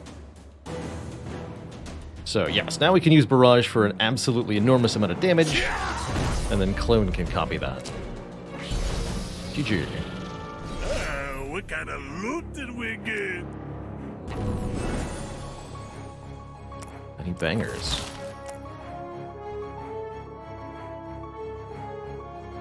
Add a headbang to your hand at the start of the turn. Da-da. No. Start each battle with a storyteller. Draw 2. Third bleed, or all future cards gained have 2 gem sockets. That's interesting. I'll take the storyteller. Some free early card draw. Now we've got tons and tons of map exploration possibilities here in Chapter 2 and 3. 9 stockpiled brushes, 8 precision inks, and 11 radiant hearts means that I don't think we're going to care too much about these curse cards. Wait, I already have Ogre Tempo. What? Can I get multiples? Oh, I have to know. Golden Fairy's still off the map somewhere. That's fun. Where do I want to be in my opening hand? Ogre Cookie? No. No, I want... What's it called? Shaman.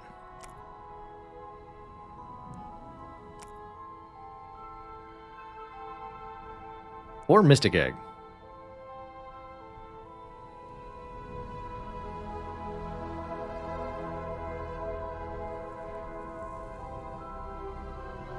Yeah, Mystic Egg. Nice one. What do you got, Nadine?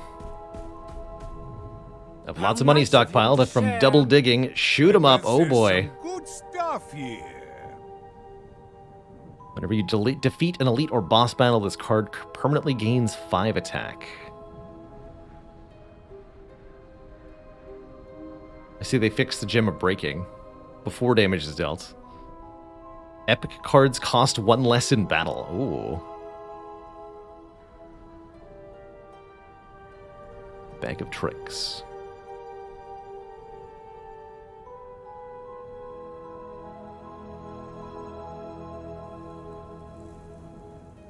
So is Epic the gold? I actually haven't been paying attention.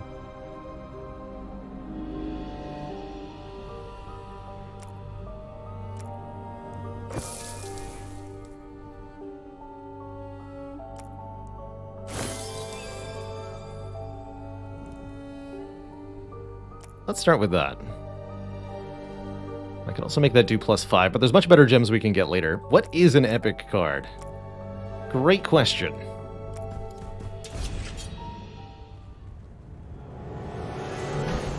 Oh yeah, okay. So epic is what we would consider rare? Oh man. So anything with a gold border is an epic card, or gold slots, which means that Shoot 'em Up is an epic card. Hammer of Destruction is an epic card. Mystic Egg is an epic card. I like it.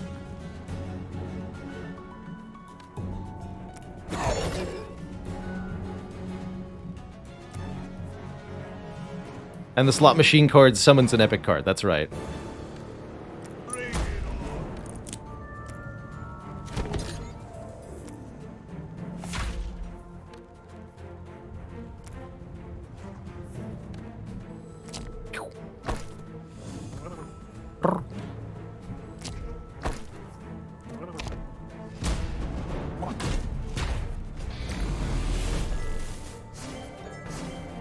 But yeah, that's a huge perk.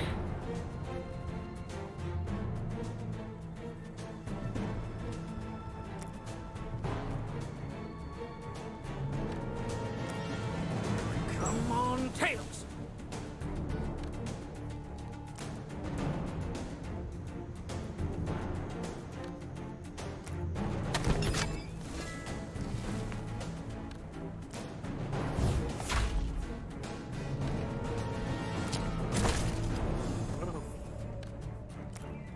Come on, heads.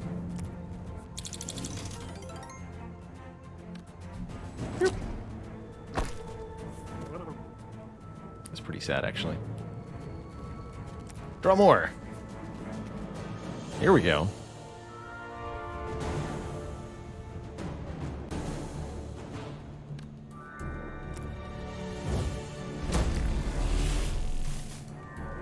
$20 by $2 is still pretty spooky.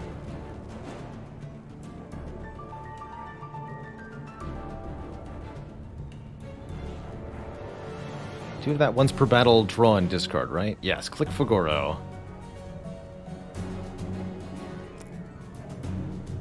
Okay, we'll do that.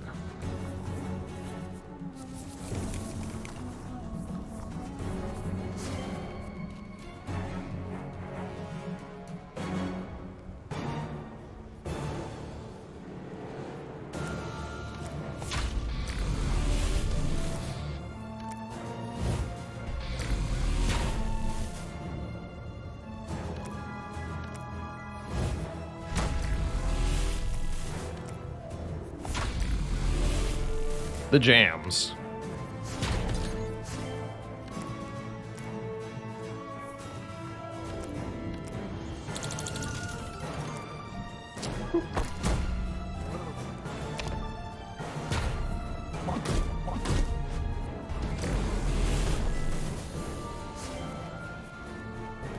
Wow.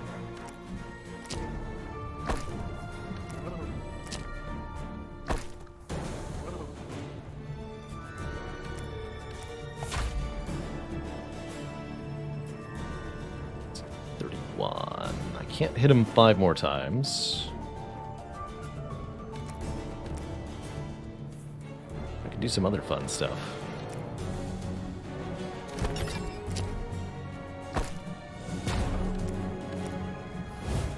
Come on, Tails.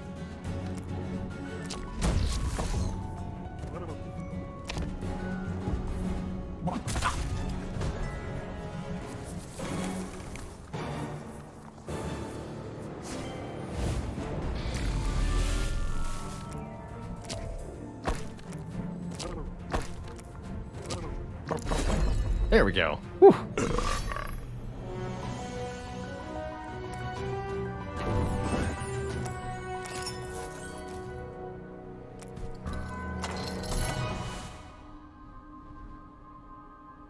Oop. What you? Another ogre cookie. Don't have enough coin generation for twirl to seem good.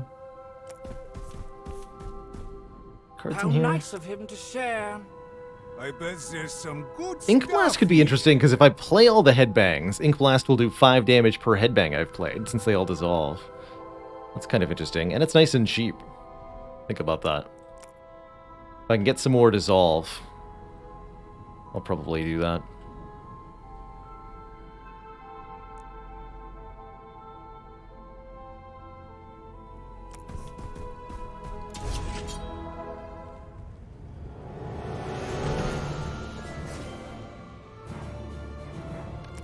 a shame these digs aren't epic, though, you know?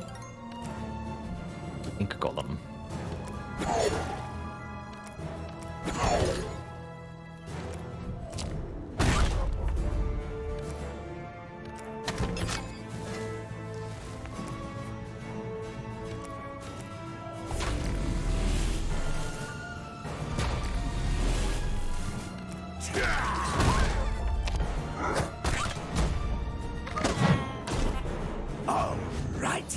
Yakatak.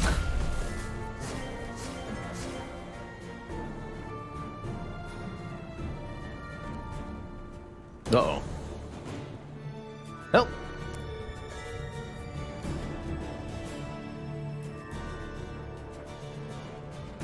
I don't feel like that helped.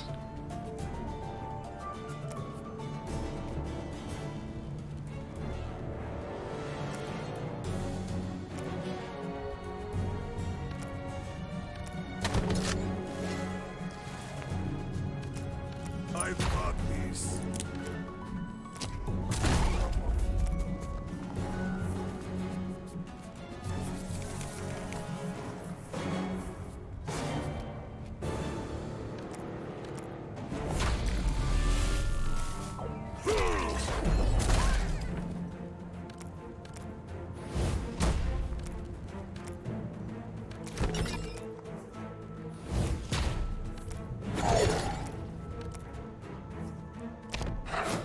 Good turn.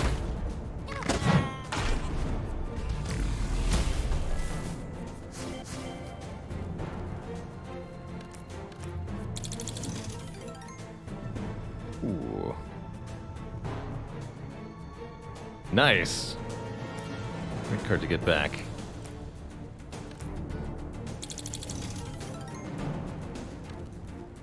Oh, not that one. Alchemize would also be really good with the do damage based on your dissolve pile effects.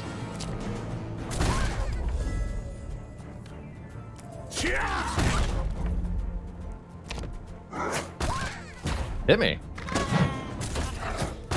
Welcome to the party.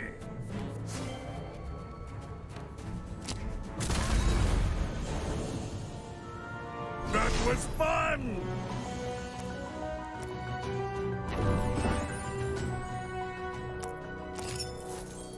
Oh, is that why we got the Emperor event twice? Because one of them was the reroll? That makes sense. Like, how did that even happen? To get the same event twice in the same act. It's just rude, is what it is.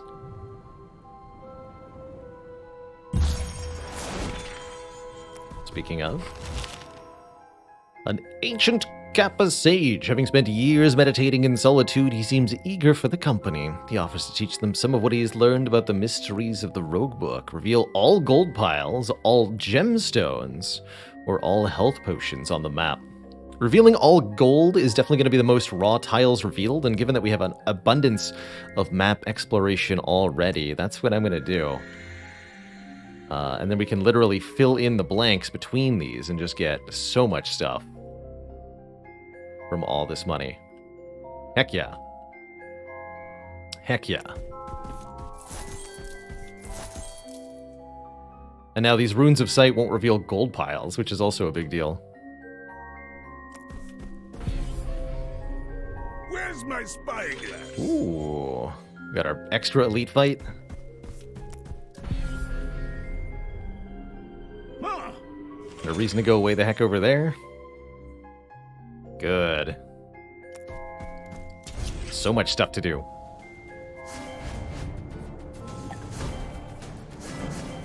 Uh-oh. These two with bonus strength? Now that's spooky.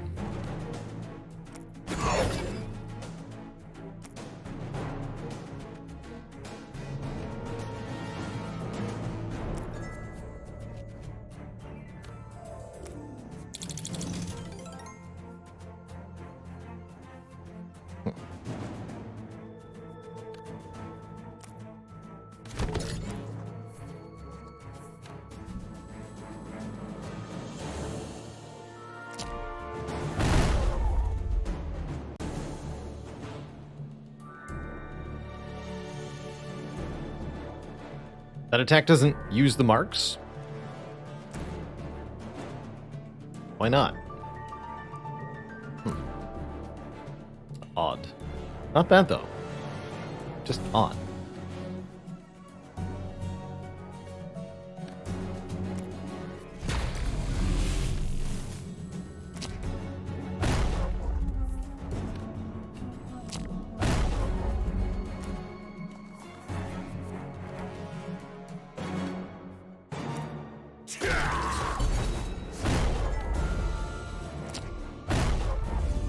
Alright, well, damage successfully dealt.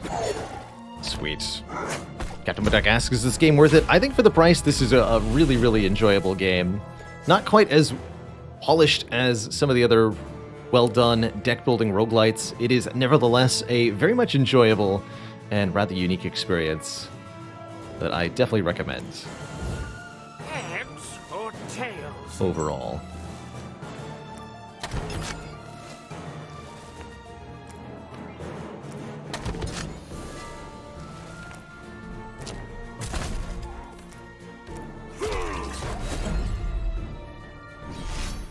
GG. Another flash gem. Ally gains 5 spirit. Holy moly. More precision ink. Good. We are going to be so filthy rich.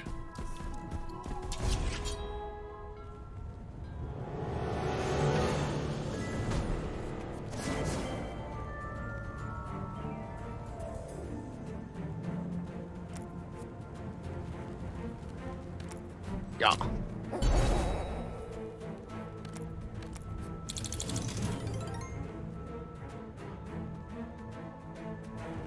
Shaman first.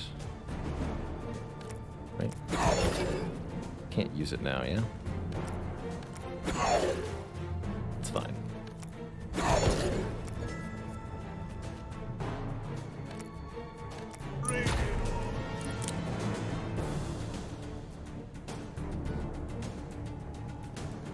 Did that discount Devouring one? Because if so, lame.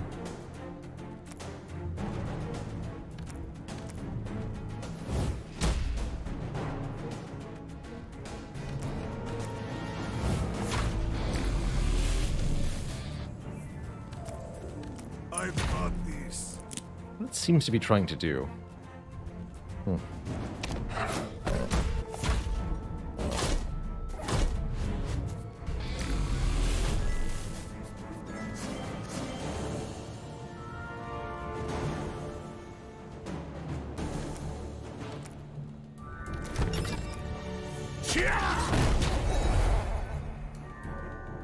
Poor guy.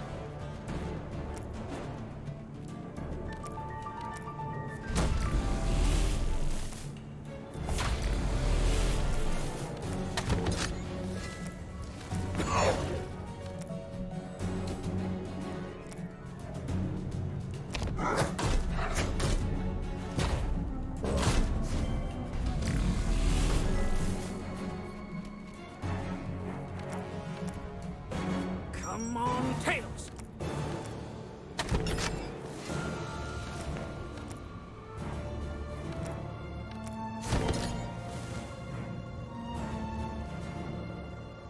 It failed to block.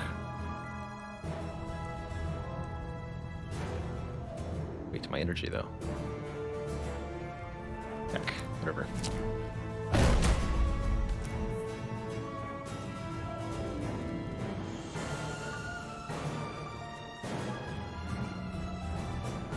Is there something weird happening between Strongman and Prize Collection? Is that what's going on? Very confused by that interaction there.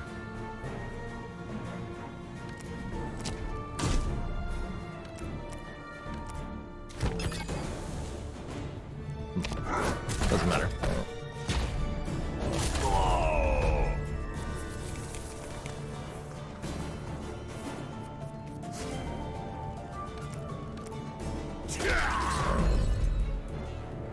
What's next?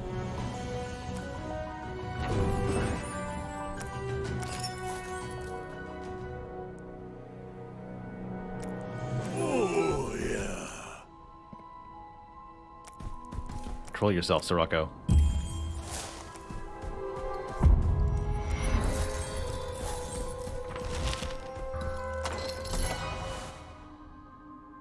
No, no.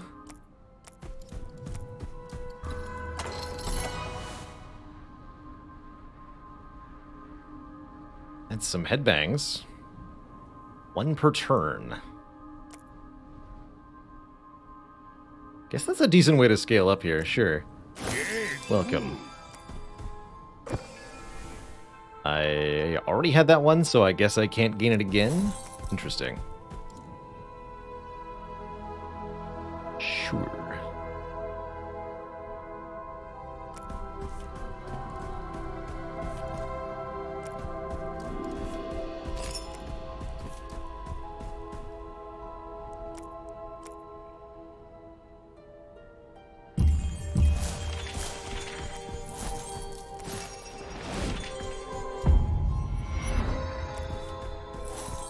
Start of the turn, gain 4 block until we shuffle the deck 1 time. Sure. So pure. There's the gem line. Wondering if I should avoid the gem line.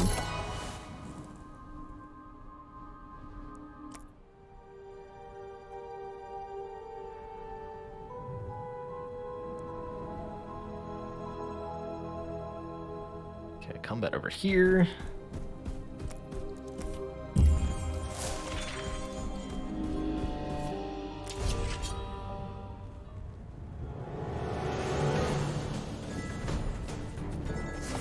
Frog Tosser, another new enemy. We've added quite a few enemies since I last played. Been a delight to see them all.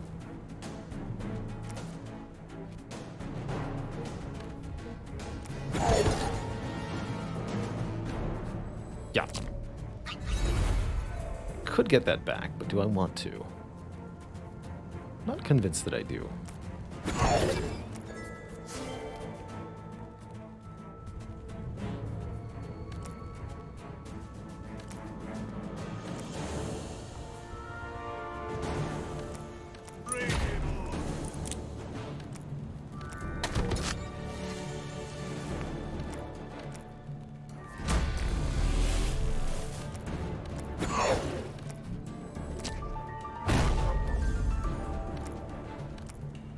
Come on, heads. What?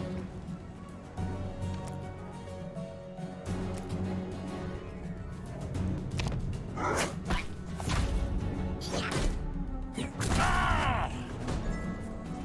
10 enemy frogs? Oh no! This is ruinous.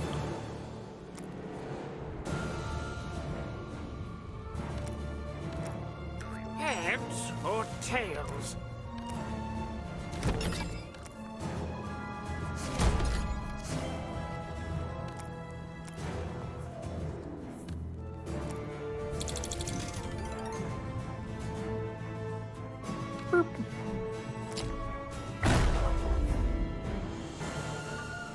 Oh, that's an even 20. That's good.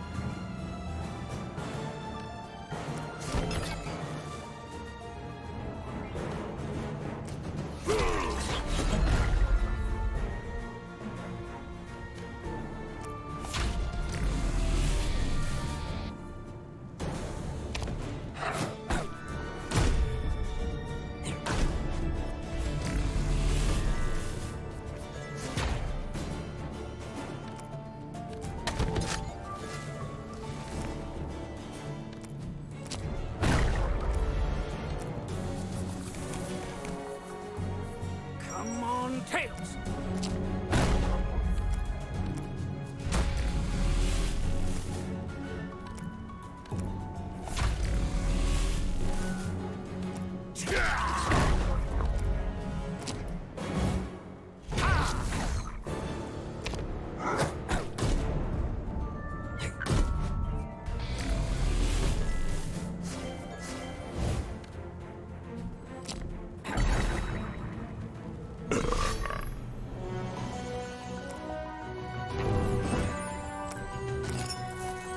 Big brush.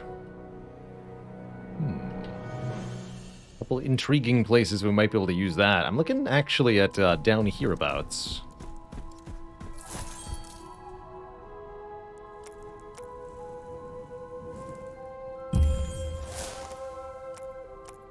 Oh heck, that's impassable. 24 tiles. Glorious revelation. Nothing important there, unfortunately. But it was worth a shot, yeah?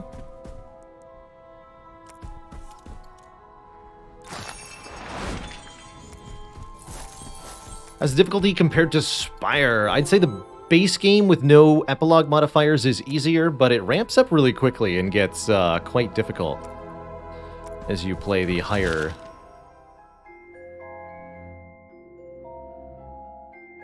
levels.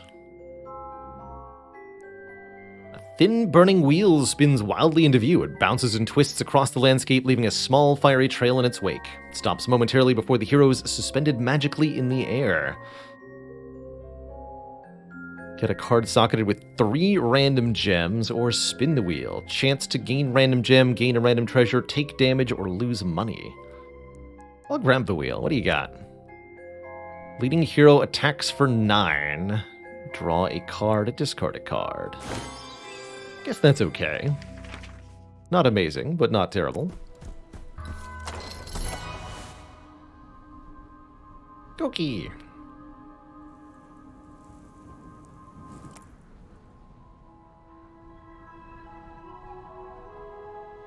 Yeah, Epilogue 27 is like... You're allowed to customize the difficulty to a fair extent, and if you crank it up to the absolute maximum, it's downright unfair, I would describe it as. Feels good, man.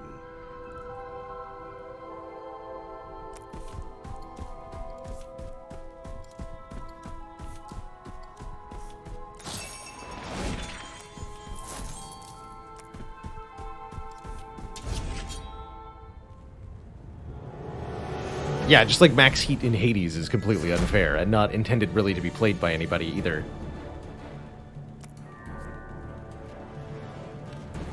Alright, these enemies are going to be quite weak to us. They take damage whenever we play cards.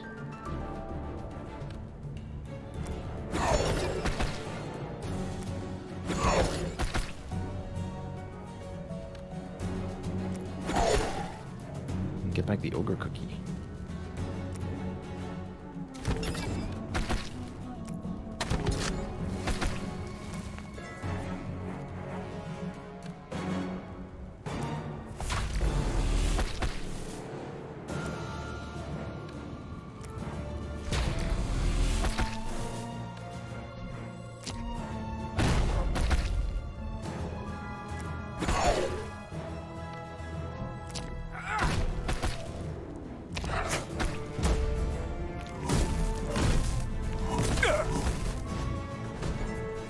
Is this a daily or something? Yes, essentially.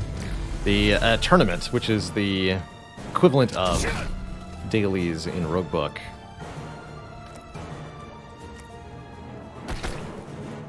So yes.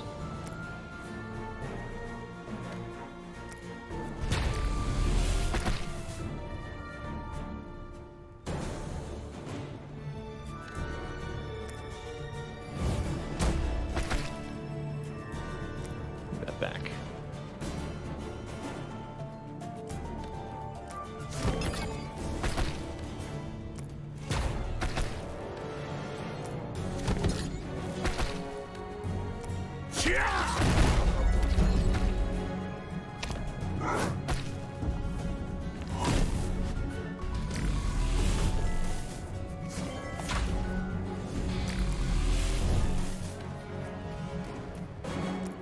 Come on, heads.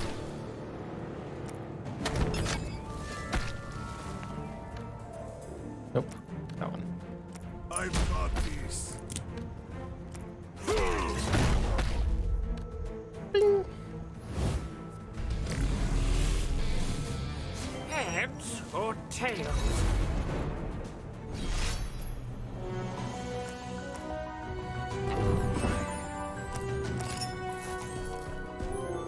Looks like we'll be taking a lot of precision ink with us to the next chapter. That that tickles. Okay, so I want to experience this narrative. Actually, not sure what the best way to get over there is. Is there any more regular ink available? Or was that the last fight? Looks like that was the last fight.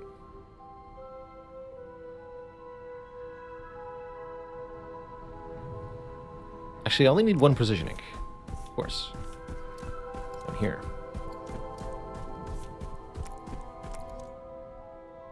Oh wait, oh no, that is not reversible. 2 precision ink, got it.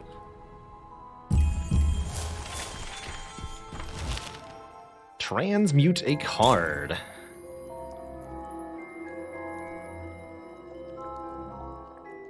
Just something new. What do I get rid of here? You could either direct hit the Magpie or Devouring Wand. Actually, Paint Spray is pretty bad too. Who's the wand? Triton Bodyguard is back. With bonus spirits. Or Retaining Patience is okay too. Hey there, ADZ. Hello and welcome. Good to have you from the YouTube.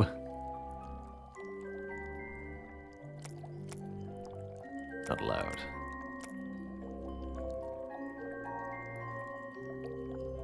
Garo's not my attacker, though. Okay, let's make the Retaining Patience. Shiny.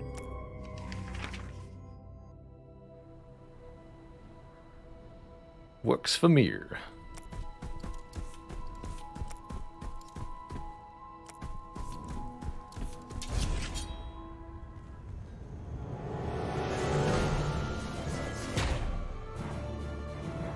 Oh boy, it's the Berserker.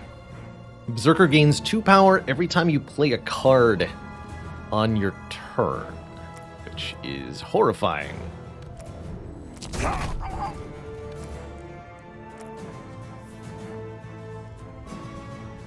Just horrifying, really.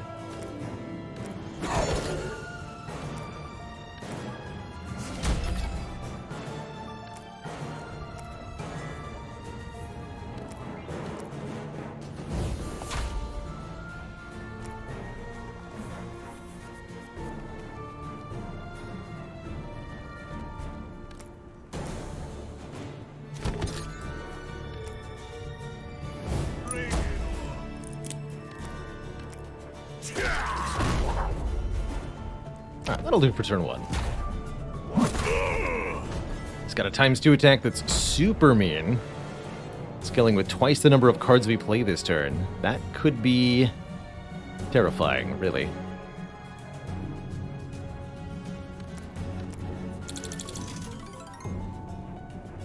Okay.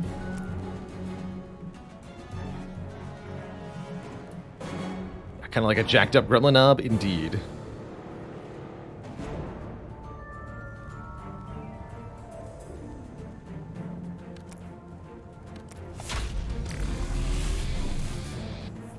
Terrifying. Jacked up Gremlin Knob.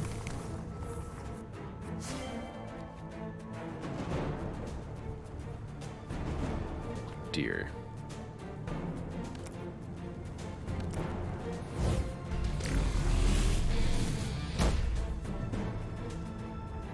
All right. Double Last Wish, of course.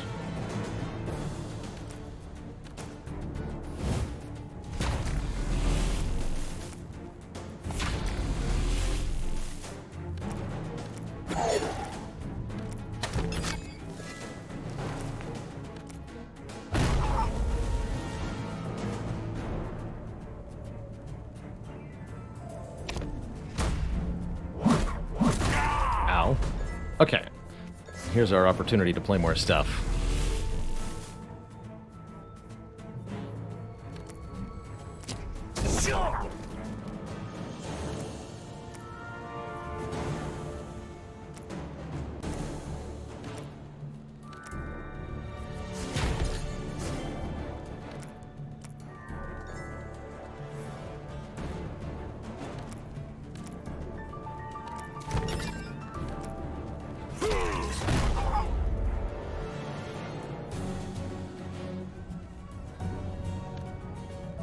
I've got this. Sometimes it just doesn't make a card free. That's the thing. Do I need to use these, or do I need the block next turn? Guess we'll find out.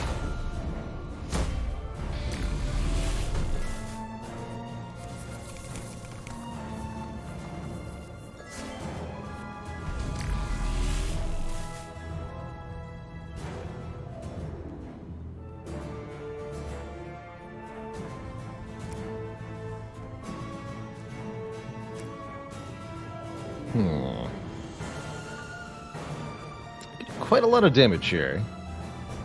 Oh, and I've got Shaman for Rockout. Actually, we can block this turn then.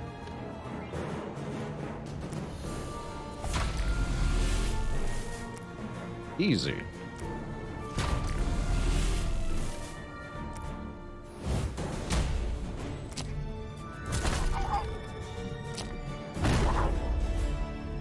Perfect.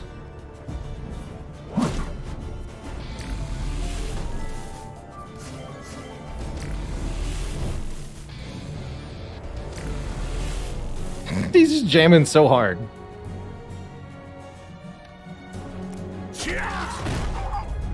Never don't jam. That was a big one. Shard of Hunting. Attack the leading enemy for damage equal to the draw pile. When you play this card. Interesting. Might as well add it to something.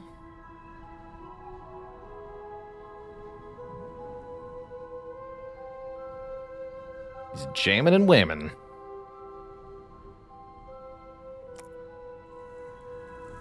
So put it on direct hit. I'm keeping this one. Oh, yeah. Alright. I have so much dollars.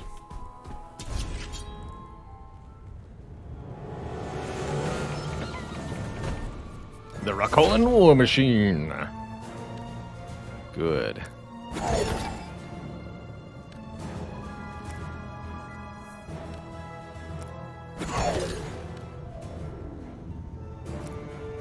Let's see here. Sure. Take that back. Double Ring of Dominion. Alrighty. Maybe for me to get you to the front.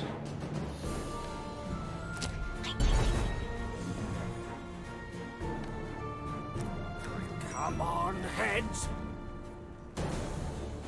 Not quite.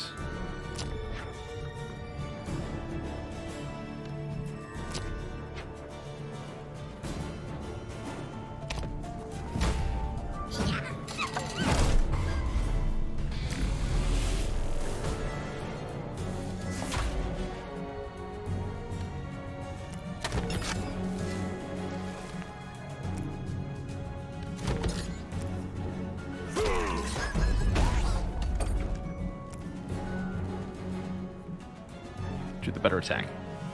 Well, that was silly.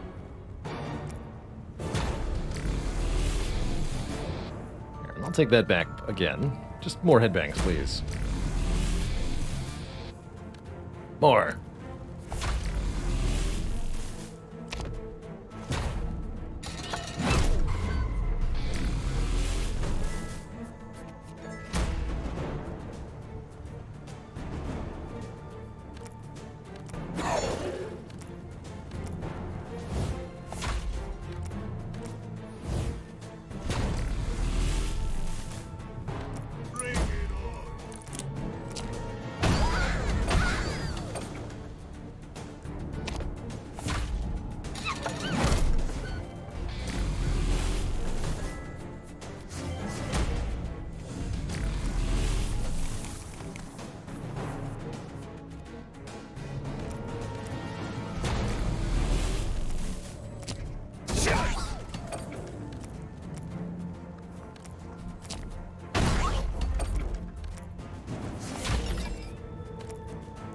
That.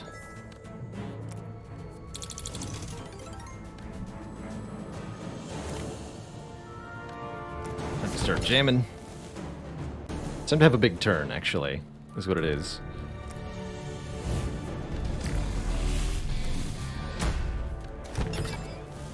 Oh, he created one by jamming out there.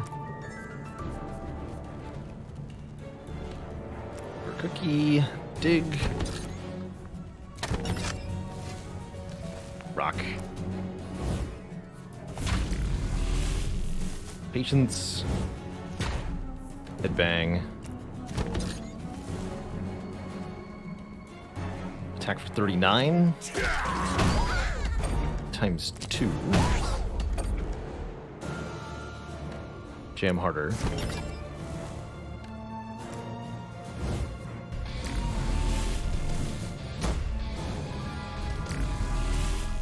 He's jamming so hard. Not that hard, dude. Where'd they come from? Warning, too many jams.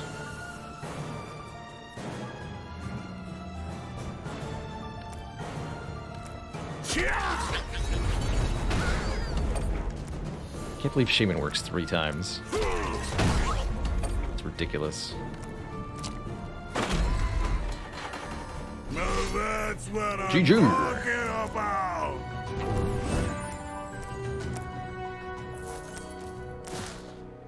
Darn it. Ooh, 2 bleed per hit. That could help out a bit.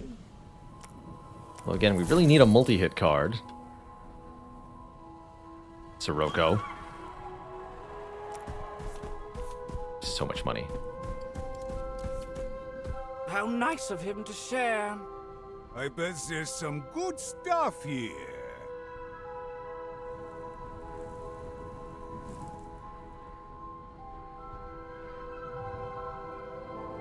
Do I take an Ink Blast? That's my question. It's a way to scale our damage really high. I guess I will.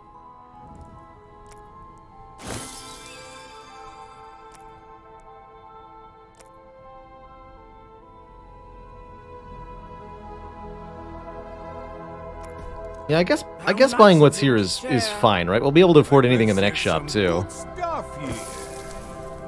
Although Bag of Trips could be actively bad, as it's adding a card to our draw pile. We're gonna hope that it's not. I suppose.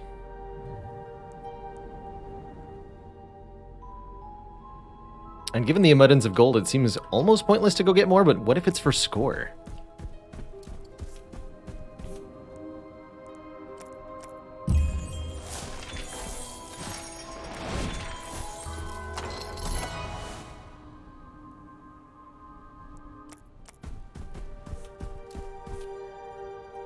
You know, what if?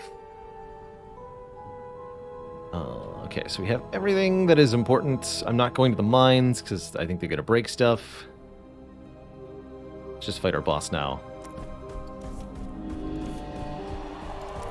Let's restore a bit of health first. Feels good, man.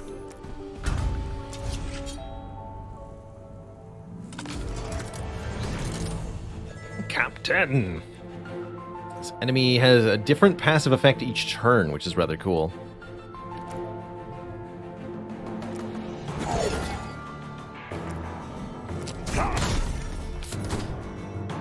I've got Ogre Cookie Molten Spice on turn 1, which is real good.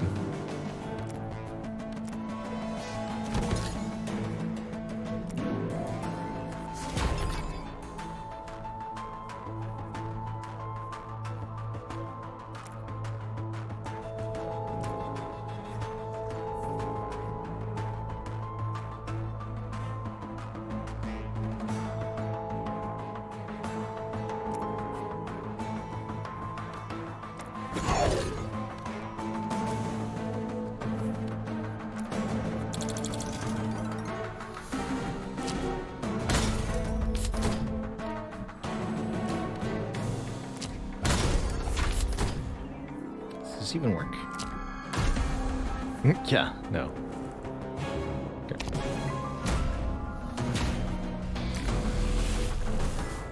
Reduce hero block by 12 before attacking for 19 by 2. That's rude, sir.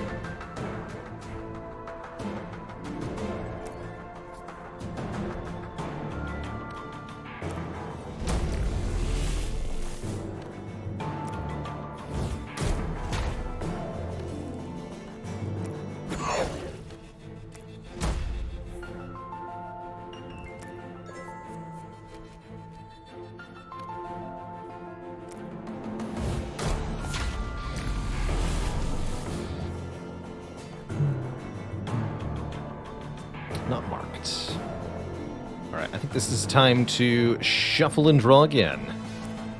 Discard 4 headbangs. Draw a lot of cards in their place.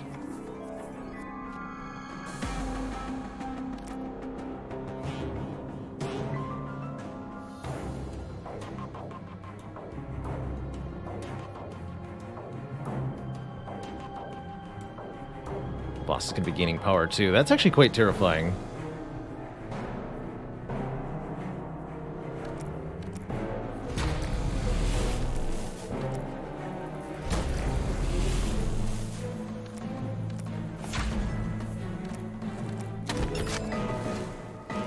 That dissolves.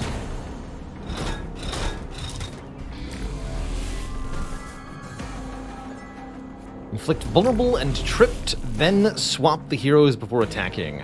Rude. Very rude. Okay, we have 6 headbangs in our hand again.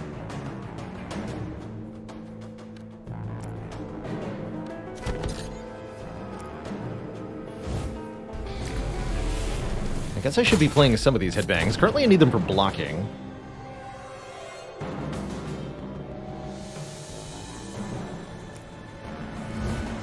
But the dissolve file does scale.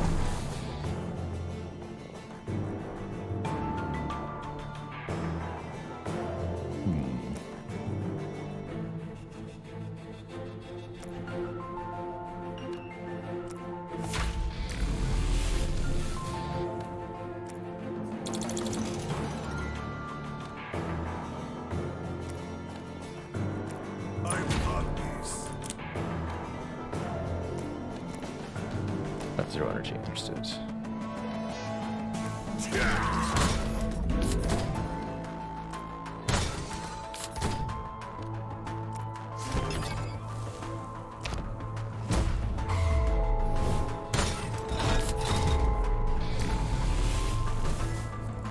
Oh, that's interesting. We both ended up vulnerable.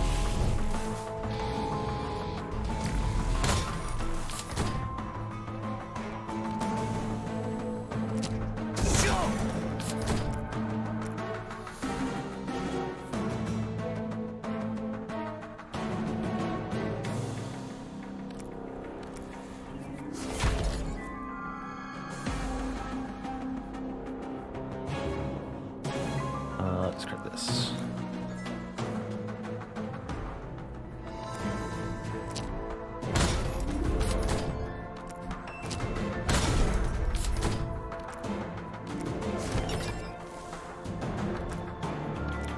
Times 2. Can even return that if I wanted to.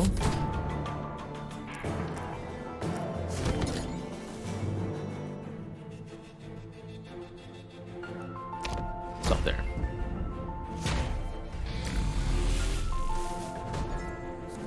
Well, that's a very large number.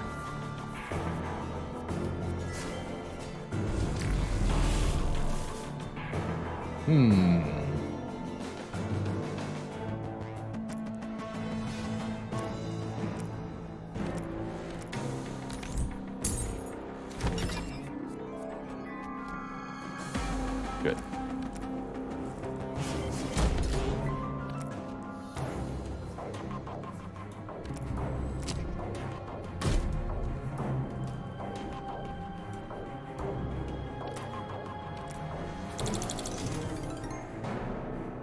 Ifter.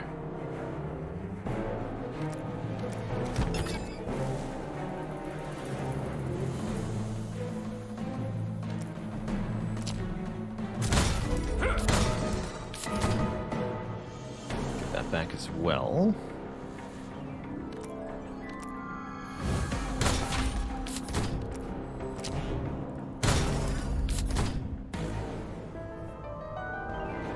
Could also use the unstable capacitor to solve this too.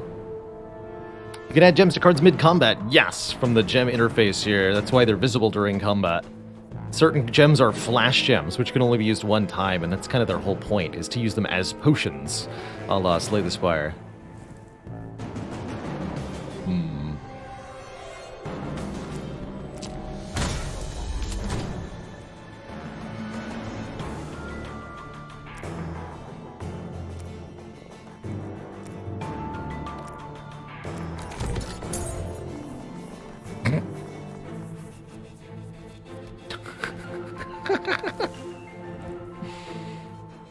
That was worth it.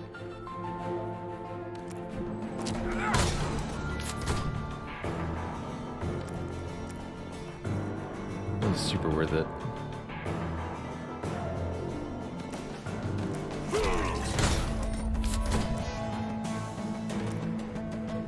Only does 28 this time. Surely that's fine. Oh.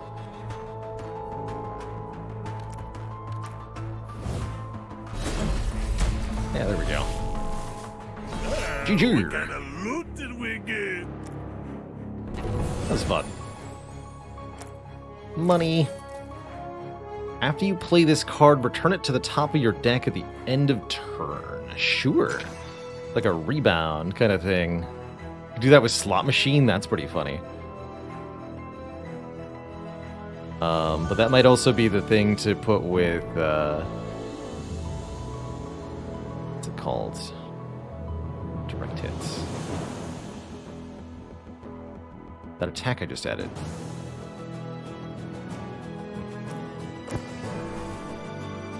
Block. +1 max life for each card in my deck, hey? Bulky boy. I'll take Insatiable now. Onwards to Act 3.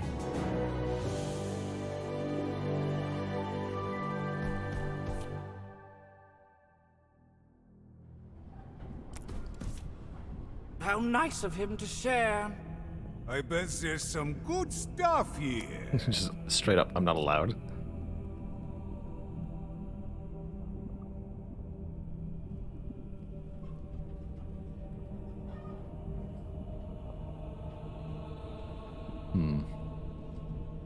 Ooh, Gem of the Scholar, draw 3. That can absolutely break stuff.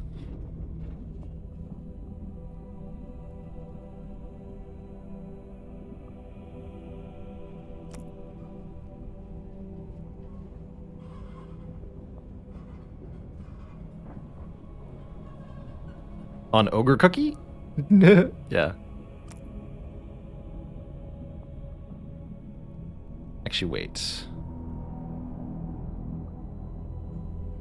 No, that needs to be on a card with 2 slots.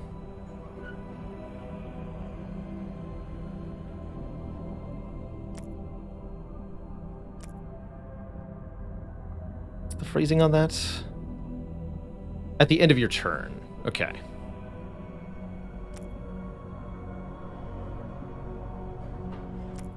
So you draw it each turn. It's still pretty good to put the draw 3 on, actually.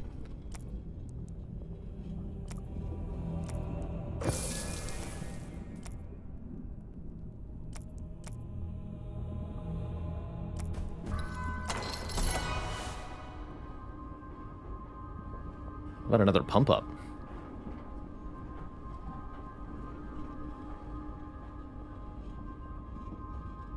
Gain 1 energy for each card in your hand costing 2 or more. Ogre Surge! Ogre Surges are like onions. Ink Blast, that's the card I was thinking of.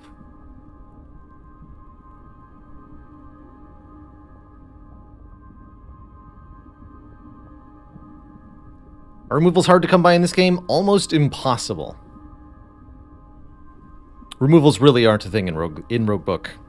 You can transform cards from your characters into cards of other cards from the same character, but you cannot remove cards from the deck. Only add them.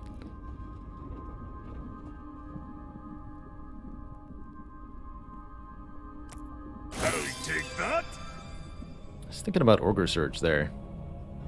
Might have been an ogre-powered pickup.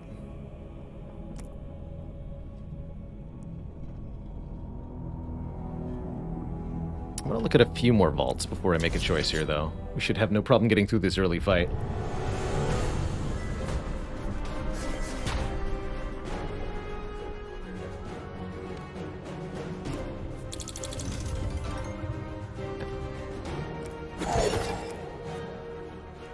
Dig.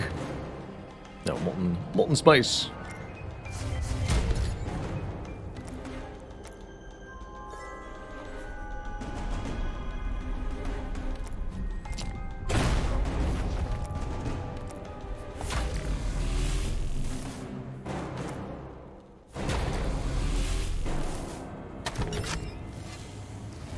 Wonderful.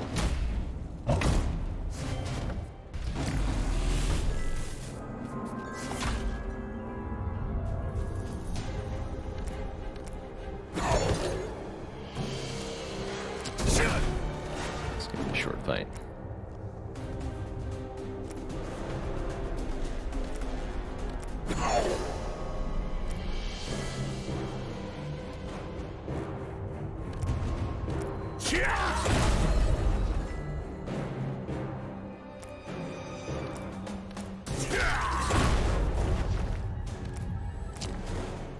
Don't really care about the money from the other dig.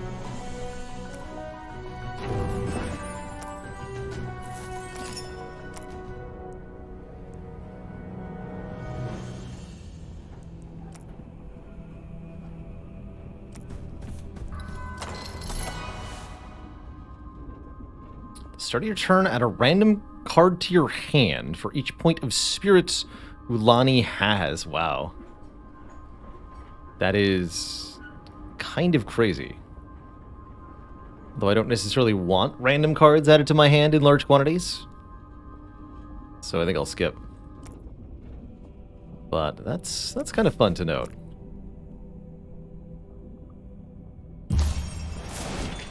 Found our elites.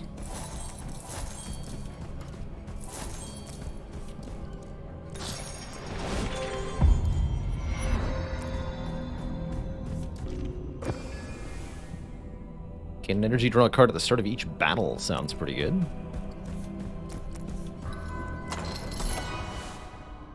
No, no, no.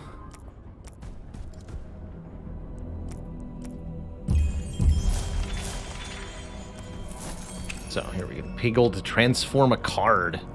Getting something different. I think I'm going to lose this paint spray since Figaro is not doing much attacking. Another slot machine sounds good. And it can be a slot machine that draws cards. Shiny. I'll take it.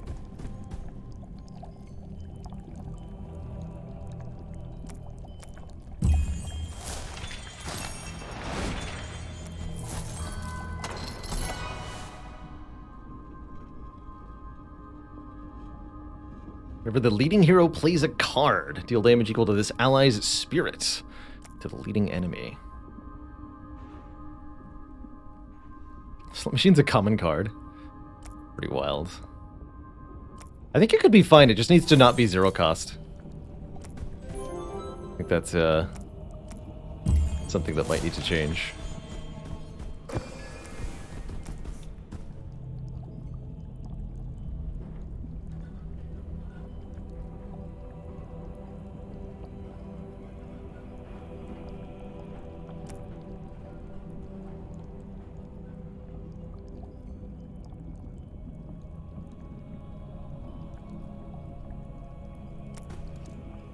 Another option is use the ogre cookie.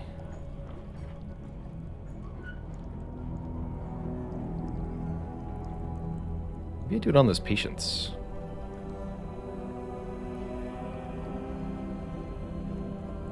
Makes it the most absurd draw engine ever. Kind of like that. How nice of him to share. I bet there's some good stuff here. No, but we want the headbang scaling.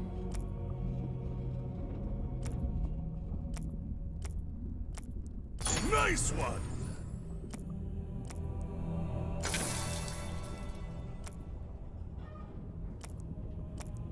I'm keeping this one. Each time.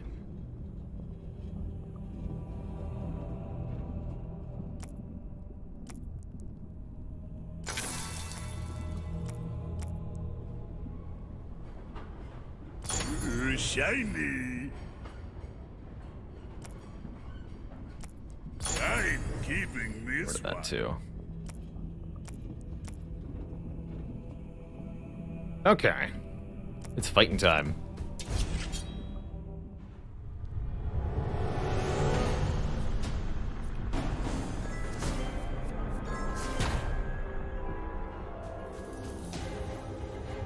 Renovator bot.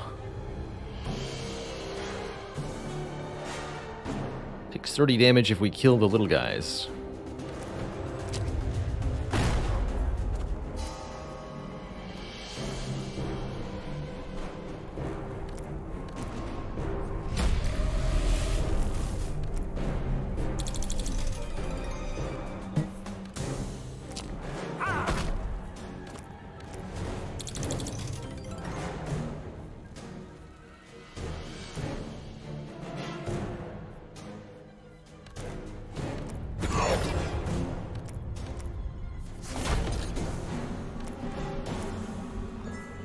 Here's Barrage.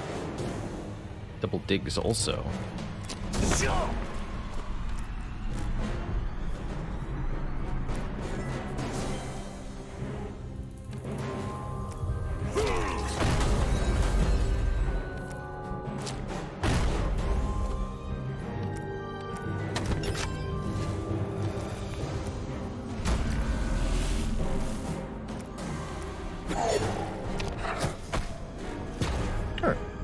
I think that'll be a pretty good approach.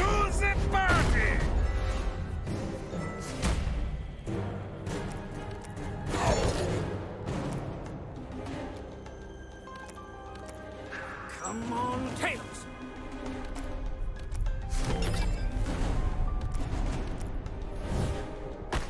Heads or tails?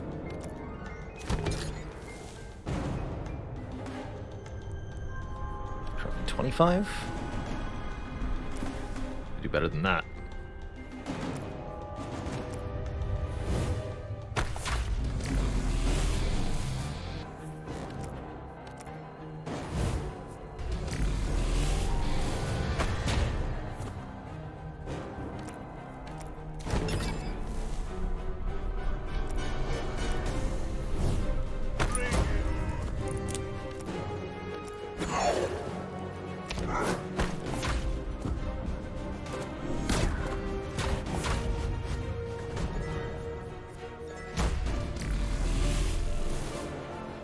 Pew.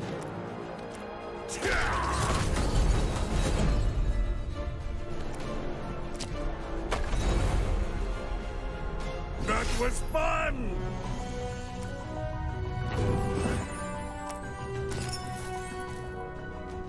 Pew pew.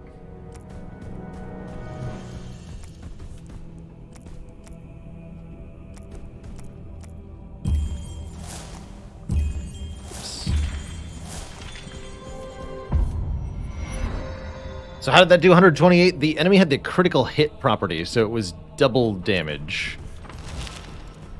Plus strength. Is how. Spirit Spice is back. I don't think so, though. I must be dreaming.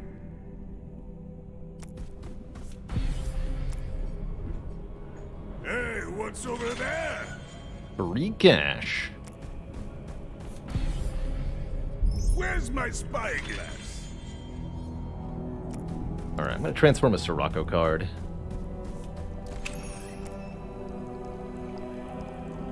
Let's get rid of one of these digs. Hammer time. Attack for 10 times the energy spent. Pretty good one.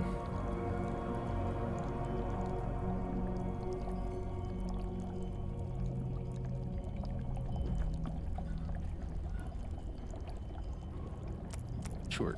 Nice one! Pet could have been pretty good too, I suppose. Mostly didn't want to deal with it.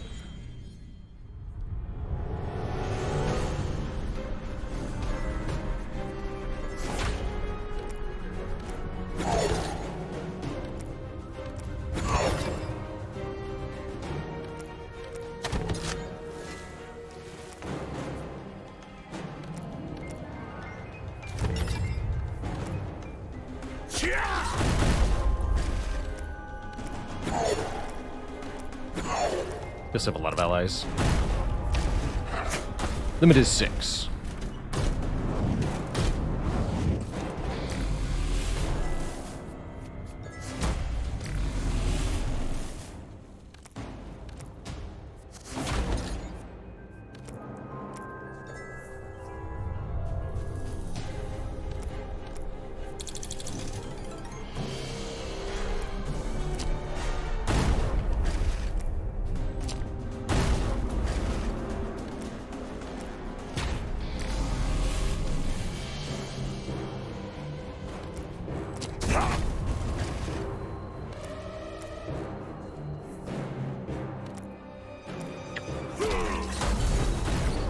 Inflicts critical hits. They take double damage from the next attack. And I can even use Shaman to get them back. Euroshak, thank you so much for 5 gifted subs. Welcome, folks, to the Cozy Sub Club. Have a belch.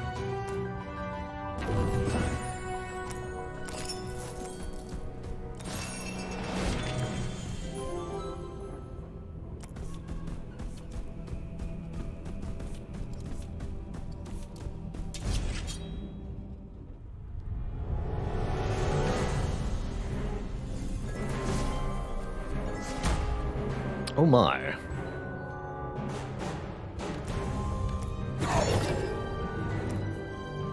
Total destruction.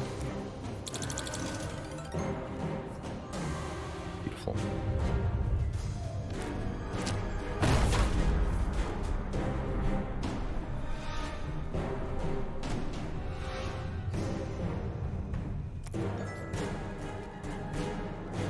Oops.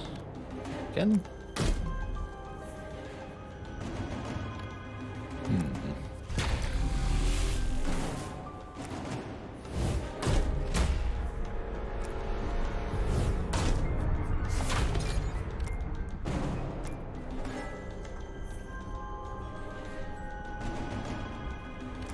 See.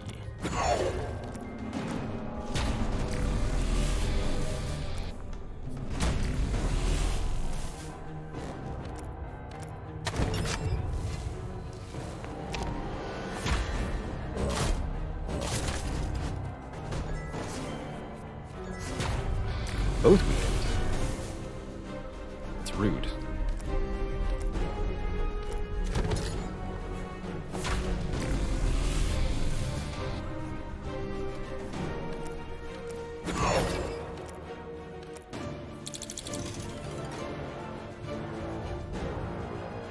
Okay.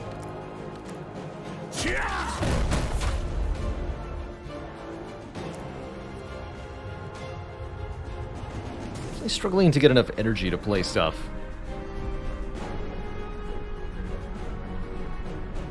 Hey, much love, Roshak. Grats on that second A20 heart win.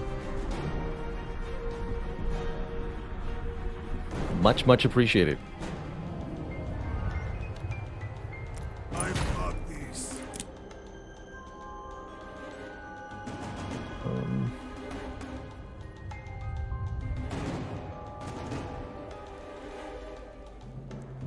Don't like where this is headed.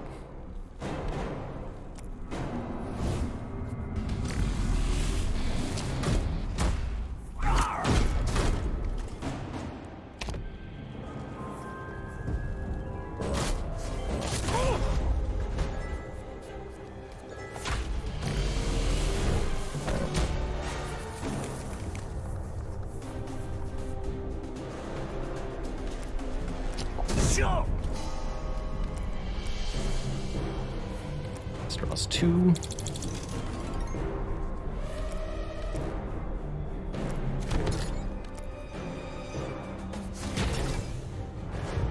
Oh my, there we go.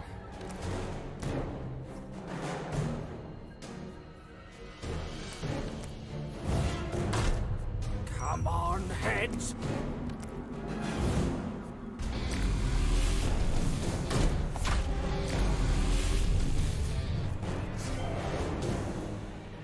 The jamming is beginning.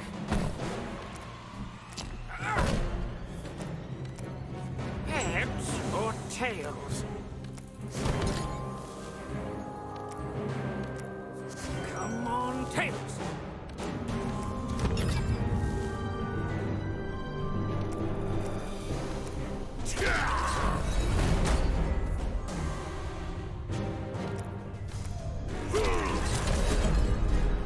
GG. What's next?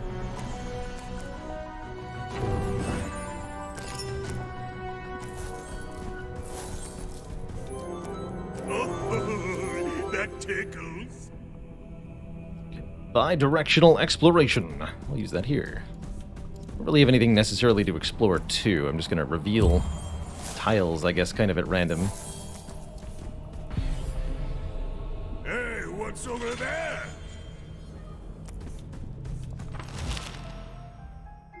The adventurers discover the entrance of a cave where a droning sound can be heard from inside. Create an extra Fairy-well on the map. Or add motive energy. Gain 2 energy once and to dissolve. How does it even work if you get 7 fairy orbs? Is that allowed? Hold on to this. Oh, it totally is! That's cool. Just stack again. So that means you can go any number of these. Guess you'll just go number 2 up to 6 stack again. That's cool. That's really cool. And we're in a nice position now.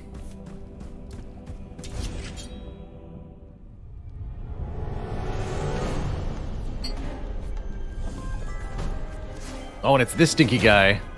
The underground boss. He does so much damage. He's terrifying.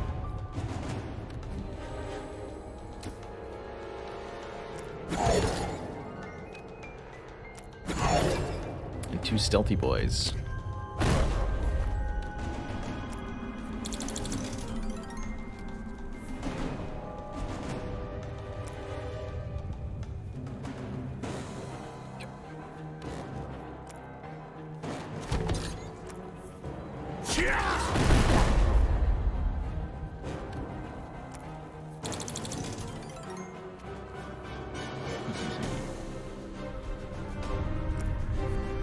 More card draw.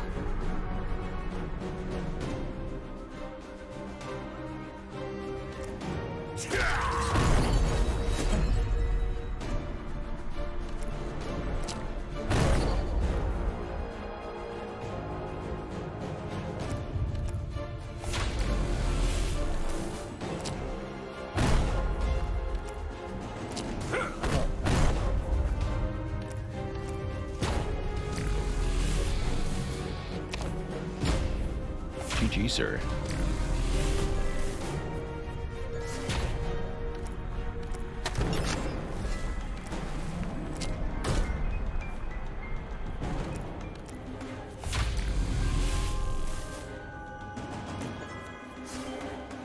Oh, we got an astral weapon. Nice. Cute.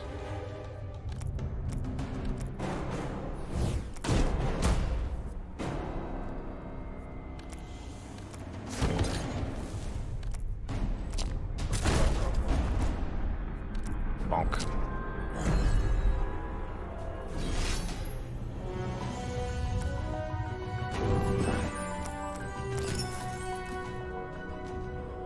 Okay, it's about time for the elites. One more regular fight over here.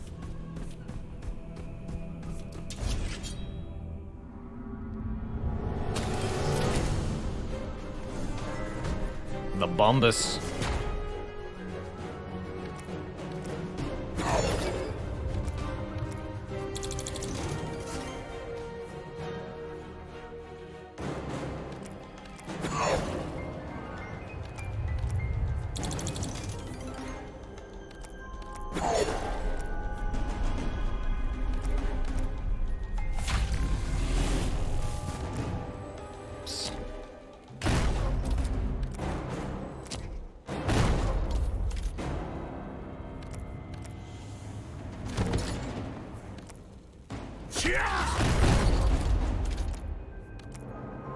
Guess we're not really blocking for enough, are we, huh? Not quite. There we go.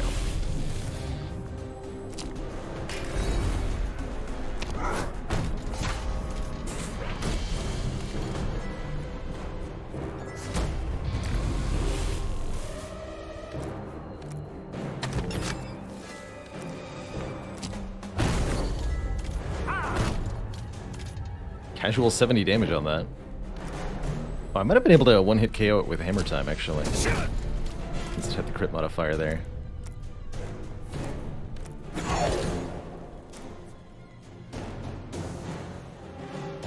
Still almost able to kill it.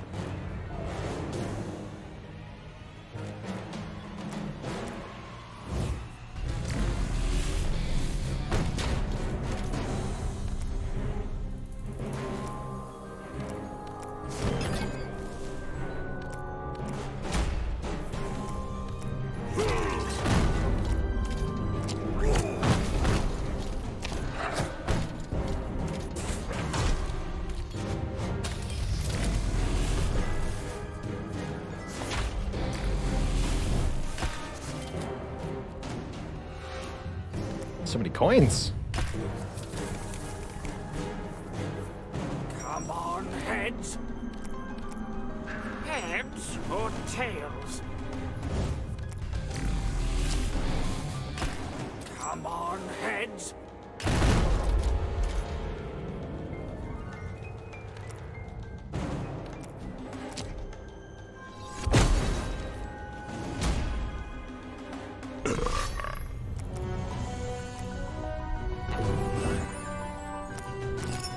What's his talent? First time you play, mark each turn, apply one more. That's particularly important, but might as well, I suppose.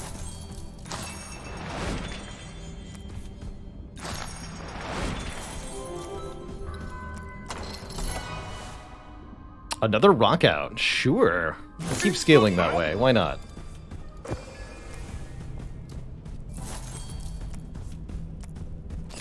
All the defense in the world. Maybe.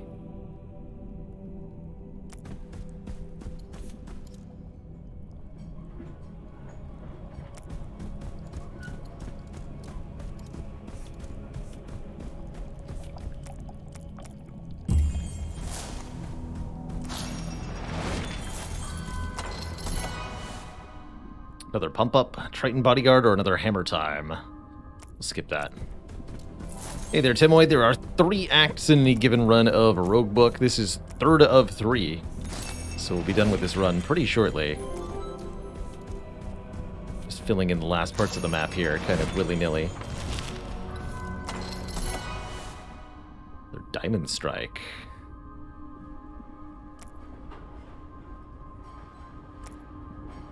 I'll take a second look at this. Take that. How nice of him to share. I bet there's some good stuff here.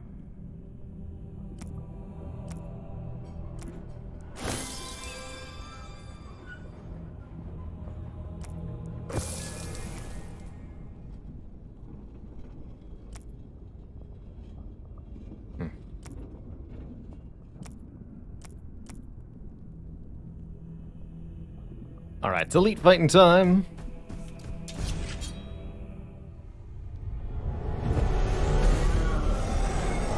Oh, this blood sprite. This thing splits into so many different enemies, so having a multi-enemy hit attack like shoot 'em up is invaluable here. Completely invaluable.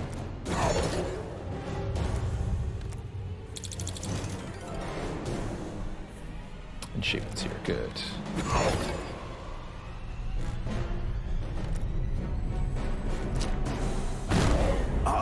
Righty, Sid.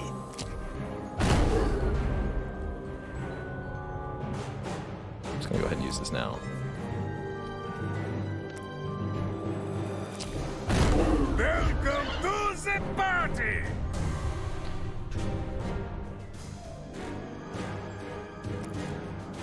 Oh, and I did get Ogre Cookie. Perfect.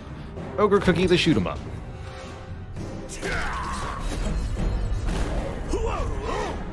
So I'll take double damage from the next hit. I'll get that back.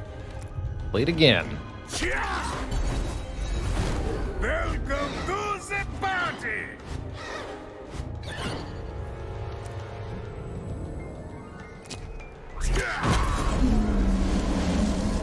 Dead.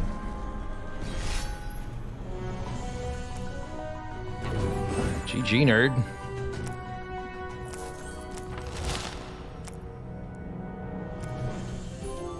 Alright, who's next?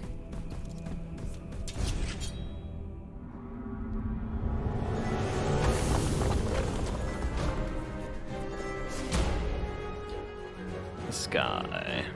Penalizing us for playing too many cards in one turn. How dare you?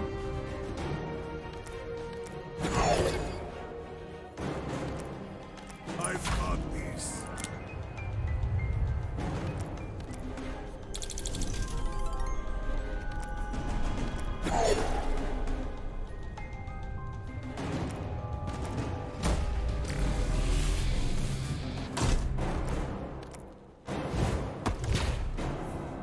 Actually, kind of terrifying that you're additionally attacking for that much.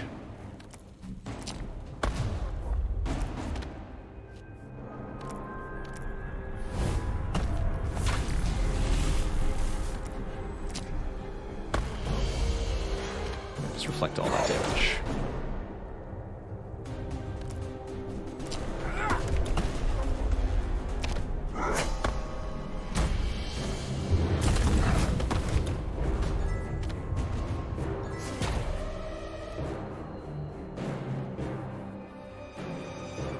Walking seems like a challenge.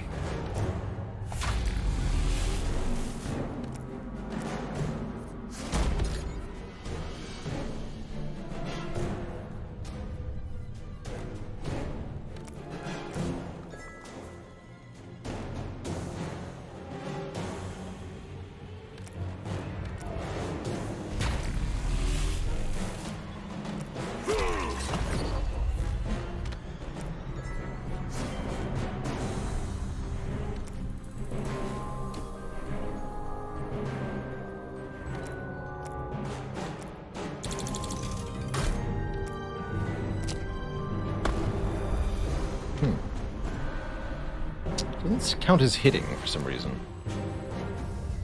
That card. I think I've been able to deduce why.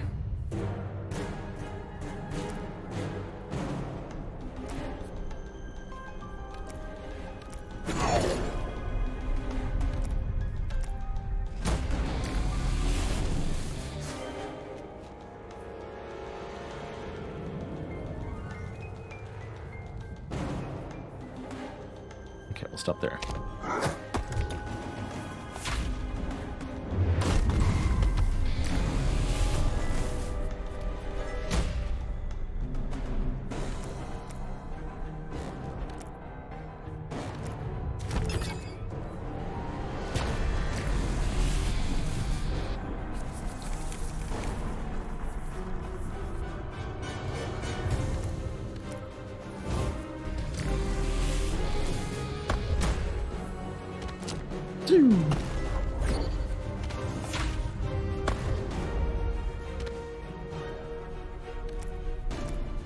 Come on, tails. Heads or tails?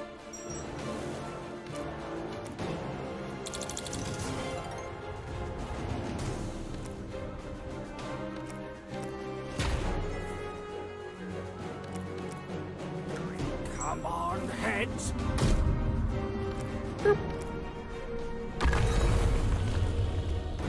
Nice random astral weapon there. Alright, what do we get here? Deal double damage. That is definitely something we're gonna... Last gem we're gonna take into the final battle here.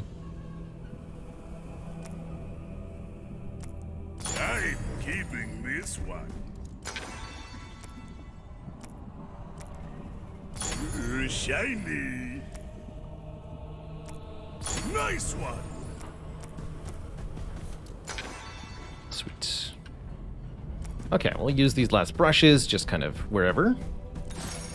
Not going to think too hard about it. Copy a card in your deck. Oh boy, don't mind if I do. Lots of good options for that. We could duplicate this Pump It Up. We could duplicate the Mystic Egg. We could duplicate the Equinox Automaton. This Molten Spice is pretty good.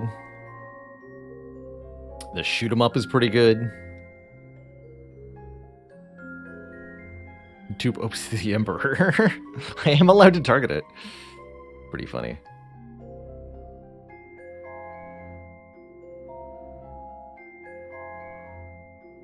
This deck wants 2 Ogre Cookies.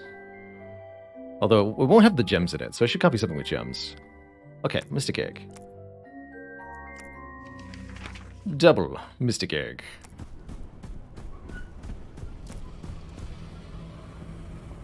Anything Nadim has that I want still? How Pretty nice much of bottom you to out, share. yeah. I bet there's some good Attack stuff the leading enemy for here. damage equal to your block. Should be fine.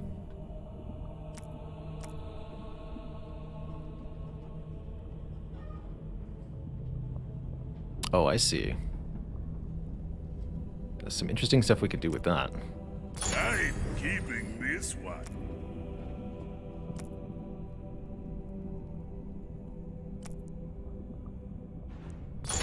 Shiny. All right.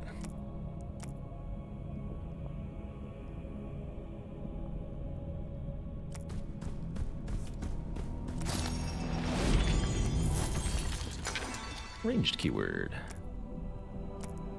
Nice one. It's not a good card to put it on. Doesn't matter. Second Overcookie or a second Shaman? I'll take one more real Overcookie. Alright, onward to our final battle and our final score.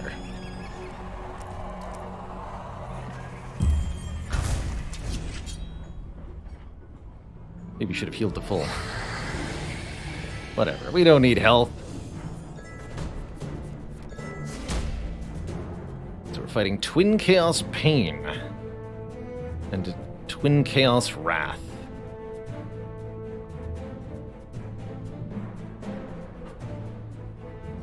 Heroes cannot swap until you damage Twin Chaos Pain. Damaging Twin Chaos Wrath reduces its power. Means 25 power if the friend dies. So you really want to kill them both at the same time, looks like. Otherwise, you're going to have a bad time.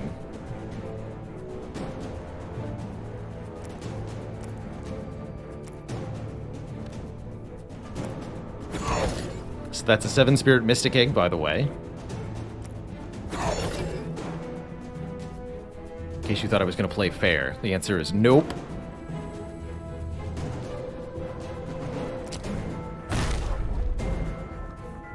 Not even close.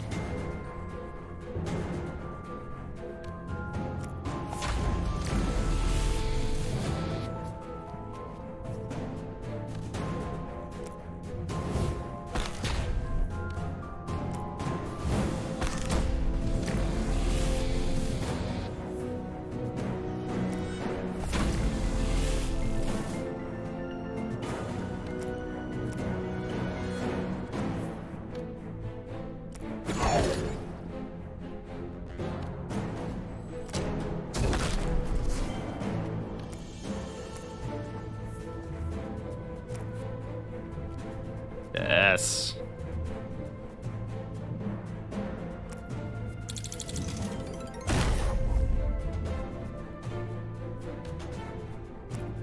Ogre Cookie, the Molten Spice.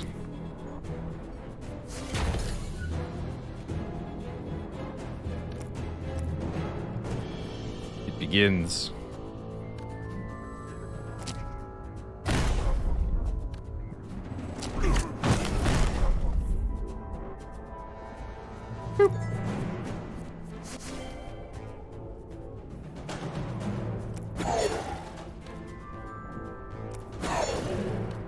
Alright, I think it's time we start using these headbangs.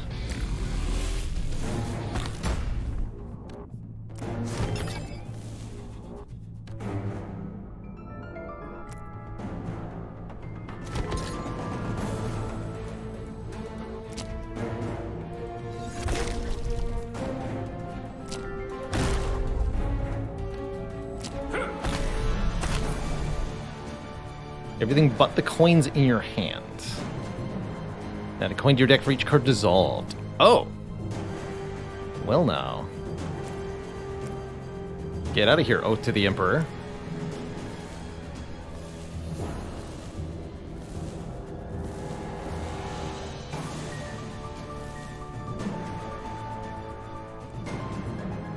Beautiful.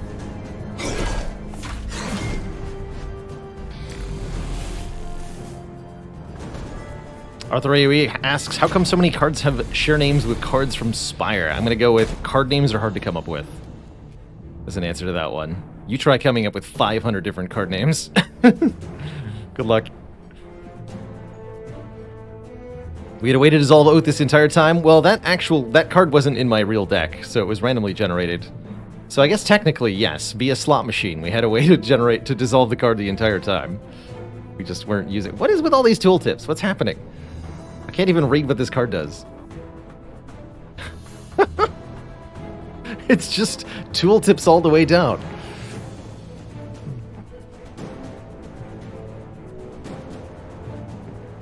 How many keywords is too many? This many.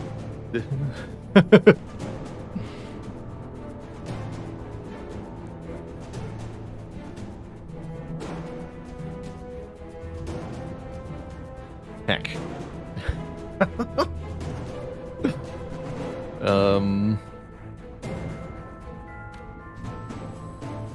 Bonk him. Heads or tails?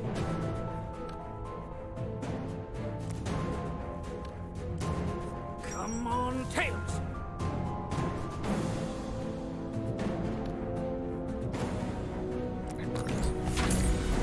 Get rid of that ridiculous card.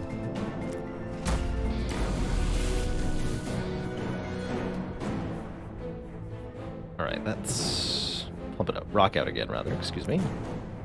Rocking. Just keep rocking. Come on, heads. There's so many coins in the draw pile Tails. because of what I chose to do. Dissolve pile's currently at 14 cards. Trust me, we're headed in a good direction. Come on, heads.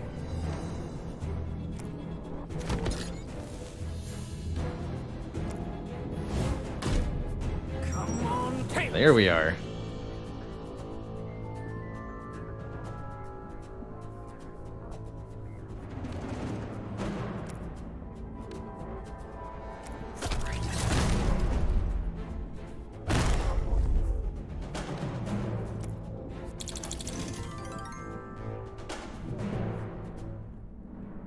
Add a specific card to your draw pile. If Figaro is in front, take from the draw pile. If Figaro is in back, take from the discard pile. That's pretty cool.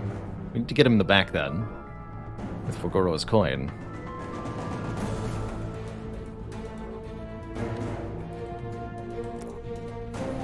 Seek from your... This is a really cool card. It's better than Seek, because it's Seek that can work with the discard pile, too.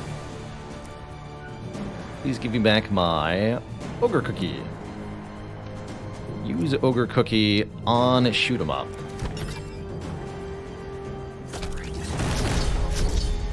And now return Shoot 'em Up to my hand. This time with crit. Dang.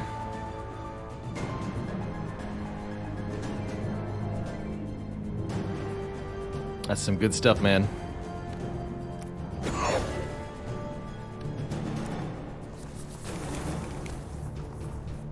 Heads or tails? Come on, tails. 5 times the size of your dissolve pile, they said. Hee.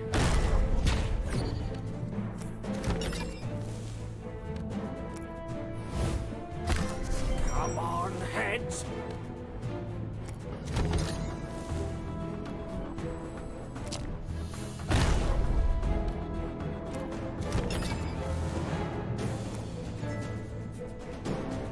Yes.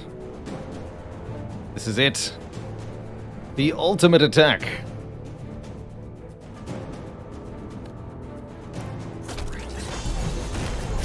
That was 124, but then...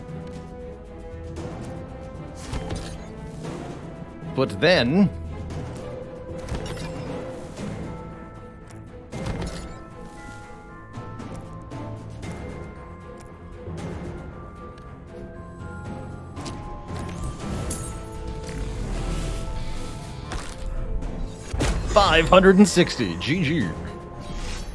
Just for the excess. Why not? Kerblap. GG.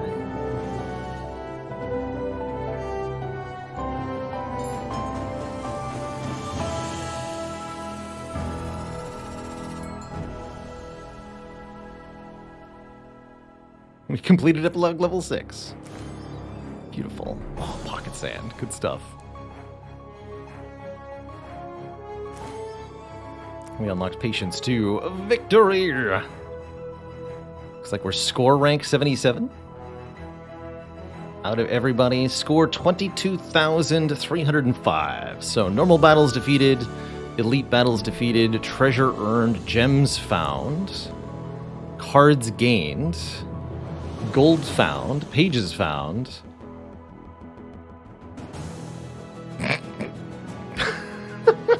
Wait a minute. I think there might be a bit of a problem here with my score calculation. I'm sorry, what was my percentage of tiles revealed? Negative... How many... 1, 2, 3, 4, 5, 6, 7, 8, 9... Negative 2 trillion, 147 billion... No, 2 million... 2 billion, 147 million, 483,648 times 10. Honestly, I'm just glad I have a positive score at the end. But it seems like we broke something. Overflowed? Underflowed? I don't know, but we're getting no points for map percent completion, and therefore I declare this rank invalid. We should be rank negative 2 billion or so, which is clearly way ahead of everybody else. So I'm gonna go with I scored negative 2 billion on the daily, and therefore I win. Thank you. Also, the gem mine is worth a ludicrous amount of points, right? 1,100 points, because 3 traps and 1 gem mine. So, definitely want to go to the gem mine for points, assuming you can finish the run afterwards. That's fun. That's really fun. Yeah, almost assuredly the full map reveal event that glitched that out. But I declare shenanigans. Absolute shenanigans. We're actually currently only apparently rank 12 score-wise, which, all things considered, yeah. Definitely. We were only a few thousand behind first, so that should have been first place, I think. Although I'd love to see the full score breakdown. How much is the map percentage worth? Shenanigans. And yeah, 77 I think was our time score, which is just the order in which people finish. That means I'd be at the very end, because I just finished. 77, yes. Very cool, very, very cool. Oh, that was fun. That was fun. Alright, that is going to be the end of the Roguebook today. I think we'll try to squeeze in a quick Spire run before I wind things down for today. Well, that was a heck of a lot of Roguebook. Almost 6 hours for 2 full runs. We did take our sweet time there, didn't we?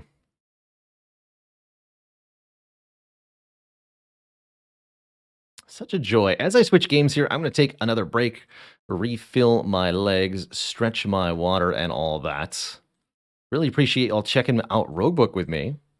We might be back to that again later. I'd love to see a few patches to improve maybe performance or stability. I'm sure there'll be some kind of post-DLC patch with some fixes, so I might wait for that before we dive in again.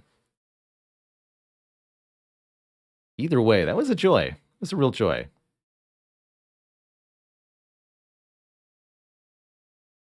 That's true. Anybody who did the same thing will have the same score result outcome, so that's fair enough.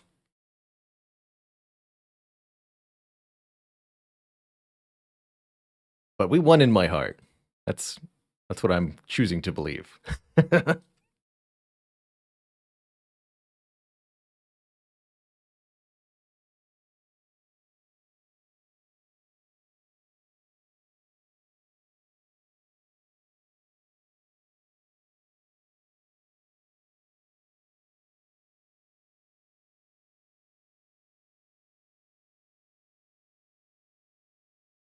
Aspire, hello?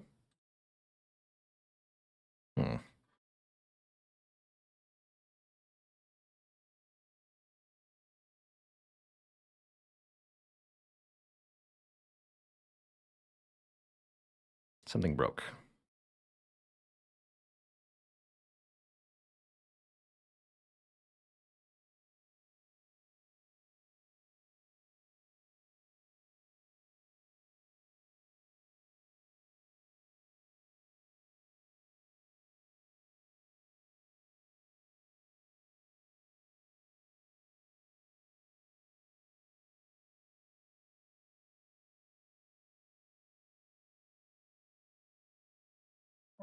There we go.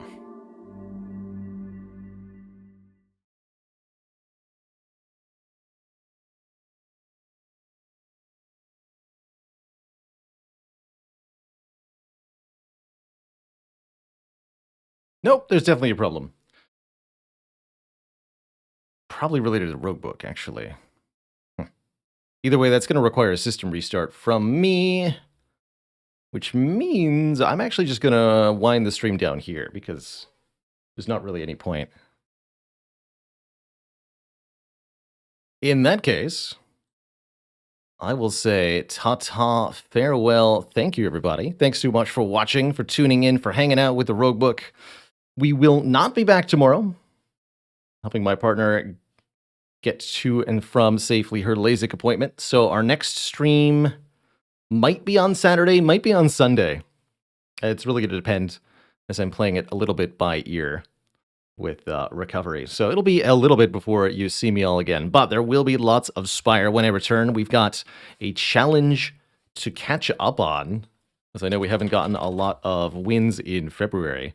Currently only 64. We need to be way more than that. So we'll be playing some major Spire when I return. Alrighty, folks. Thank you so much for watching. Ta-ta for now. I'll see y'all next time. Till then, toodaloo, good night, good evening, good times. Bye-bye.